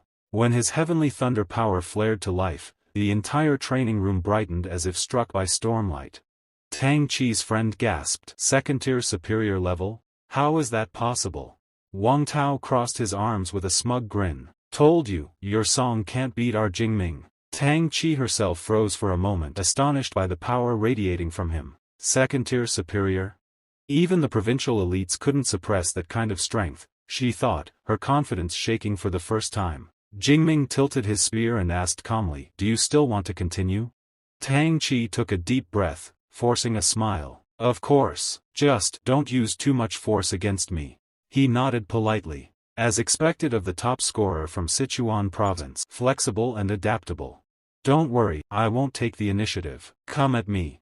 Tang Chi's eyes gleamed with determination. Shoo, don't regret it. Lightning burst from her weapon as she dashed forward, her hell barret crackling with azure light. Jingming's gaze sharpened. An A-level lightning-type ability? Damn, that's natural lightning affinity. I wonder how powerful she can get with it. Tang Chi's movements blurred as she attacked, her blade flickering with dazzling speed. Sparks erupted when her weapon clashed against Jingming's spear, and arcs of thunder intertwined with traces of flame and gravity force. This is the first time I've seen a weapon enhancement combat skill, Jingming said, intrigued. He deflected her strike, thunder swirling around him, and smiled faintly. Using lightning to control flame, an impressive technique. But unfortunately, the power is still lacking. Wang Tao shouted, that's amazing. Song, your combat skill has defeated countless people in Sichuan, but looks like our Jingming's on another level. Tang Chi gritted her teeth, refusing to give up. Again. She charged forward, striking multiple times in rapid succession. But Jingming parried each blow effortlessly, as if swatting aside falling leaves. No, he said lightly, pushing her weapon aside. The hell barret is too slow and not powerful enough. You need more practice. Each exchange was like a mirror, revealing her weaknesses. Tang Chi's breathing grew heavier, her body covered in sweat. She finally dropped her weapon and groaned. Ugh, I'm exhausted. I'm not playing anymore. You're so mean. Jingming lowered his spear, amused. Tang Chi pouted but couldn't hide her admiration. Even the Hell Barret technique is an A-rank combat skill. When combined with Dawn Light, it can unleash hundreds of flashes in just 2 or 3 seconds, and you broke it without using any combat skill. Your stamina and reaction are insane. Tang Chi relaxed her shoulders, letting out a deep breath. Your marksmanship is incredible, she said softly. It's probably far beyond the advanced level. Tell me, how old are you? She gave a half laugh, half sigh. I started practicing the Hellbarret technique when I was 8 years old. It took me 10 years to reach the advanced level, and you're just a monster. Jingming scratched his cheek awkwardly as she continued. When someone has an S-class superpower and freakish talent for cultivation and comprehension, how can anyone suppress them? I admit defeat, I can't beat you. Even as she said that, she made a pretty little pout that almost seemed annoyed. Jingming smiled. Why not try another combat technique next time? Tang Qi blinked in surprise. Your level is higher than mine, your mental strength is stronger, and your physique is just ridiculous. With your S-class superpower, I definitely can't break through your defense with magic. She looked irresistibly cute saying that. Then she brightened again. Anyway, thank you, Shu, for being my sparring partner. How about I treat you to lunch? It was clearly a lunch date in disguise. Jingming chuckled and nodded. Sure, I'll accept your treat. She smiled happily. See you at noon then. Both girls left the training room, still chatting and laughing as they went. Wang Tao immediately jumped in, grinning from ear to ear. Bro, you're insane. You're definitely one of the strongest among the top provincial scorers. Jingming smiled modestly. Fortunately, Song's strength wasn't very high, but she's improving quickly. Wang Tao burst out laughing. Song isn't very strong? Only you would say that. Do you even know who she is? She's the great-granddaughter of Song Dongjian, the S-class lightning master from the history textbooks. Jingming's mouth fell open. Wait, what? The legendary grandmaster Song Dongjian? The same one who had a whole chapter dedicated to him in the Academy's history book 80 years ago? Exactly. Wang Tao nodded enthusiastically. In Sichuan province, S-class master Song Daoyuan is a household name. And Song Kunyan, your cousin, is his favorite great-granddaughter. That's why her cultivation speed is so fast. Jingming rubbed his chin thoughtfully. No wonder. That explains her attitude at the social gathering last time, going on a shopping spree and showing off that long hairbelt weapon. So she really does come from a powerful family. He waved his hand as he turned away. Anyway, I'm heading off to train. I still need to perfect my martial arts. Back in his dormitory, Jingming sat cross-legged and raised his thunder energy. The Netherworld Thunder Armor consumes about 1/5 of my special energy and lasts for half an hour, he analyzed calmly. Not only does it reduce incoming force by nearly 90%, but it can also automatically counterattack, an excellent defense technique. He opened his stat window, eyes gleaming with satisfaction. 4 hours later, let's see how many ability points I can allocate to perfect the Netherworld Thunder Armor. After checking, he sighed lightly. I only have around 700 ability points left. I'll have to hunt more beasts in the nearby wilderness to gain more points. He clenched his fist, determination flashing across his face. From this moment onward, I'll give it everything I've got. The freshman competition. I can't wait to see how many points and abilities I'll earn there. The next day, sunlight spilled over the campus. Jingming arrived early at the training field, where both girls were already standing cheerfully, their weapons gleaming. Jingming smiled. The weapons you two use are quite different from ordinary ones. Tang Qi smirked. Haven't you heard the saying? The weirder your weapon, the faster you win. She twirled her weapon confidently. My goal this time is to reach the top 50 in the freshman competition. Tang Qi flexed her arm confidently, her eyes sparkling. My goal is higher than Xiao's, she said proudly. I want to take second place in the freshman competition. Her friend laughed teasingly. Since we can't win first place anyway, why bother making things so difficult for ourselves? Tang Qi just smirked. Even so, I want to see how far I can go. At that moment, another student passing by commented, You know Li Cheng from Qinghai University? He's also reached the second level, and he's incredibly arrogant. Tang Qi's expression sharpened. Good, then I want to see for myself just how strong he really is. Her friend pointed ahead. Looks like we've arrived. That's the freshman competition arena. The wide field was packed with students, the stands overflowing with excited spectators. The entire campus buzzed with cheers and discussion. Tang Qi looked around in surprise. Zuhan, I didn't expect you to be interested in the freshman competition. I thought you preferred sparring in private. Zuhan laughed. Oh, I'm just here to have fun. But someone else seems very interested this year. At that same moment, in another section of the arena, Su Jingming's second waifu, Zhang Zhaoyue, arrived with her group. Her eyes lit up as she scanned the crowd. He's really here, she whispered excitedly, clenching her hands together. My senior, no, my junior, he actually came. I've been dying to see him again. Her friend nudged her with a grin. The person you're looking for, are they male or female? Why do you look so nervous? Zhao Yue's face flushed red. She avoided eye contact and stammered, he's a man. That's all you need to know. She refused to say his name, but her heart pounded faster the moment she caught a glimpse of familiar purple lightning flickering across the distant stage. Meanwhile, Jingming and his friends finally reached the main entrance. This arena is massive, Jingming murmured, scanning the space. Wang Tao looked around in disbelief. Even though our university owns so much land, did they really need to make it this big? Look at the crowd. Jingming chuckled softly. I heard from my instructor that the freshman competition starts with a massive free-for-all, hundreds of participants fighting at once. So it's normal that the arena's this size. As he tightened his gloves and felt the familiar surge of thunder energy coursing through him, a confident grin spread across his face. Looking at the students seated in the massive stadium stands, Wang Tao immediately noticed that many leaders from major clubs were present. Even the presidents of both main clubs of the academy were there. Is all this commotion connected to Jingming? Seeing him so excited, Jing couldn't hold back and asked in surprise. Our super university also has club activities, Wang Tao said, nodding with a smile. He wasn't surprised that Jing didn't know much about the school's clubs.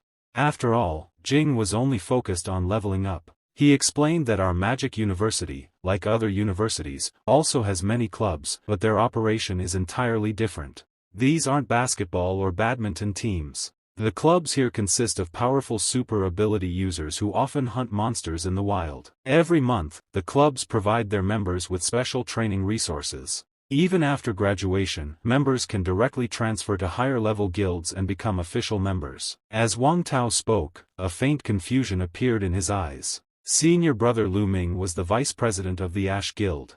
Strange, today is such an important day for him, yet he hasn't shown up.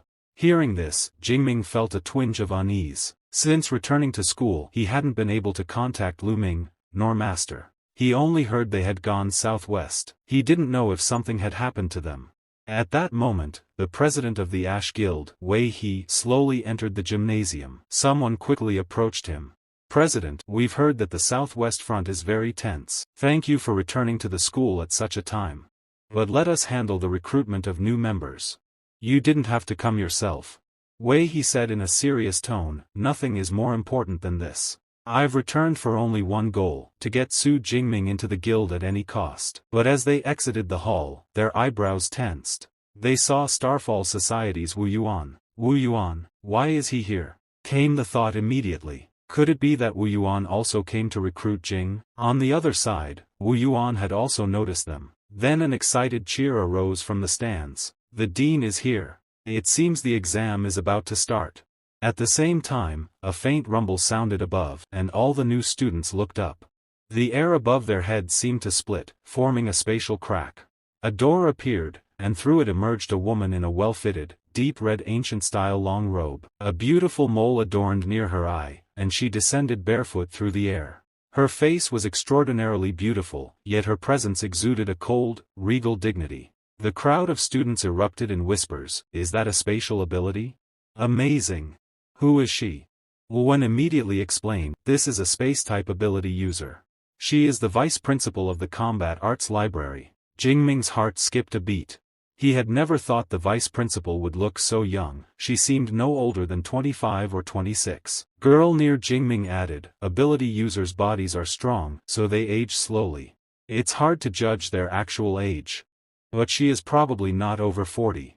The woman in red hovered in the air, her robe billowing, hair flowing. She spoke in a cold, clear voice. I am Ling Sheng, one of the Academy's 3 vice principals and the protector of the Battle Technique Library. The principal is out, and the other 2 vice principals are busy with important duties. Therefore, I will preside over this year's opening ceremony. First, welcome to Magic City Superpower University. This year, we have a total of 1024 new students, state champions from 6 provinces, 56 A rank, 832 B rank, and 135 C and D rank students. Additionally, there is an extremely rare S rank ability user among you.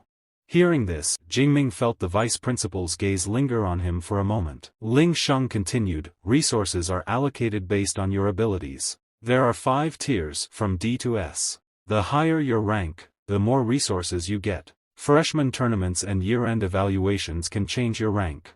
Additionally, the school has many special resources that require certain conditions, such as combat power rankings, divided into 4 tiers. High ranks bring abundant resources. You all must understand the importance of credits.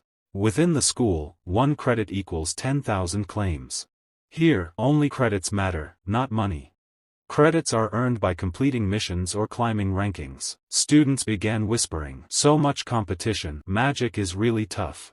Yes, it should be somewhat fair. Suddenly, Ling Sheng's cold voice echoed, and her aura burst outward. Her red robe whipped like a lash through the air. The entire training ground fell silent. When did I ever say Magic City University is fair?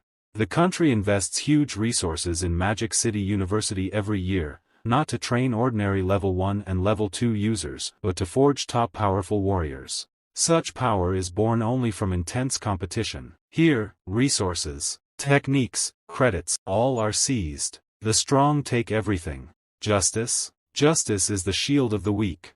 Magic City University has never been and will never be fair.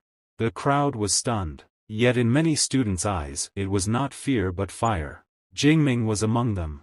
I really chose the right university, he thought, nodding to himself. Ling Sheng added, finally, never make the mistake of hiding your power.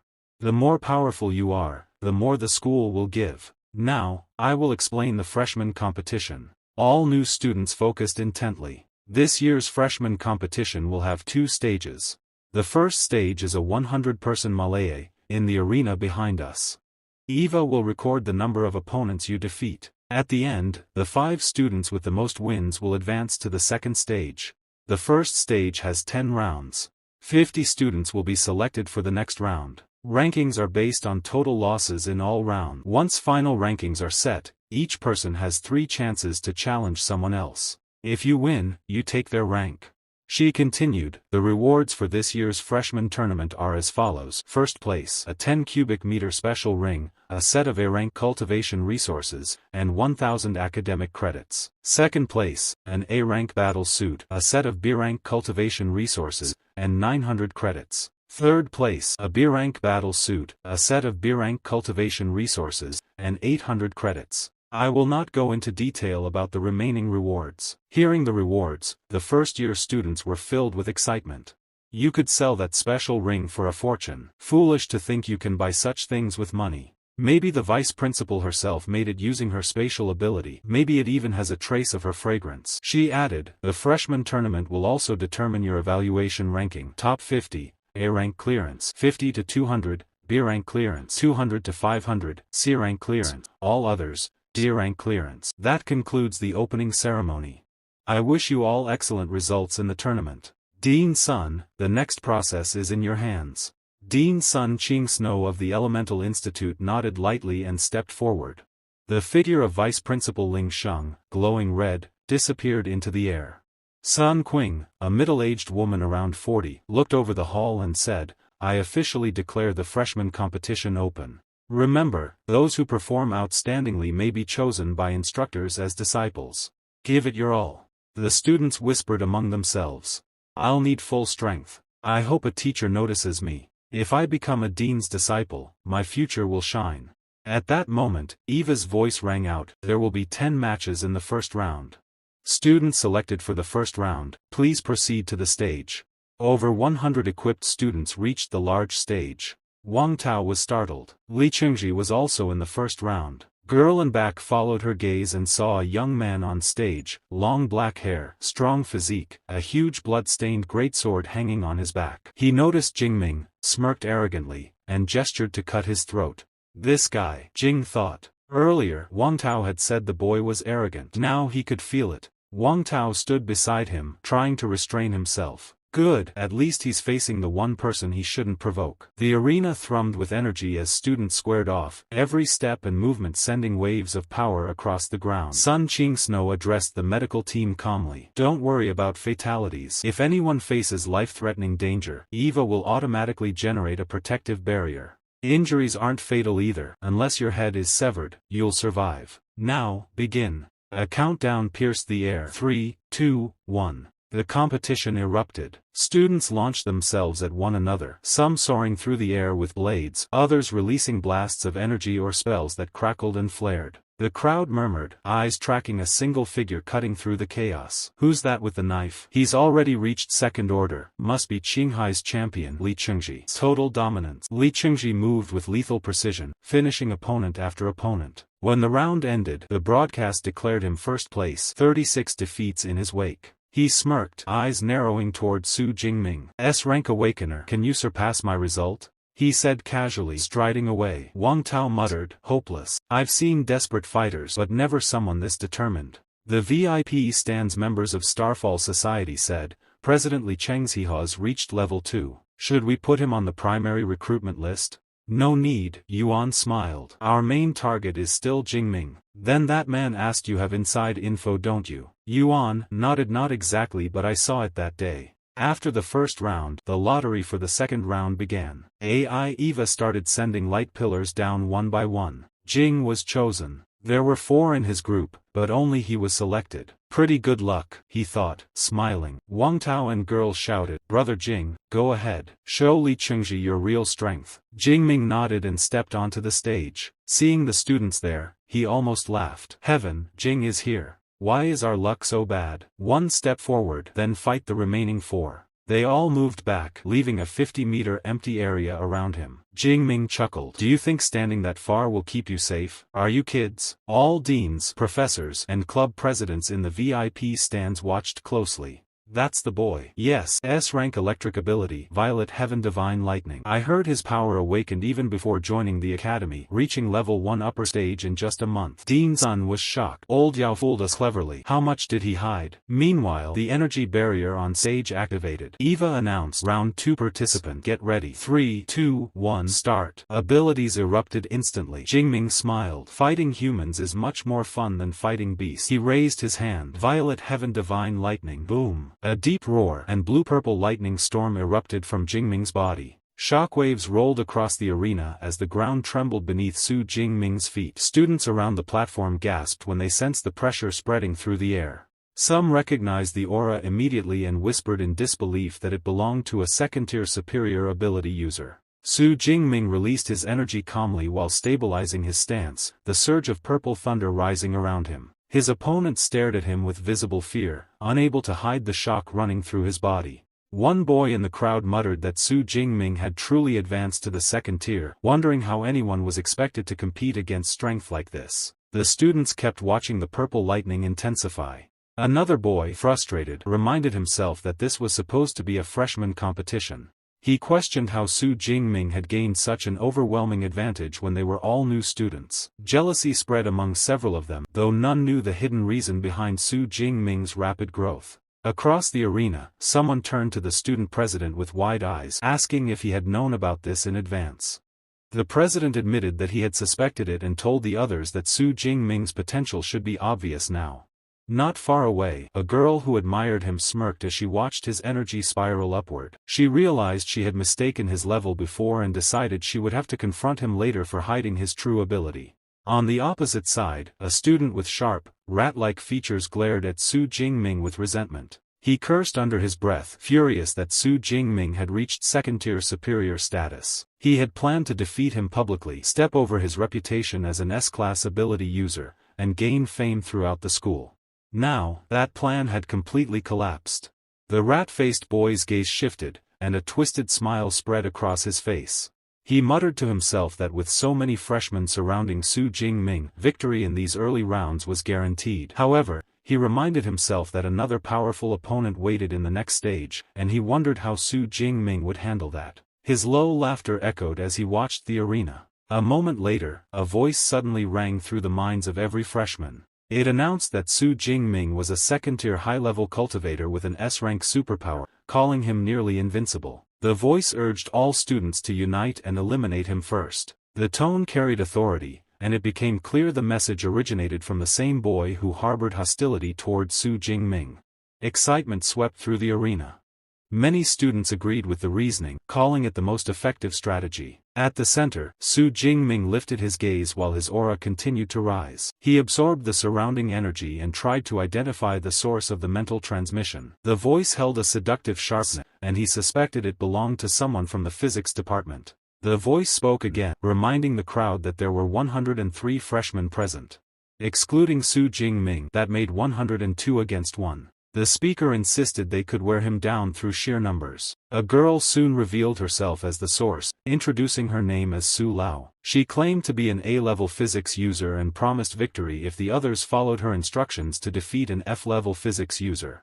In the next instant, the students around Su Jingming seemed affected by the mental influence. Darkness clouded their eyes as they declared their willingness to follow Su Lao's orders. Some vowed to seize the chance to defeat a student with an S-class ability. One boy rushed to her and asked what they should do next. Spectators whispered among themselves. Someone commented that Su Lao had managed to unite the freshmen. A blonde student remarked that Su Jingming was in real danger and might be overwhelmed. Another woman recalled that Su Lao was the dean's favored disciple and praised her talent.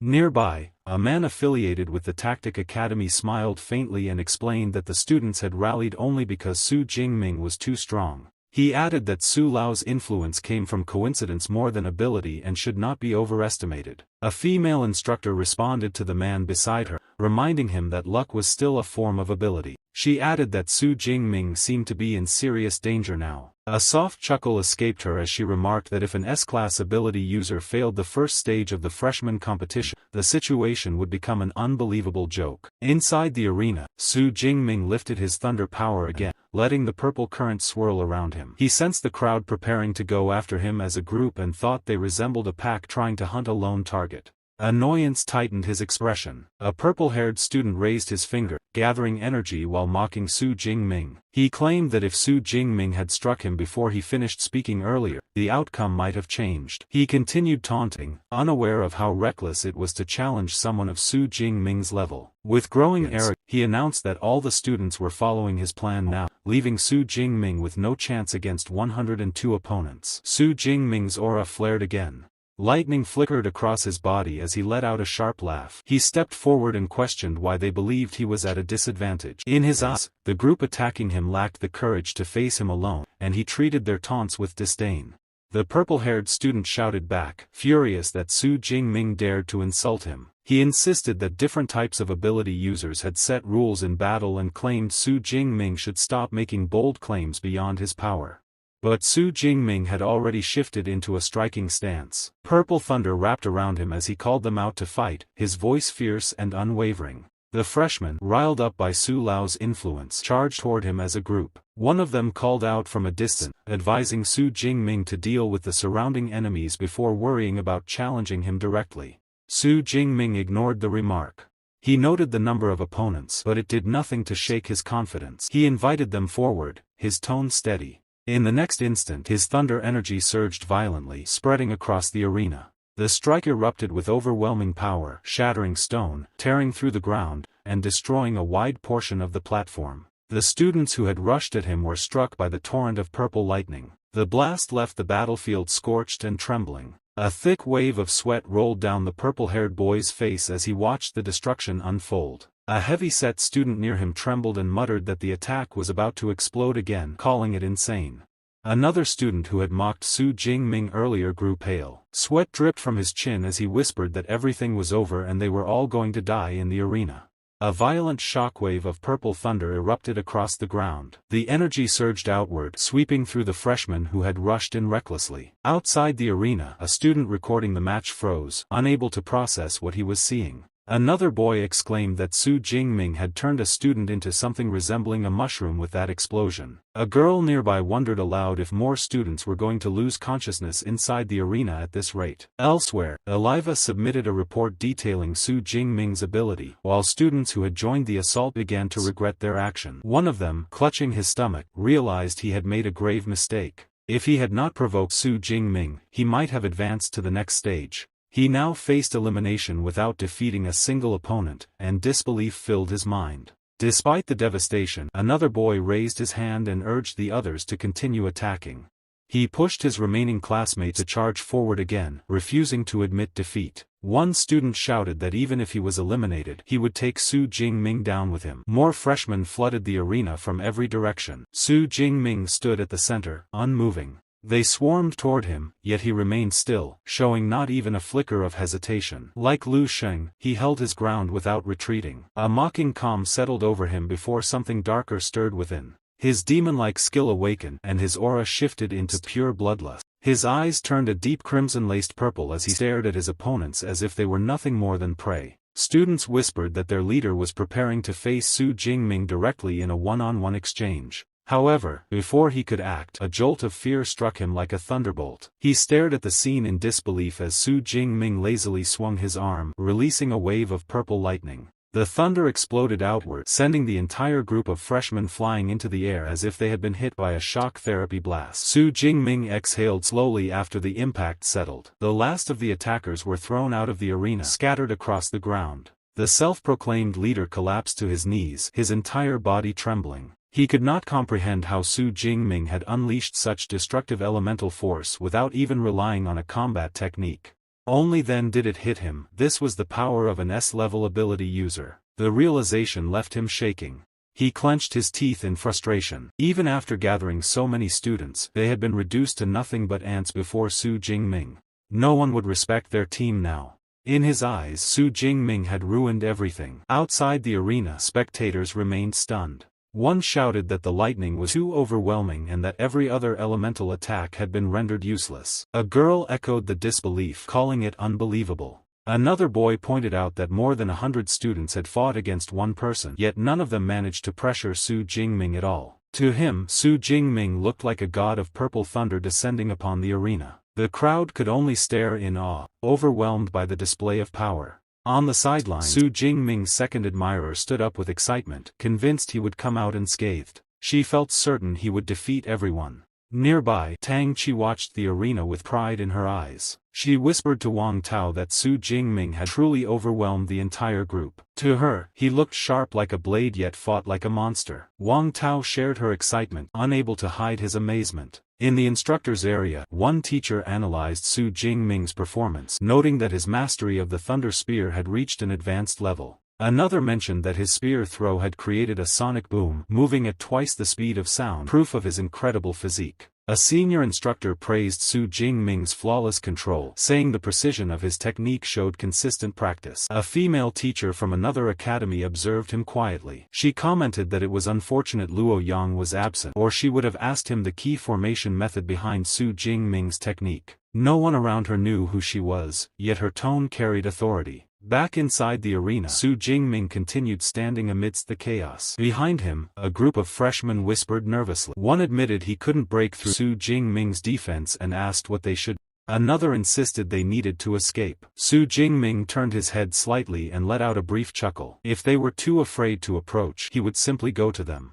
In the next breath, he vanished. His teleportation speed flickered through the air as he charged forward with his spear. The attack cut cleanly through another cluster of freshmen. Those watching from behind trembled when they saw how quickly he struck. One of them urged his group to form a defensive formation, insisting that scattering would make them even more vulnerable. They tried to reorganize and push forward together. Su Jingming remained unaffected by their attempt. He tightened his grip on the spear, amused that they were finally trying to coordinate. He dashed forward with explosive speed, thunder surging across the arena. As he attacked, he criticized one opponent's stance, calling the slashing angle naive. His spear swept through them in rapid succession, sending students flying like sheets of paper. Moments later, the final wave collapsed. Su Jingming stood alone at the center, spear in hand, looking every bit the overpowering prodigy who had single-handedly crushed 102 freshmen. With a calm yet mocking voice, he told them they were nothing but trash, and that they should wait for what came next. After some time, the students who had been defeated managed to steady themselves. Shock spread among them as they muttered among their group, unable to believe that Su Jingming had beaten Leica so easily. Their pride stung at the sight. Su Jingming simply held his spear with a calm expression, the faintest hint of a smile resting on his face. Eva soon arrived and announced that the second round of the first stage had ended. She revealed that Su Jingming had advanced after instantly defeating 102 opponents. Her voice trembled with excitement as she listed the remaining 4 contestants. On the other side, an instructor pulled her aside to clarify that, excluding Su Jingming who had already advanced, the rest would compete again in the 11th round to select 4 more students. In the arena, a girl exclaimed that it was her first time seeing a freshman competition where only one person advanced. A boy behind her shouted for her to wait and watch, convinced that the remaining participants would fight desperately just for a chance to face Su Jingming, even though he thought they were nothing more than trash. At another corner, 2 elders laughed as they spoke with another instructor. They remarked that the freshman competition had been running for over 40 years, yet this round looked like it had ended in barely 7 minutes. Another instructor replied that the previous record had been set by an S-class player who defeated 87 students, but it seemed impossible for anyone to break Su Jingming's new record. The masters continued talking, mentioning how Jin Tian once claimed that Su Jingming's master trained him with extreme intensity, and his marksmanship had already reached the master level even back then. A female instructor overheard their conversation and quietly admitted that she had also planned to recruit him into the Elemental Academy, but it now seemed unnecessary. With his presence, she believed there would be no need to worry about the upcoming study tour for freshmen from the 3 academies. Meanwhile, Tang Qi and Zhang Zhaoyue congratulated Su Jingming for his performance. Wang Tao excitedly added that Li Qingyi's face had turned a deep shade of purple the moment Su Jingming eliminated the girl he fancied. Wang Tao joked that it looked as if Li Qingyi might as well learn Sichuan opera face-changing after that humiliation. Su Jingming, however, found the entire reaction predictable. In his view, Li Qingyi had proven to be nothing more than a paper tiger, bullying the weak while cowering before the strong. Still, he could not overlook the arrogance Li Qingyi displayed earlier. Su Jingming decided he would challenge him in the second phase. He had 3 opportunities, after all. Su Jingming high-fived Wang Tao and told him it was now his turn. Wang Tao reassured him with confidence, believing that reaching the top 50 would be simple. Su Jingming then high-fived Tang Qi in a playful manner. She smiled and promised that she would show her ability soon. Even though she knew she could not defeat him, she still considered herself the strongest freshman besides him. The 3rd round began. Wang Tao entered first. He finished 4th in his group, defeating 9 opponents. In the next group of 6, Q advanced after defeating 12 people. By the 8th round, it was finally Tang Qi's turn.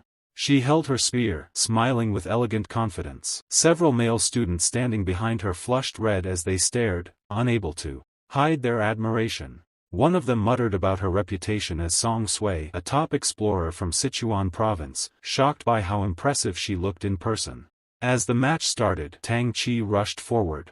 Her movements were sharp and decisive as she defeated one freshman after another. A bald man shouted that it was impossible to deal with another second-order awakened like her. A boy nearby responded with relief, saying it was fortunate she was only a lower-level second-order rather than someone monstrous like Su Jingming. Yet another boy insisted it made no difference. None of them could defeat either Tang Qi or Su Jingming. At that moment, another participant looked up with a nervous smile. He whispered that Song Sui had been listed as the second target to avoid, while Li Qiangxi had temporarily been marked as the third. To him, this was the best possible outcome. Tang Qi moved first. Her strike launched with speed, sharp and bright, cutting through multiple freshmen as cleanly as if she were sweeping them aside. She looked confident and composed as she fought, each movement precise. Her opponents tried to attack together, but she overwhelmed them with her lower-class abilities, defeating each one with ease. One freshman collapsed to his knees, unable to withstand her force. Someone in the crowd shouted that she was far too difficult to handle. Tang Qi became the winner of round 8 after defeating 45 opponents in just 10 minutes. She took a calm breath and dismissed her weapon before walking back to her friends. She high-fived them, celebrating her victory, then leaned slightly toward Su Jingming. Her expression softened into a teasing smile as she asked how her performance was. Su Jingming replied that her display was impressive. He noted that her combination of magic and thunder-based combat techniques worked together smoothly, making her overall skill outstanding. The host announced the 3rd stage of the freshman competition. The free challenge rounds began. Each participant would receive 3 chances to challenge someone ranked higher than themselves. Anyone outside the top 50 was forbidden from challenging those within the top 50. Above the arena, the airfly units rearranged themselves, forming new platforms for this phase. On the other side, The red-faced student muttered to himself while thinking about who to challenge. He considered going after Song Kuei, who had placed second, and tried to soothe his own nerves. As he turned around, he suddenly froze. Su Jingming stood right in front of him. The red-faced student pointed at him in panic, shouting that Su Jingming was ranked first and questioning why someone in his position would challenge a person ranked third. He didn't want to face Su Jingming at all and looked genuinely terrified. Su Jingming ignored his outburst. He stated that the rules didn't forbid a higher-ranked contestant from challenging a lower one. He reminded the student that provoking him was a mistake. The red-faced student attempted to deny everything, insisting he didn't want to fight. Behind him, several students whispered. One of them said that Li Chang had made a throat-cutting gesture at Su Jingming earlier, which explained why Su Jingming had decided to settle the matter now. Another agreed, saying it was no surprise that Su Jingming took the initiative to teach him a lesson. The red-faced student gritted his teeth, looking like he wanted to crawl away. Eva assigned ring 74 to their match, asking both contestants to step onto the platform. The student forced himself forward and claimed he would show his true power as a superhuman. When the fight began, he shouted that he would teach Su Jingming a lesson and rushed toward him. Su Jingming met his charge with a cold gaze. He said that none of this had been forced. The student's arrogance had brought it upon himself. To him, the boy was nothing more than trash choosing his own downfall. Su Jingming moved in a flicker of purple light, passing through the air and appearing right in front of Lu Chengxi. He gathered his thunder power and prepared to strike. Lu Chengxi shouted in disbelief when he saw Su Jingming confronting him head-on. He believed a lightning-type ability user challenging him directly was suicidal. Their weapons clashed. Waves of energy rippled across the arena. On the second impact, Lu Chengxi's weapon shook violently and his stance collapsed. He staggered back, unable to withstand Su Jingming's force. Trembling, he growled that Su Jingming's strength was greater than his and accused him of going too far. Purple thunder erupted around Su Jingming as he charged again. The blast struck Lu Chengxi's head, sending a flood of electricity through him. His hair rose like burnt straw and his scream tore through the arena as the thunder inflicted sharp, relentless shocks. Around them, some students muttered that the most terrifying part was how Su Jingming was controlling the thunder precisely to torture Lu Chengxi. No one doubted the outcome anymore. Even Eva silently admitted she would never dare provoke Su Jingming. Finally, Eva announced the result. Su Jingming had won the match. Su Jingming withdrew the purple thunder from his body and stopped in front of Lu Chengxi. He glanced down at him and said it was a pity. He had wanted the punishment to last longer, but those few seconds of pain were enough to leave a permanent memory. Lu Chengxi gasped for breath, still shaking, feeling as if he had just crawled out of a thunderstorm from hell. He truly believed he had been moments away from death. Suddenly, Tang Qi's furious voice echoed from the audience. She shouted at Lu Chengxi, calling him a bastard for insulting Su Jingming earlier. Seeing her anger made him freeze. He wondered why his day kept getting worse and thought that fate really wanted to throw him into hell. The scene opened with Tang Qi unleashing a sharp swing of her weapon. The entire arena fell into a tense whisper before erupting into loud cheers. Eliva raised her voice and announced the result clearly, declaring that the winner was Tang Qi. She had successfully defeated her opponent. Tang Qi twirled her long spear with effortless precision, the blade gleaming as she lowered it. A confident smile appeared on her face as she accepted her victory. But on the other side, Tang Qi walked toward Su Jingming, stopping right in front of him with excitement bursting in her eyes. "Did you see that? I actually beat my opponent," she said, barely able to contain her joy. Su Jingming gave a small smile. "You were incredible." But behind him, a few arrogant boys whispered among themselves. One of them snickered, "Look at that, unbelievable. Those two, husband and wife, always acting close with him." His friend immediately grabbed his arm and hissed, "Lower your voice. If anyone hears you talking about Jingming and his future wife, Song, you'll drag Ji Chang straight into trouble." Before their whispering could spread further, the lady instructor stepped forward and raised her voice. "The 4 hours have ended. This round of the freshman competition is now complete. It's time to announce the final results." A moment later, a bright screen lit up above the arena, revealing the rankings. The crowd murmured in anticipation as the names flashed. First place, Su Jingming. Second place, Song, the cousin of Su Jingming. Third place, Ji Chang. One by one, the rest of the rankings continued to appear as the arena buzzed with excitement. The instructor raised her voice again and pointed toward the main screen. "Everyone, look up. It's time to register for your colleges, universities, and select your classes. Students immediately shifted their attention to the display, excitement building as they wondered which departments and classes they would choose. On the other side, Su Jingming calmly checked his own registration screen, reading each option with quiet focus. Standing beside him, Song gathered her courage and asked softly, "Jingming, which class did you pick? What type are you choosing?" Not far away, her friend watched the scene with a teasing smile, enjoying how naturally Song was flirting with Su Jingming. Then when Tao stepped forward with a smug expression, "How dare you call him by his name so casually," he said, pretending to scold her. "Do you even know how famous our bro Jingming is becoming? Don't worry, starting tomorrow, you'll only need to call him one special name, baby." On the rooftop, the instructor raised her voice clearly. With the division of departments concluded, the opening ceremony and the freshman competition have officially ended. Additionally, the students who performed well will receive a message from their personal mentor tonight. They will be invited as apprentices. Please check your messages carefully. The students listened closely to her announcement. The scene then shifted to two head instructors standing together. One of them laughed cheerfully. "This year's freshmen are far more impressive than last year's." The other instructor nodded. "Indeed. Especially Su Jingming, the one who ranked first. Give him another year or two, and he might dominate the entire school." The first instructor grinned. "I'm sure every club will fight tooth and nail to recruit him." Meanwhile, Su Jingming stepped outside with a relaxed exhale. "It's finally over. Shall we go get something to eat?"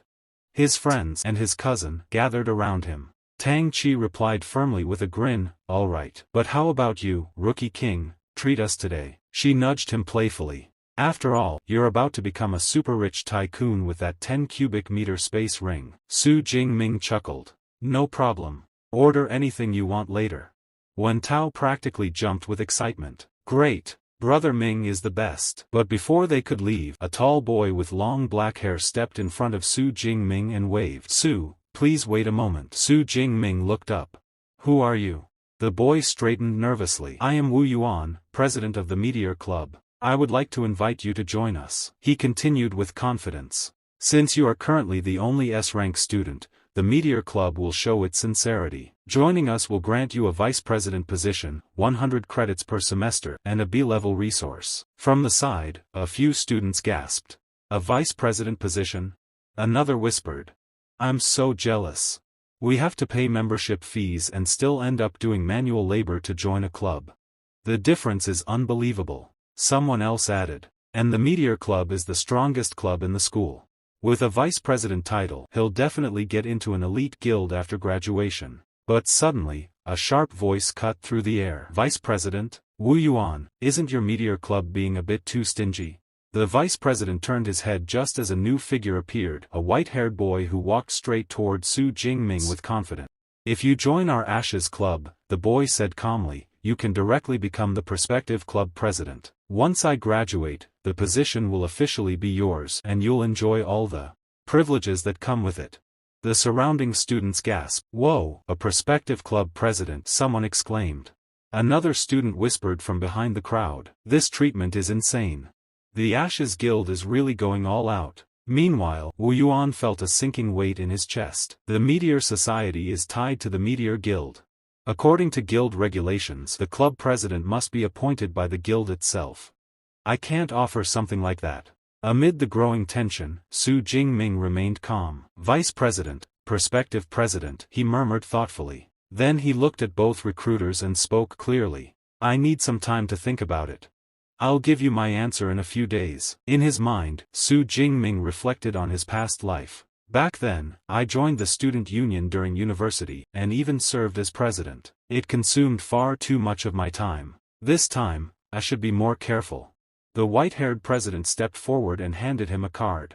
"This is my private number. Contact me directly once you've made your decision." Wu Yuan immediately followed, offering his own card. "If any of you three wish to join the Meteor Club, we will welcome you wholeheartedly," the white-haired boy added. "Just call when you've made up your mind." Wu Yuan echoed. "The same goes for us."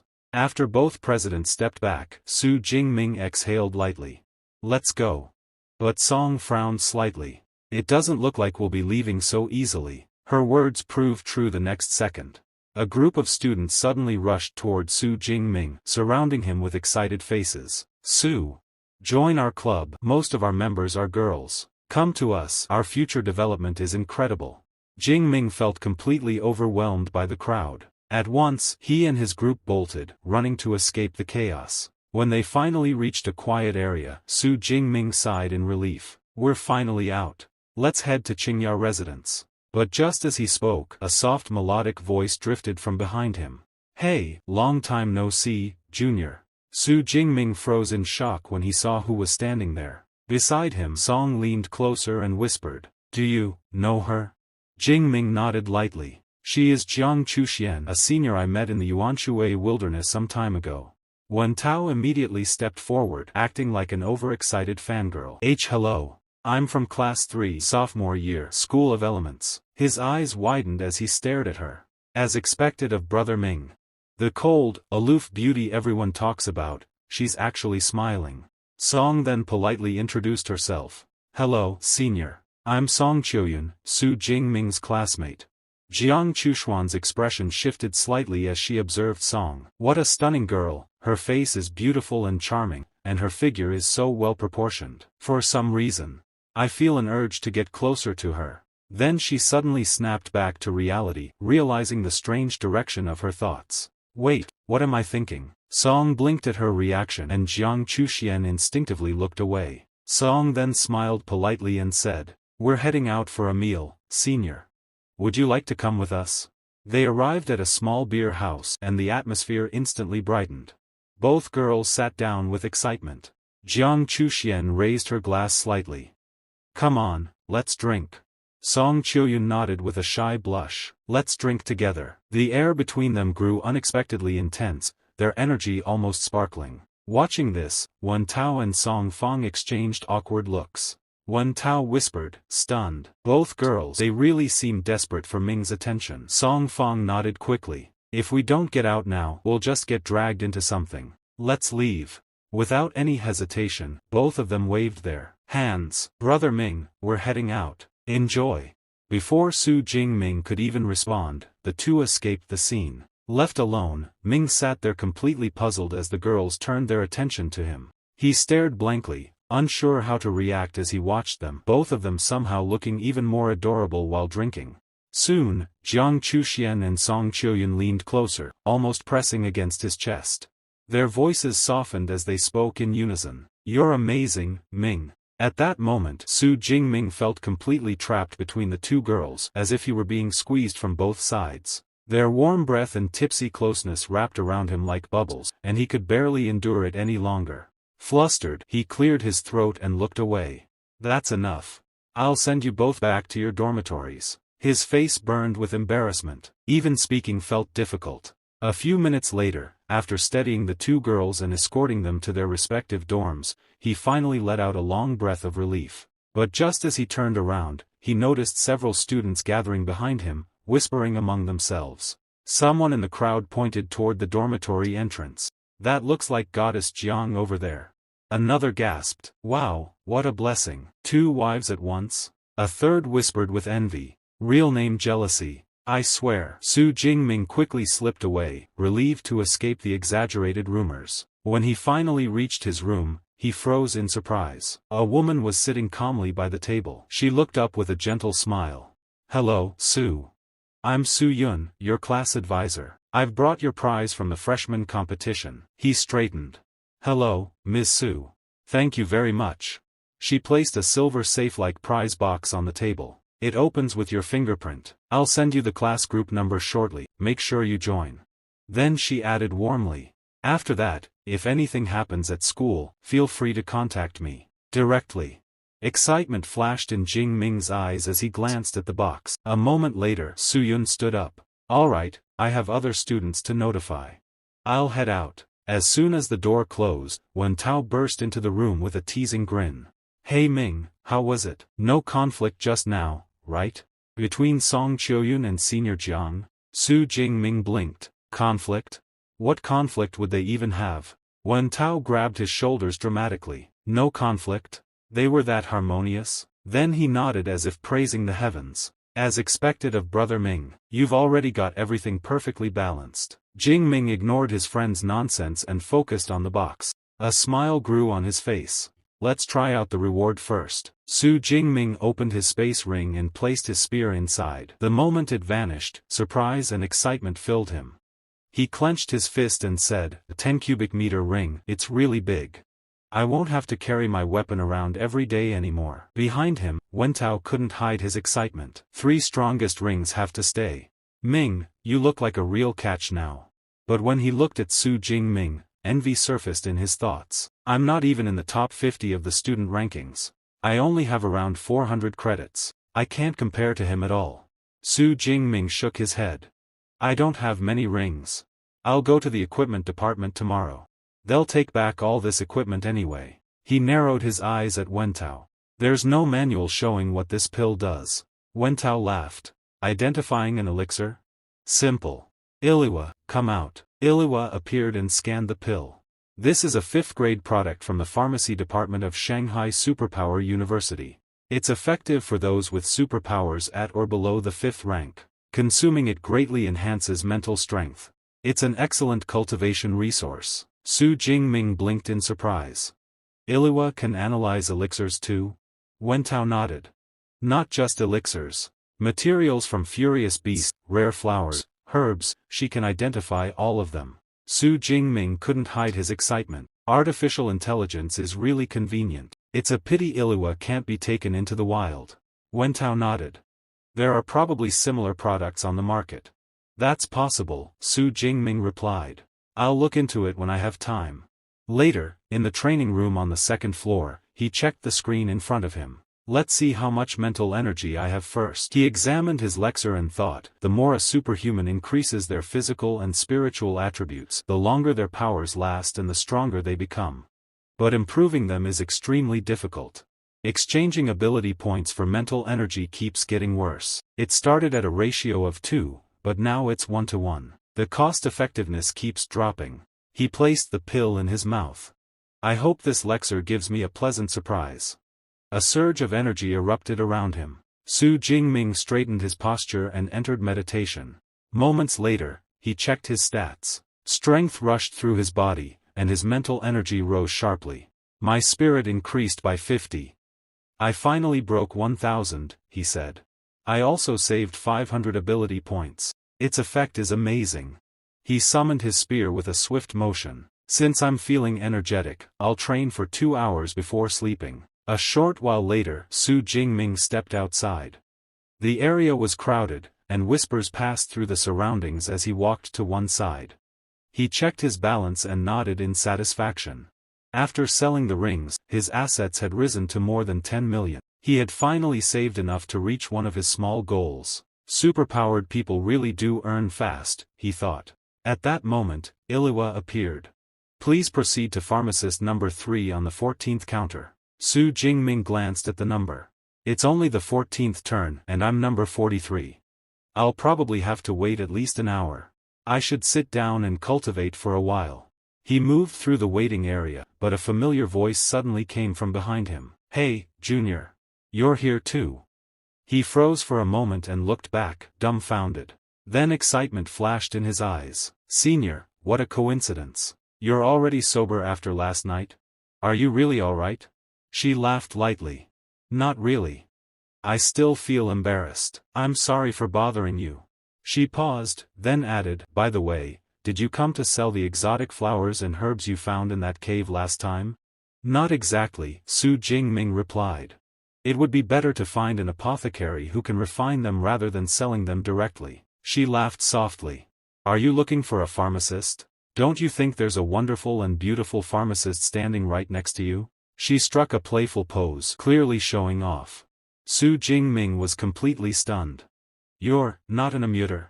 She tapped his forehead lightly and insisted, who said I'm an immuter? I have a 2nd-grade pharmacist certificate and I'm authorized to work in a 1st-grade academy workshop. Su Jingming blinked.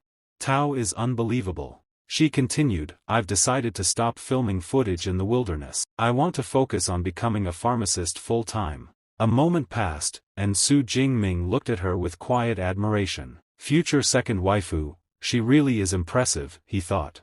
At the same time, she said, after the last crisis, I realized the wilderness isn't suitable for me. I'll still make videos, but they'll show the daily process of alchemy instead. Su Jingming frowned in surprise. Changing your video style might make you lose a lot of followers. She shrugged. Who can argue with that? Her tone softened. I'm an orphan. My parents were killed by a herd of wild animals when I was a teenager. Her friend Xingyuan's words echoed in her memory. Your video of killing that furious beast went viral back then. She continued, after awakening my A-level icy-type superpower, I worked hard to enter the university. But I struggled financially. When the video went viral, I started getting sponsorships for battle suits and weapons, and my income improved. But I've always preferred researching elixir refinement. Her voice dimmed as she recalled everything. Then she looked directly at Su Jingming. If you hadn't saved me last time, I would have been finished. I can't rely on luck forever, so I decided to change. Su Jingming smiled. Good luck. I hope you succeed in your new path. She laughed softly, and he asked, but can someone with an icy-type superpower really become a pharmacist? It's obvious you don't know much about pharmacists, she replied. There are enchantments, catalysts, and alchemy techniques that convert elemental energy. Even your lightning ability can be used for refinement. Su Jingming opened his box. Then I'll entrust these exotic flowers and rare herbs to you. She froze, shocked. You want me to refine them? When he nodded, her eyes lit up. Since you trust me this much, I won't stand on ceremony.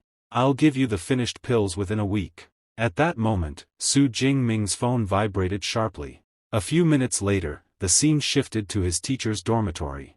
Inside, two students stood before Senior Luo. One of the boys said, Before I came, I saw a lot of news about my junior brother on the school's official forum. He's incredible. The girl beside him nodded.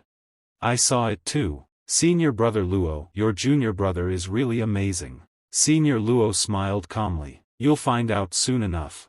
He'll definitely surprise you. The girl's eyes widened. Really? I'll double-check later. Inside, she thought, junior brother is definitely extraordinary. Senior brother Luo must have a remarkable junior under him. At that moment, Su Jingming arrived. His teacher greeted him. Jingming, you're here. He bowed slightly. Hello, teacher. I came as soon as I received your call. The two seniors turned to look at him. Su Jingming greeted them politely, then focused on Senior Luo. Senior, what happened to you? Before Luo could answer, his teacher stepped in. He ran into trouble because of Wang Lin, an 18th tier grandmaster. He used the Ash Guild's methods to lure out monsters. The guild suffered heavy casualties, and your senior brother was seriously injured. Teacher Yang continued, I fought that bastard Wang Lin. I didn't win, but he didn't leave unharmed either. He let out a tired breath.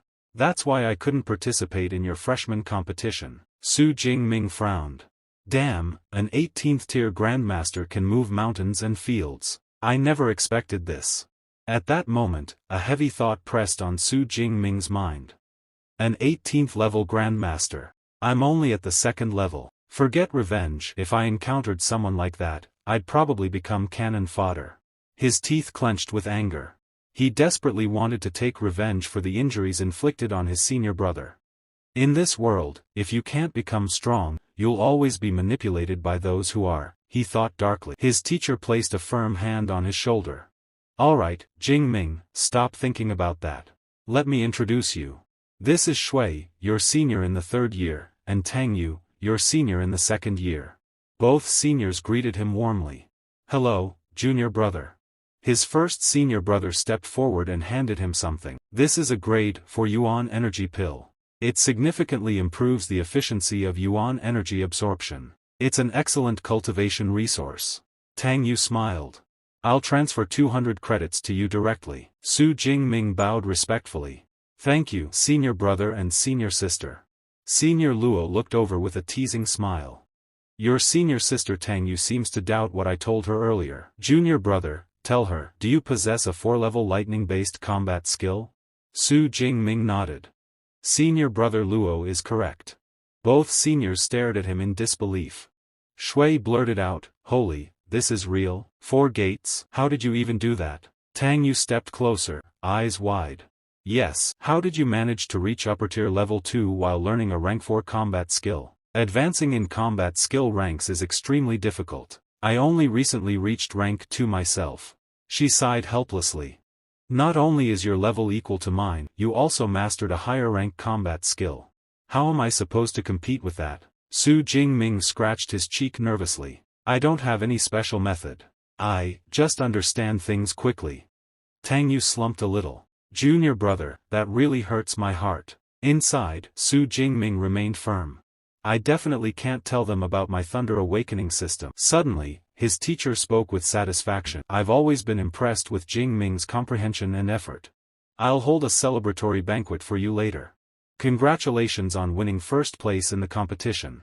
Even Dean Sun praised you non-stop. Jingming scratched his head lightly. Fortunately, they were all too weak. Then he added, right, teacher, I'd like your help to test a combat technique. Before the teacher could answer, his senior brother stepped forward. What combat skill? Senior has difficulty moving right now, but I'm fine. There's no need to trouble the teacher. Su Jingming replied casually, it's the S-rank combat skill, Netherworld Thunder Armor. His teacher and both seniors froze, completely stunned. Their eyes widened as if they couldn't believe what they just heard. His senior brother swallowed hard and forced a smile. Alright, sorry. My third-tier lower-level armor skill can't break the defense of the Netherworld Thunder Armor. I can't help you after all. His teacher, however, was excited. That's fine. Jingming, let's go to the training ground. Scene shifted to the training ground. Outside the room, his senior brother whispered, do you really think our junior brother mastered an S-rank combat skill?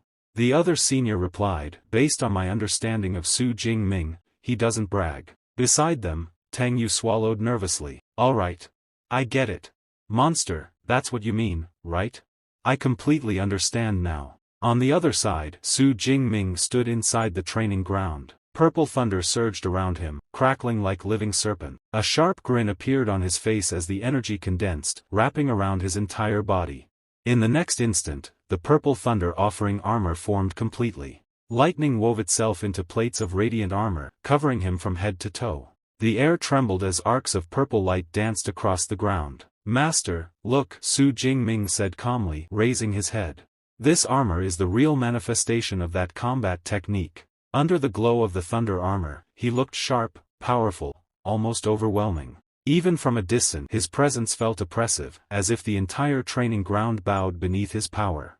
The scene unfolded before Su Jingming's master. Violent energy surged from him, fierce and blazing, with thunder rippling through the air in sharp waves. His master shouted, Su Jingming, I'll test you first with the strength of a peak third-tier ability user. A massive bolt of energy condensed and shot forward. It slammed straight into Su Jingming, striking the brilliant purple armor that covered his body. Thunder flared across its surface without breaking through. Su Jingming lifted his head and said calmly, Teacher, increase the power. This isn't enough. A confident smile appeared on his face, his gaze steady and resolute. His master was instantly stirred by excitement and shouted back, all right.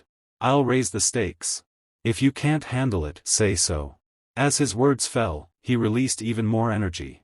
The thunder pressure intensified, flooding the area. Su Jingming clenched his teeth, facing the overwhelming surge head-on. Double, 4 times, he said, forcing himself to endure it alone. Moments later, his voice rang out again, strained but unwavering. 6 times, 10 times. Thunder roared violently as his body trembled. Su Jingming clenched his fists, enduring as the raging energy pierced into him. Finally, his strength gave out, and he dropped to one knee before his master. His master looked down at him and said in a deep voice, very good. You're not bad at all. The attack power of a lower 4th-tier ability user is roughly 10 times that of a peak 3rd tier. Your armor would require at least a 4th-tier ability user to break its defense. Su Jingming was unable to reply. His strength was completely drained. Even so, the seniors watching were utterly stunned. The first senior brother muttered in disbelief, an S-rank combat skill combined with an S-rank superpower. That's terrifying. How can it reach such a level? Beside him, the senior sister spoke softly, her shock evident. Junior brother is 2 major realms below, yet he can withstand attacks from a 4th-tier ability user. This goes far beyond ordinary talent. At that moment, everyone present understood clearly, Su Jingming was not just a prodigy. Even Su Jingming's master said it was almost time to leave for dinner. However, Su Jingming shook his head and said firmly, "Teacher, wait." Before anyone could react, purple thunder energy surged out of his body once more. His aura rose sharply as he spoke in a steady voice. "This is not my limit." The moment his words fell, a violent flood of energy erupted from within him.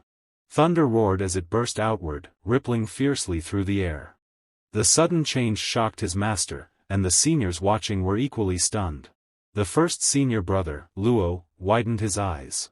The Thunder Extreme Stage. Su Jingming's Thunder Undying body has already advanced to the 3rd level. Another senior stared in disbelief, unable to hide his shock. A senior sister beside him spoke with a complicated expression. "My Thunder Undying body is only at the 2nd level. Junior brother has not only mastered an S-rank combat skill and an S-rank superpower, but he has also broken through to the Thunder Extreme Stage." She paused, her voice low. "Is he really still human?" Su Jingming's master burst into laughter, his excitement impossible to hide. "So that's it. I was wondering why your body could withstand 10 times the impact so easily. It turns out you've already entered the 3rd level of the Thunder Undying body." His eyes gleamed as he continued, "Come again." With that, he released another surge of thunder energy, testing Su Jingming's endurance once more. The pressure rose steadily, 12 times the previous force. Su Jingming was instantly enveloped by the Thunder Undying body's armor. As the energy crashed into him, thunder rippled violently through his body. He endured it in silence. After several moments, the raging energy finally dissipated, and he dropped to one knee before his master. His master exhaled deeply and said with clear amazement, "Excellent. 20 times the attack power. Only a mid-level 4th-tier ability user could break through that defense." He shook his head, pride evident in his voice. "Su Jingming, your achievements have far exceeded my expectations." Su Jingming smirked faintly and said, "Sorry, teacher. Now I finally understand the limit of my defense." His master reached out and grabbed his hand, looking at him with mixed helplessness and pride. "Out of all my students, you're the most troublesome. You learn everything without me even needing to teach you." Su Jingming was momentarily stunned. A short while later, everyone prepared to leave. One of the seniors laughed and said, "Let's go eat. I'm in a good mood today, so feel free to order anything expensive." They all got into the car. Along the way, Su Jingming looked at senior brother Luo and asked, "Senior brother Luo, between the Ash Guild and the Metroid Guild, which one should I choose?" Luo replied without hesitation, "The Metroid Guild is better." Another senior teased him, "Senior brother Luo, didn't you plan to let junior brother join your Ash Guild?" Luo shook his head. "If the Ash Guild hadn't run into problem, I would have definitely wanted junior brother to join us. But given the current situation, the Metroid Guild is the better option." At that moment, Su Jingming's master spoke up, "Su Jingming, you might as well stay in a guild for a year or two. Later, during your junior or senior year, you can establish your own." He continued calmly, "After graduation, these students will become your first batch of strength. That's how you build your foundation." Su Jingming was slightly startled. "Building power, is that really necessary?" His master nodded. "Do you know why your teacher has never reached the Grandmaster level? It's because I lacked power. I had to handle everything myself, and that limited my progress." Everyone fell silent, listening carefully. His master went on, "Su Jingming, remember this well. Only when you have people to handle countless matters for you can you truly focus on cultivation." Su Jingming smiled faintly. "I understand. Thank you for your guidance, teacher." In his heart, he reflected quietly. "Once my strength increases further, I'll need to consider this seriously." The next day, Su Jingming headed to class. Classes have finally started properly, he thought. Everything at the academy is getting back on track. The instructor waved his hand and began the lecture. "Today, we'll discuss the origin of furious beasts. Hundreds of years ago, primordial energy swept across Earth, transforming wild beasts into furious monsters and awakening humanity." Su Jingming looked up at the projected screen, absorbing every detail. After the emergence of primordial energy, humans discovered numerous ancient civilizations and underground ruins. Much of Earth's advanced technology had evolved from these ancient relics, including devices used to detect supernatural abilities. Soon after, the instructor announced free study time. The next class shifted to the Weapon Academy. One class after another passed, and Su Jingming carefully absorbed every bit of knowledge. Then came the Elemental Academy. As Su Jingming raised his hand, elemental energy gathered at his palm.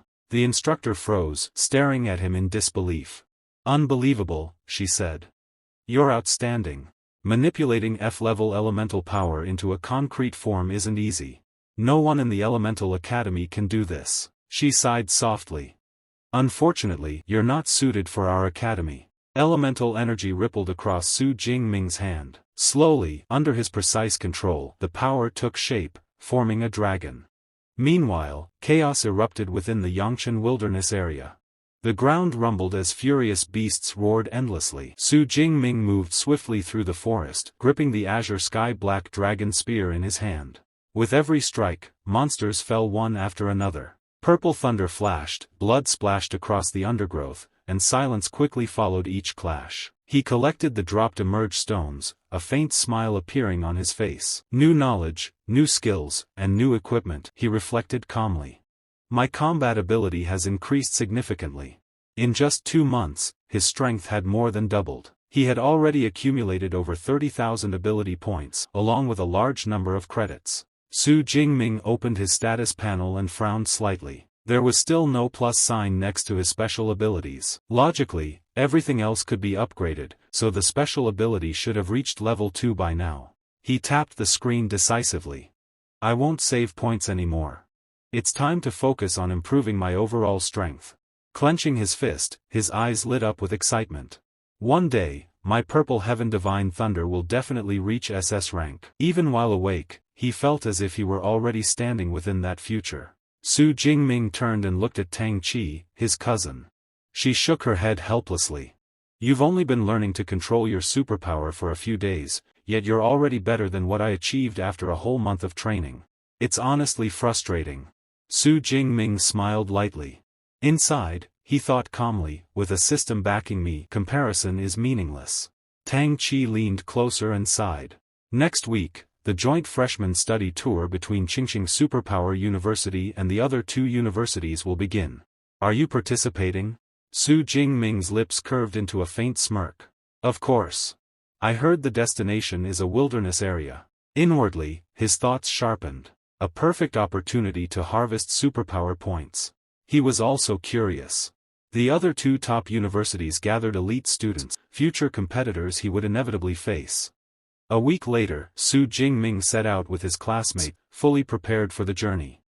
One student laughed and said, with Su Jingming around, "This year's freshman study tour should be easy." Another nodded confidently. "Even without an F-rank lineup, we've been number 1 for years. A 5th consecutive championship seems certain."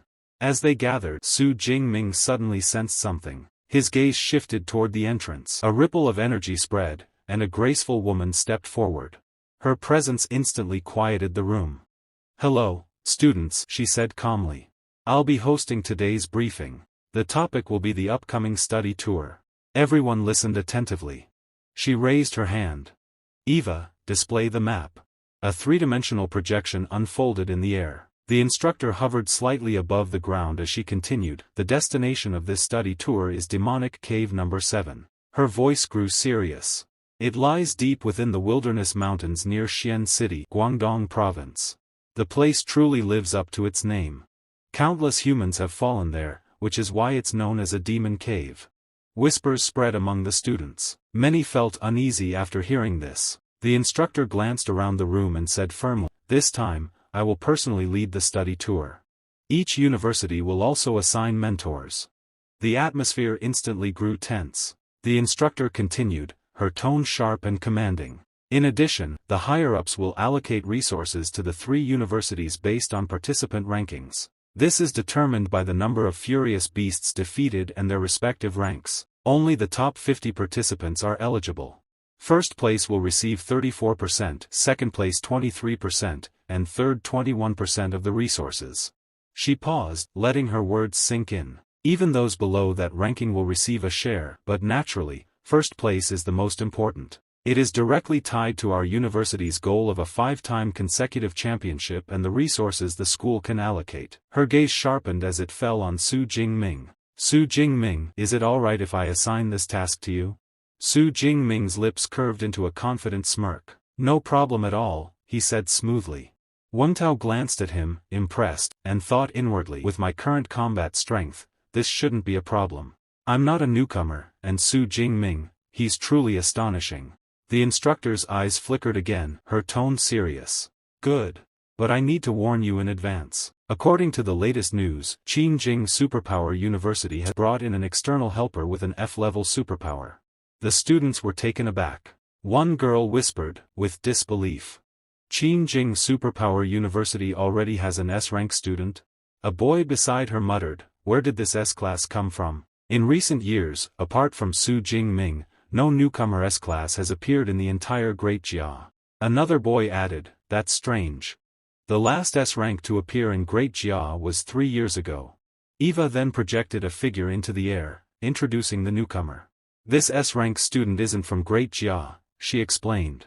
He's an exchange student brought in from Yaodu Kingdom, from Jiangjia Superpower University. Su Jingming's eyes narrowed as he took in the details. Karen Rao, he thought. He possesses an enhanced S-class ability at the lower level of the 3rd tier. He let out a small sigh. So, he's truly at the 3rd level. Meanwhile, one student glanced at the S-class warrior and muttered, what a lower-tier S-class at the 3rd order. A boy beside him whispered in disbelief, is it really possible for a new generation student to reach this level so quickly? Insane. The teacher explained calmly, this information was gathered by Eva, and it is accurate. Unlike you, he is already 20 years old. Some students whispered among themselves, no wonder, he has 2 full years more cultivation than us. A girl added skeptically, 20 years old and still a freshman at Quenching Superpower University? That doesn't make sense in terms of martial ethic. A boy explained, in India, the age of 20 is when students begin university. So Kiran really is a freshman. Tang Chi glanced at the newcomer and said quietly,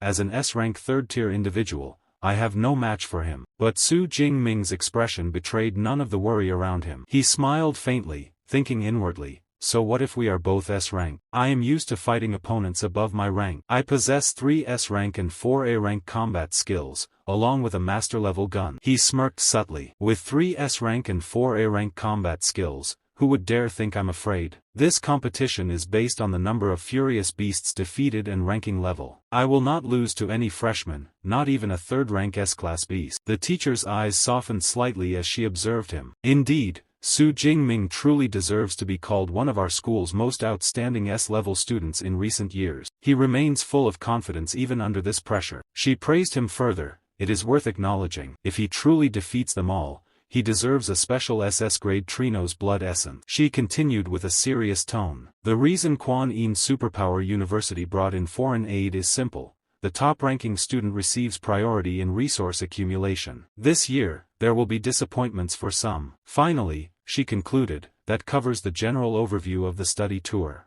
Only 7 days remain, so everyone should hurry and prepare for the journey. Meanwhile, after the teacher left the area, Su Jingming's second waifu arrived, smiling warmly as she stepped into the dormitory. Detoxification pills, healing pills, and superpower recovery pills, she announced, holding up several bottles. Su Jingming raised an eyebrow, his gaze sharp, but she only smiled. They're all high quality. Each bottle has 20 pills, enough for your use this month. He patted his head lightly, noticing the dark circles under her eyes. You've worked hard. Look at these dark circles. She sighed softly at his observation. Jingming's voice softened. Don't stay up all night refining pills anymore. If you really can't, I can buy them outside. She blushed, shaking her head nervously. No, pills bought outside can't compare to those I refine myself. I guarantee that every single one of these will have a strong effect on you. She added quickly, I also prepared 2 portions of each type of pill.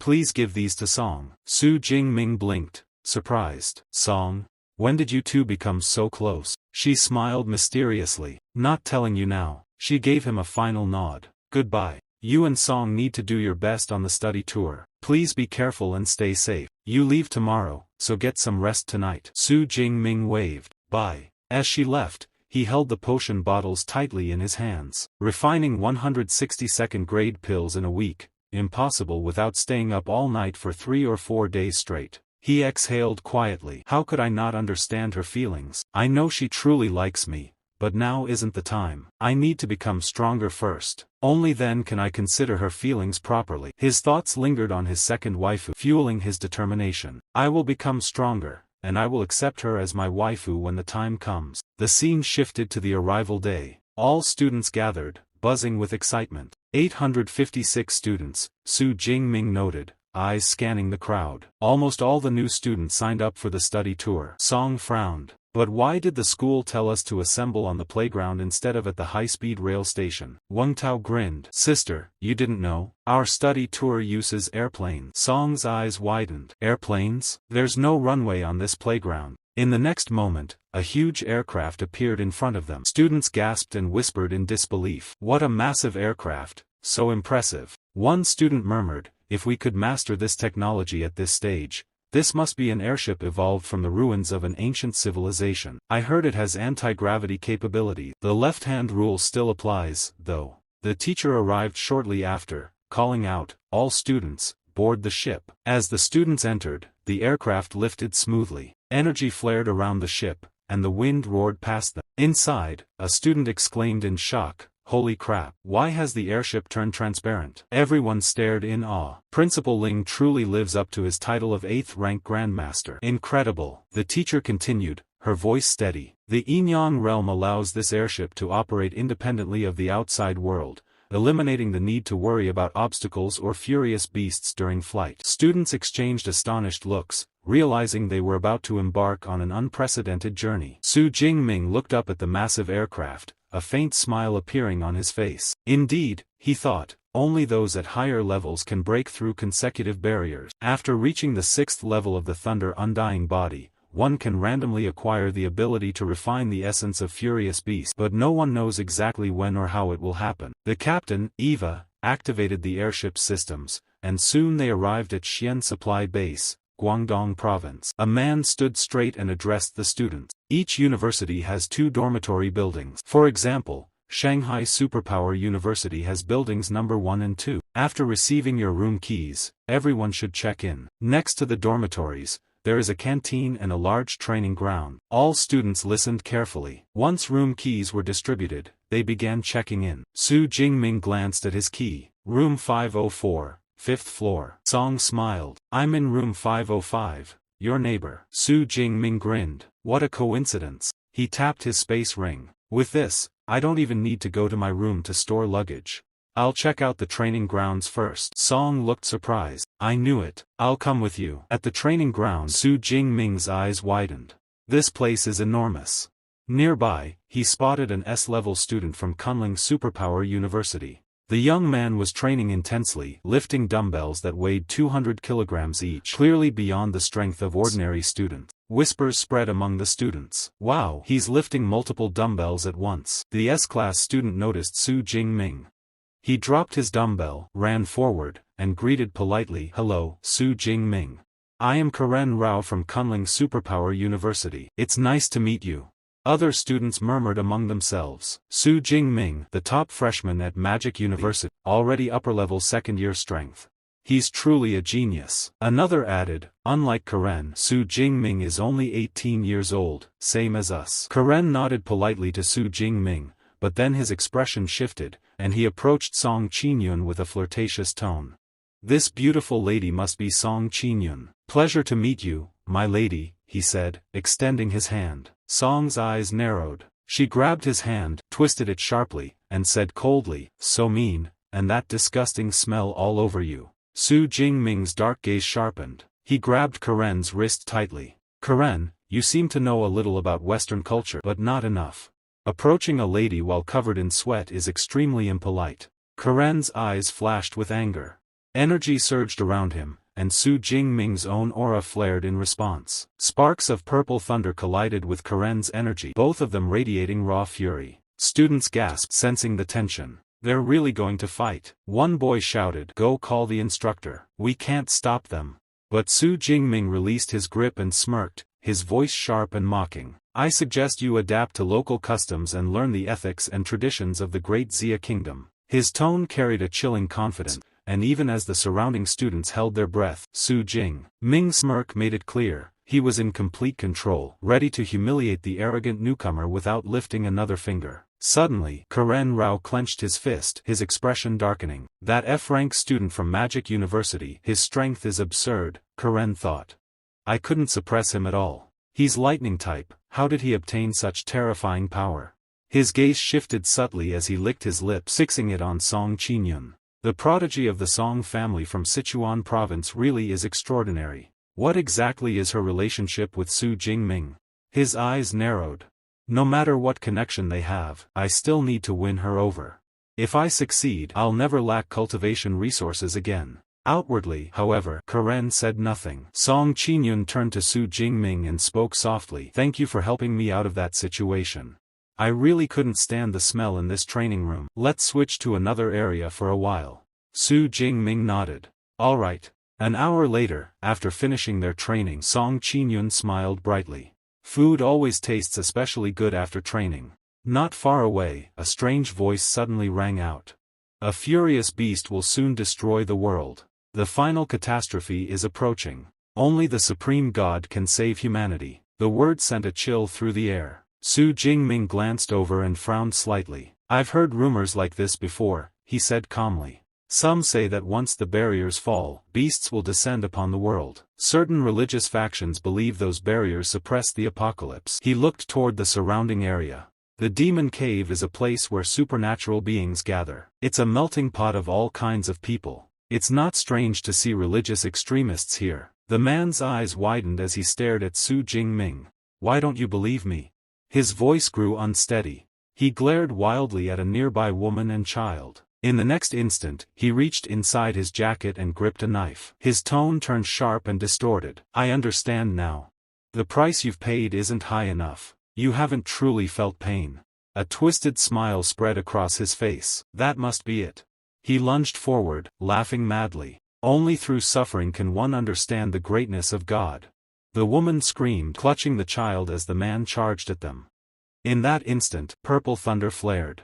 Su Jingming moved. Thunder flickered around his body as he stepped in, intercepting the attack. He seized the man decisively and brought his weapon down with overwhelming force, stopping the strike cold. The scene froze in stunned silence. Su Jingming's consciousness surged back in a violent rush. The moment his eyes opened, a terrifying pressure flooded the area. He rose slowly from the shattered cocoon, fragments of hardened blood crystal falling away from his body. The surrounding members of the Blood Moon sect froze where they stood, shock and dread written clearly across their faces.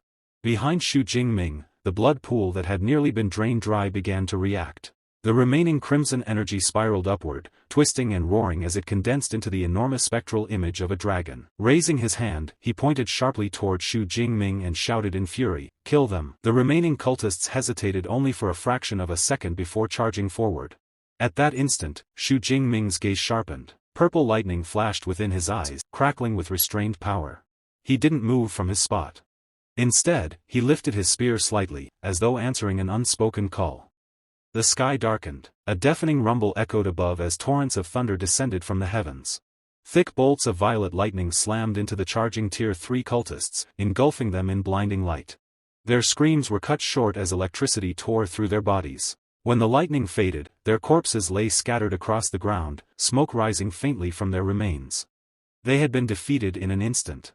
The Archbishop's expression stiffened. He had expected his subordinates to fall, but not like this. 5 Tier 3 users eliminated without even forcing Su Jingming to move. His jaw tightened as he clenched his fists. "I'm still Tier 4. He's only Tier 2. The advantage should still be mine." Before that thought could fully settle, Su Jingming moved. The ground exploded beneath his feet as he surged forward, his body streaking through the air like a bolt of lightning. The Archbishop's pupils contracted sharply as he realized, far too late, that he couldn't follow the movement at all. Instinctively, he crossed his arms to block. The impact struck him like a collapsing mountain. A thunderous crash echoed through the forest as the archbishop was hurled backward, smashing through several thick trees before finally slamming into a trunk and sliding down to the ground. He coughed violently, blood staining his lips. Leaning against the tree, panting heavily, he stared forward in disbelief. I didn't even see the attack. Before he could gather his thoughts, a shadow loomed before him. Xu Jingming stood calmly, his spear angled downward, the sharp tip hovering just a breath away from the archbishop's throat. His expression was cold but controlled, his breathing steady. I'll ask, Xu Jingming said evenly. You answer. The pressure bearing down on the archbishop intensified, leaving him no room to resist. What was the blood in the pool? Xu Jingming asked. For a moment the archbishop hesitated. Then, under the overwhelming presence pressing against his soul, he broke. It was God's blood, he admitted hoarsely. The refined blood essence of a legendary rank 9 beast emperor. Xu Jingming's eyes narrowed slightly. Why would something like that be here? The archbishop swallowed. In the ancient era, humans and beasts waged a massive war. Martial saints clashed with beast emperors across the land. When the war ended, fragments of their power, blood essence included, were scattered throughout the world. Xu Jingming absorbed the explanation in silence. Then he asked his final question, his voice colder than before. Who are you, and why are you collecting it? The archbishop suddenly laughed. A defiant grin spread across his bloodied face. We are the Blood Moon sect, he said. That's all you'll ever know. Before Xu Jingming could react, a violent surge of energy erupted from the archbishop's body. Blood poured from his eyes and mouth as his life force extinguished itself. Xu Jingming stepped back slightly as the body collapsed, lifeless. Staring down at the corpse, he frowned. Another cult, and another dead end. Since no further information could be extracted, he decided to bring the matter to Vice Principal Ling Shuang once he returned. Turning around, he saw Song Chuku rushing toward him, panic clear on her face. Are you all right? She asked urgently. Before she could reach him, her steps faltered. Exhaustion overtook her body, and she stumbled forward. Xu Jingming caught her immediately, supporting her weight. I'm fine, he reassured her softly. Thank you for guarding me. He patted her head gently and held her hand. Song Chuku froze, her cheeks flushing a deep red. He briefly explained what had happened and mentioned the Blood Moon sect's goal. When she heard about the blood, her eyes widened in shock. That was the blood essence of a rank 9 beast emperor, she exclaimed. An SSS-class cultivation resource. Normally, it requires extremely complex refinement. She stared at him, disbelief clear in her eyes. How did you absorb it directly? Xu Jingming glanced at the translucent system screen only he could see. I don't really know, he admitted.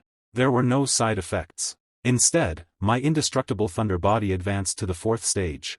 He paused thoughtfully. There may be benefits I haven't discovered yet. We'll ask a teacher later. Noticing her unsteady posture, he urged her to rest. They soon found a quiet meadow bathed in sunlight. Song Chuku lay down, exhaustion finally overtaking her, while Xu Jingming remained alert nearby. That night, far away within a massive estate, the main archbishop of the Blood Moon sect stood on a balcony under the crescent moon. A subordinate knelt behind him. Bishop Zhou's God's blood indicator has disappeared. The archbishop didn't turn around. A powerful ability user must have interfered, he said calmly. Leave it for now. A sinister smile curved his lips as he gazed at the moon. Our main operation begins in 1 month. That is what truly matters. When Song Chuku awoke, the smell of roasted meat filled the air. Xu Jingming was already awake, calmly grilling skewers over a small campfire. You woke up just in time, he said with a smile. She accepted a skewer happily. It smells amazing. I didn't know you could cook. Practice makes perfect, he replied lightly. After tasting it, her eyes lit up. You should open a barbecue restaurant. He laughed. With investment from the Song family? That sounds like opening chains across Blue Star. Later, Song Chuku asked to bathe in the nearby water. Xu Jingming agreed. She formed a large sphere of water around herself, changing clothes inside. When the barrier faded, she stepped out, hair and shoulders still damp. Xu Jingming looked away a second too late. I'll wash up now, he said quickly. As he left, Song Chuku tilted her head in confusion. Moments later, she gasped, realizing her thin dress had become slightly transparent. Flustered, she hurried to adjust herself. An hour later, both were in combat gear. They exchanged a fist bump and agreed to meet again in a month. As Song Chuku ran through the forest, determination hardened her expression. I must get stronger, at least 3rd place. 1 month later. Purple lightning crackled violently around Xu Jingming as he faced a massive black panther-like beast perched on a cliff. Its red eyes glowed as it roared and leapt downward. Xu Jingming remained calm. Condensing his lightning into a single point, he thrust his spear forward. The beast was impaled and slammed into the ground. Kill confirmed. Plus 43 ability points. Sitting down, Xu Jingming began his breakthrough. Lightning erupted violently, filling the cave. Moments later, the energy settled. He had advanced to Tier 3. Checking his system panel, he smiled. First place no longer felt distant. Yet Jingming stood unmoved, his posture relaxed, his gaze steady. From the side, Song Chuku could only stare. Disbelief flickered in her eyes as she watched the oppressive pressure radiating from him. Power rolled off his body like an invisible storm, overwhelming yet controlled. A thought surfaced unbidden. Was this some terrifying combat technique personally taught by Dean Yang Genshin? Jingming allowed a faint curve to touch his lips. He knew better than anyone that while the indestructible thunder body was powerful, it was not his strongest method. Against true high-rank opponents, there existed a far more decisive approach. Without warning, the sky above the pool dimmed. Dark clouds gathered unnaturally fast, swirling as if drawn by an unseen hand. The air thickened, heavy with tension. High overhead, strands of lightning converged. They twisted and compressed, shaping themselves into a massive spear formed entirely of condensed thunder. Its mere presence distorted the air, exuding a suffocating pressure. Song Chuku instinctively looked up, momentarily confused. Is it about to rain? The next instant, her heart skipped. This lightning was wrong. It carried intent. Violent energy surged outward as Jingming fully released his S-rank ability, Heavenly Thunder Technique. The lightning spear plunged downward. It struck the pool with cataclysmic force. A thunderous explosion tore through the clearing as blinding light swallowed everything. The source water giant crocodile released an enraged roar, its armored scales cracking under the onslaught as lightning ripped through flesh and bone. Then, nothing. Silence fell as abruptly as the strike itself. When the light faded, the massive beast lay motionless, its enormous body floating lifelessly in the water. The battle had ended in a single blow. A familiar notification surfaced before Jingming's eyes. Kill confirmed. Ability points plus 213. Competition points plus 10,000. Residual lightning still crackled faintly around his clenched hand as Jingming examined the reward. Tier 4 beasts truly lived up to their reputation. The gains were more than 5 times that of a Tier 3 creature. A quiet thought crossed his mind. The Deep Blue system, it really is pushing me toward my limits. Turning around, he noticed Song Chuku still standing frozen, her expression blank with shock. He calmly suggested they examine the beast. She followed without speaking. Song Chuku had encountered countless prodigies before, but this was different. A high-rank Tier 2 cultivator erasing a low-rank Tier 4 beast so effortlessly it shattered everything she thought she understood about power gaps. As they stood before the corpse, the truth settled heavily in her chest. This wasn't luck. This was genuine, terrifying strength. Jingming inspected the remains and let out a disappointed sigh. The crocodile's hide, normally worth no less than 20 million, had been completely ruined by the lightning strike. Song Chuku nodded in agreement. Every part of a Tier 4 beast was valuable. After a moment of thought, she offered a solution. Her spatial ring was large enough to store the entire carcass. She would keep it safe and return it to him once they reached the supply base. Once the beast was stored away, Jingming suggested finding a nearby cave to rest. After such an overwhelming battle, no other creatures would dare approach this water source anytime soon. As they prepared to settle down, Song Chuku hesitated. A faint blush touched her cheeks as she asked him to wait briefly. Since they were already near the pool, she wanted to take a quick bath. Jingming remained cautious. He told her to wait while he checked the water one last time. Raising his hand, he released a controlled arc of purple lightning into the pool. What happened next made his body stiffen. Before his eyes, the clear water darkened, slowly at first, then rapidly, until it turned. The words ignited excitement among the group. One cultist couldn't help but exclaim that the sect would soon gain another powerful God's blood envoy. The archbishop halted abruptly. His gaze sharpened as he turned, fury flashing in his eyes. He snapped back coldly, reminding them that they were the Blood Moon sect. Their ambitions extended far beyond such narrow thinking. At that moment the glowing red God's blood indicator in his hand flared brilliantly. His pupils contracted. The blood has appeared, earlier than expected. Without hesitation he ordered the group to advance at full speed. Back at the pool, the water had turned entirely crimson. Song Chuku stared in alarm and asked what was happening. Jingming asked whether she felt the blood calling to her. She shook her head. There was no attraction, no reaction at all. However, her Light of Dawn ability was responding intensely. She explained that the blood carried an overwhelming beastly aura, one eerily similar to Jingming's own. That observation struck him like lightning. He recalled absorbing the SS-rank Thunder Tyrannosaurus blood. The conclusion was immediate. This blood belonged to an exceptionally powerful dragon-type beast. That was why his body was reacting so violently. After a brief pause, Jing Ming made his decision. He told Song Chuku that he would enter the pool to absorb the energy. If anything went wrong, she was to pull him out immediately. Before she could object, he stepped into the blood-red water. The moment he submerged, swirling crimson energy rushed toward him. Instead of pain, warmth enveloped him, comforting and overwhelming, like a traveler drinking after days of thirst. The energy surged upward, cocooning his body in glowing red light and lifting him into the air. From the shore, Song Chuku called his name, fear tightening her chest. She understood instantly. This was a rare opportunity, but it left him completely defenseless. Planting her feet, she gripped her halberd. This time, she murmured, "I'll protect you." The next day arrived. Song Chuku stood guard beside the pool, the ground around her littered with the bloodied corpses of beasts. She wiped sweat from her brow, relieved that the strongest enemy she faced overnight was only a low-rank Tier 3 creature. Her gaze shifted to the pool. The crimson hue was fading. Jing Ming's absorption was nearing completion. Suddenly, her instincts screamed. Cloaked figures appeared on a nearby ridge. She tightened her grip. The archbishop surveyed the area, frowning slightly at the liquid form of the god's blood. One cultist recognized Song Chuku as the second-ranked student from Magic City Ability University and questioned why she was guarding the site alongside another freshman. Song Chuku remained calm. She noted that their attire didn't match any major university. She warned them that the water was contaminated and advised them to leave. One cultist exploded with rage. The archbishop raised a hand, stopping him. "Ignore her," he said coldly. "Take the blood." Song Chuku's heart sank. Assessing their strength, she realized the grim truth. The leader was Tier 4, and even the weakest was Tier 3. There was only one option. She activated the talisman around her neck. A massive golden barrier materialized, enveloping her and the cocoon. Attacks slammed against it relentlessly, but not a single crack formed. The archbishop recognized it immediately. A guardian talisman from an ancient civilization. Rare, powerful. Inside the barrier, Song Chuku taunted them. The archbishop merely smiled. He explained calmly that guardian talismans had time limits. They would simply wait. An hour passed. The golden shield shattered.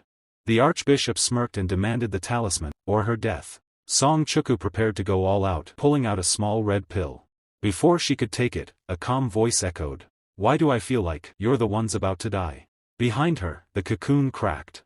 It shattered.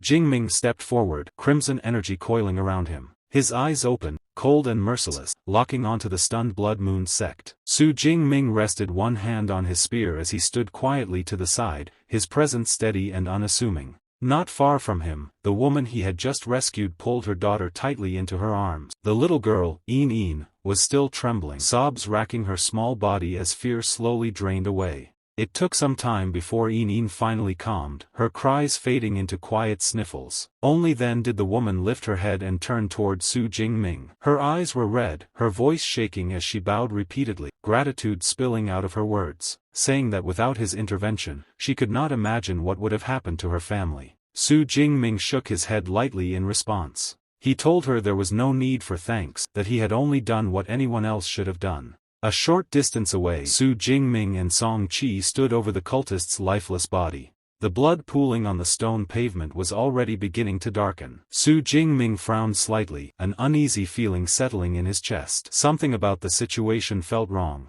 "These people usually spread their beliefs through words," he said quietly. "Public murder like this doesn't fit their pattern." Song Qi nodded in agreement. From everything he knew, religious fanatics rarely resorted to such open violence unless they were driven to extremes. This attack felt deliberate, almost reckless. Su Jing Ming's gaze slowly sharpened. His eyes swept across the surrounding crowd, scanning faces, movements, shadows. He tightened his grip on his spear, instincts on edge. If this cultist had dared to act so openly, there was a chance he hadn't been alone. Neither of them noticed a figure lingering at the edge of the crowd. The man wore a dark hooded sweatshirt, his face hidden beneath the shadow of the hood. As Su Jing Ming's attention shifted elsewhere, the man quietly pulled the hood lower and slipped away, disappearing into the streets without drawing notice. Some time later, the hooded man arrived at a vast estate hidden far from public view. The grounds were silent, guarded by invisible lines of authority and fear. Inside a dimly lit chamber, the man dropped to one knee before a shadowy figure seated above him. Lowering his head, he spoke in a hushed voice, addressing the figure as Archbishop. He reported everything he had witnessed. The cultist had been killed and the one responsible was a student, Su Jingming of Magic City Ability University. The Archbishop slowly raised his head. In his hand rested a glowing red orb, its surface pulsing faintly like a living heart. His voice was cold as he asked for confirmation. A high-rank, second-tier S-rank talent, he asked. The subordinate nodded without hesitation. Not only that, Su Jingming had reached that level in less than half a year after awakening. For a moment, the chamber fell silent. The Archbishop's eyes darkened. Growth at that speed was unnatural, monstrous. If such a person were allowed to develop freely, he would inevitably become a thorn in their side, a threat that could not be ignored. He ordered the subordinate to withdraw for now. God's blood was about to surface within the Devil's Cave and their priorities lay elsewhere. Producing 2 black indicators, he instructed the man to retrieve the substance, warning him sternly not to act under the name of the Heaven's Mandate sect.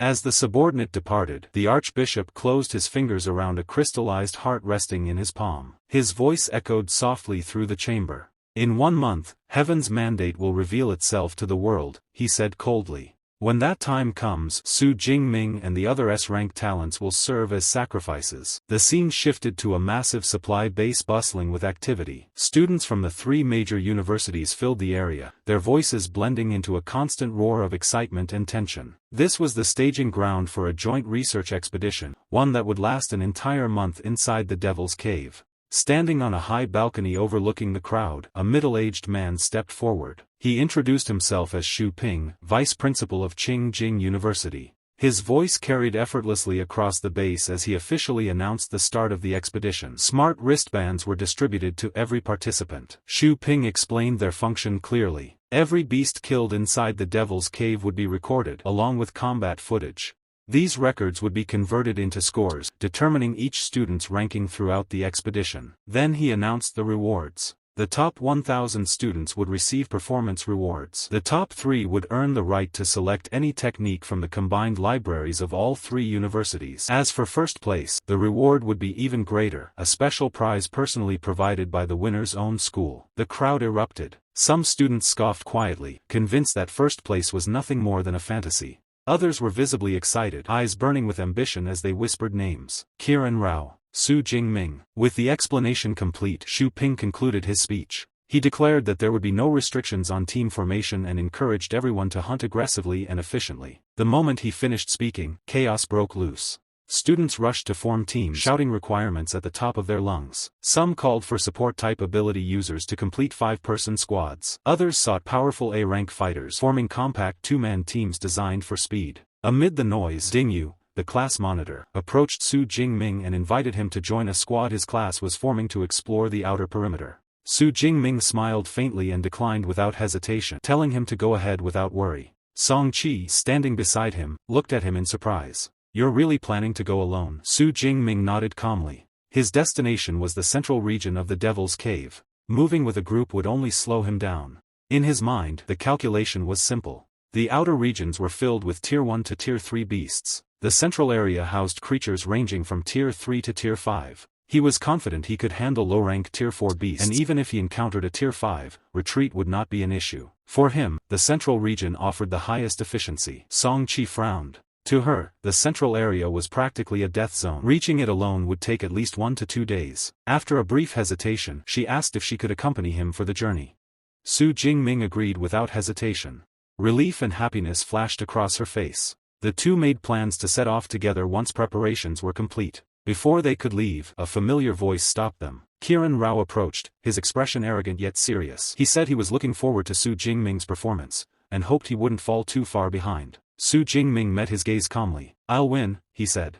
Qiran froze. Su Jingming repeated the words with absolute certainty, then turned and walked away without another glance. Rage burned in Qiran Rao's eyes as he stared after him, already planning how to crush that confidence with overwhelming power. Soon after, Vice Principal Xu Ping officially announced the expedition's start. The massive crowd surged toward the Devil's Cave entrance, voices echoing with ambition as the hunt began. 7 hours later, deep within the Devil's Cave, Su Jingming and Song Qi moved carefully through a dense forest. Thick foliage choked visibility, the oppressive atmosphere pressing down on them from all sides. Their path was suddenly blocked by 5 armored beasts. Song Qi's expression changed instantly. Iron fur pangolins, she warned. Tier 2. Their fur is tougher than E-class alloy. Su Jingming told her to stay back. He stepped forward without hesitation. The pangolins roared and curled into spiked spheres, rolling toward him at terrifying speed.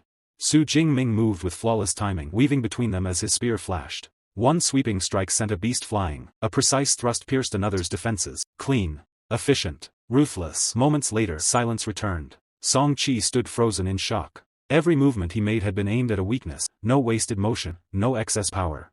This wasn't brute force. It was refined, lethal experience. When it ended, 12 iron fur pangolins lay dead. Su Jingming checked his gains calmly. 276 ability points, 1200 competition points. Not bad. As dusk approached, he suggested they find a place to rest. While checking his wristband's holographic map, he noticed a nearby water pool. Water sources attract beasts, he said. They moved toward it. The clearing was quiet. Su Jingming's instincts flared. A tiger-like beast appeared, only to be instantly crushed as a colossal armored crocodile burst from the pool, claiming dominance. Song Qi grabbed his arm, whispering urgently. Tier 4, we need to leave. Su Jingming smirked. There's no need to rush, he said calmly.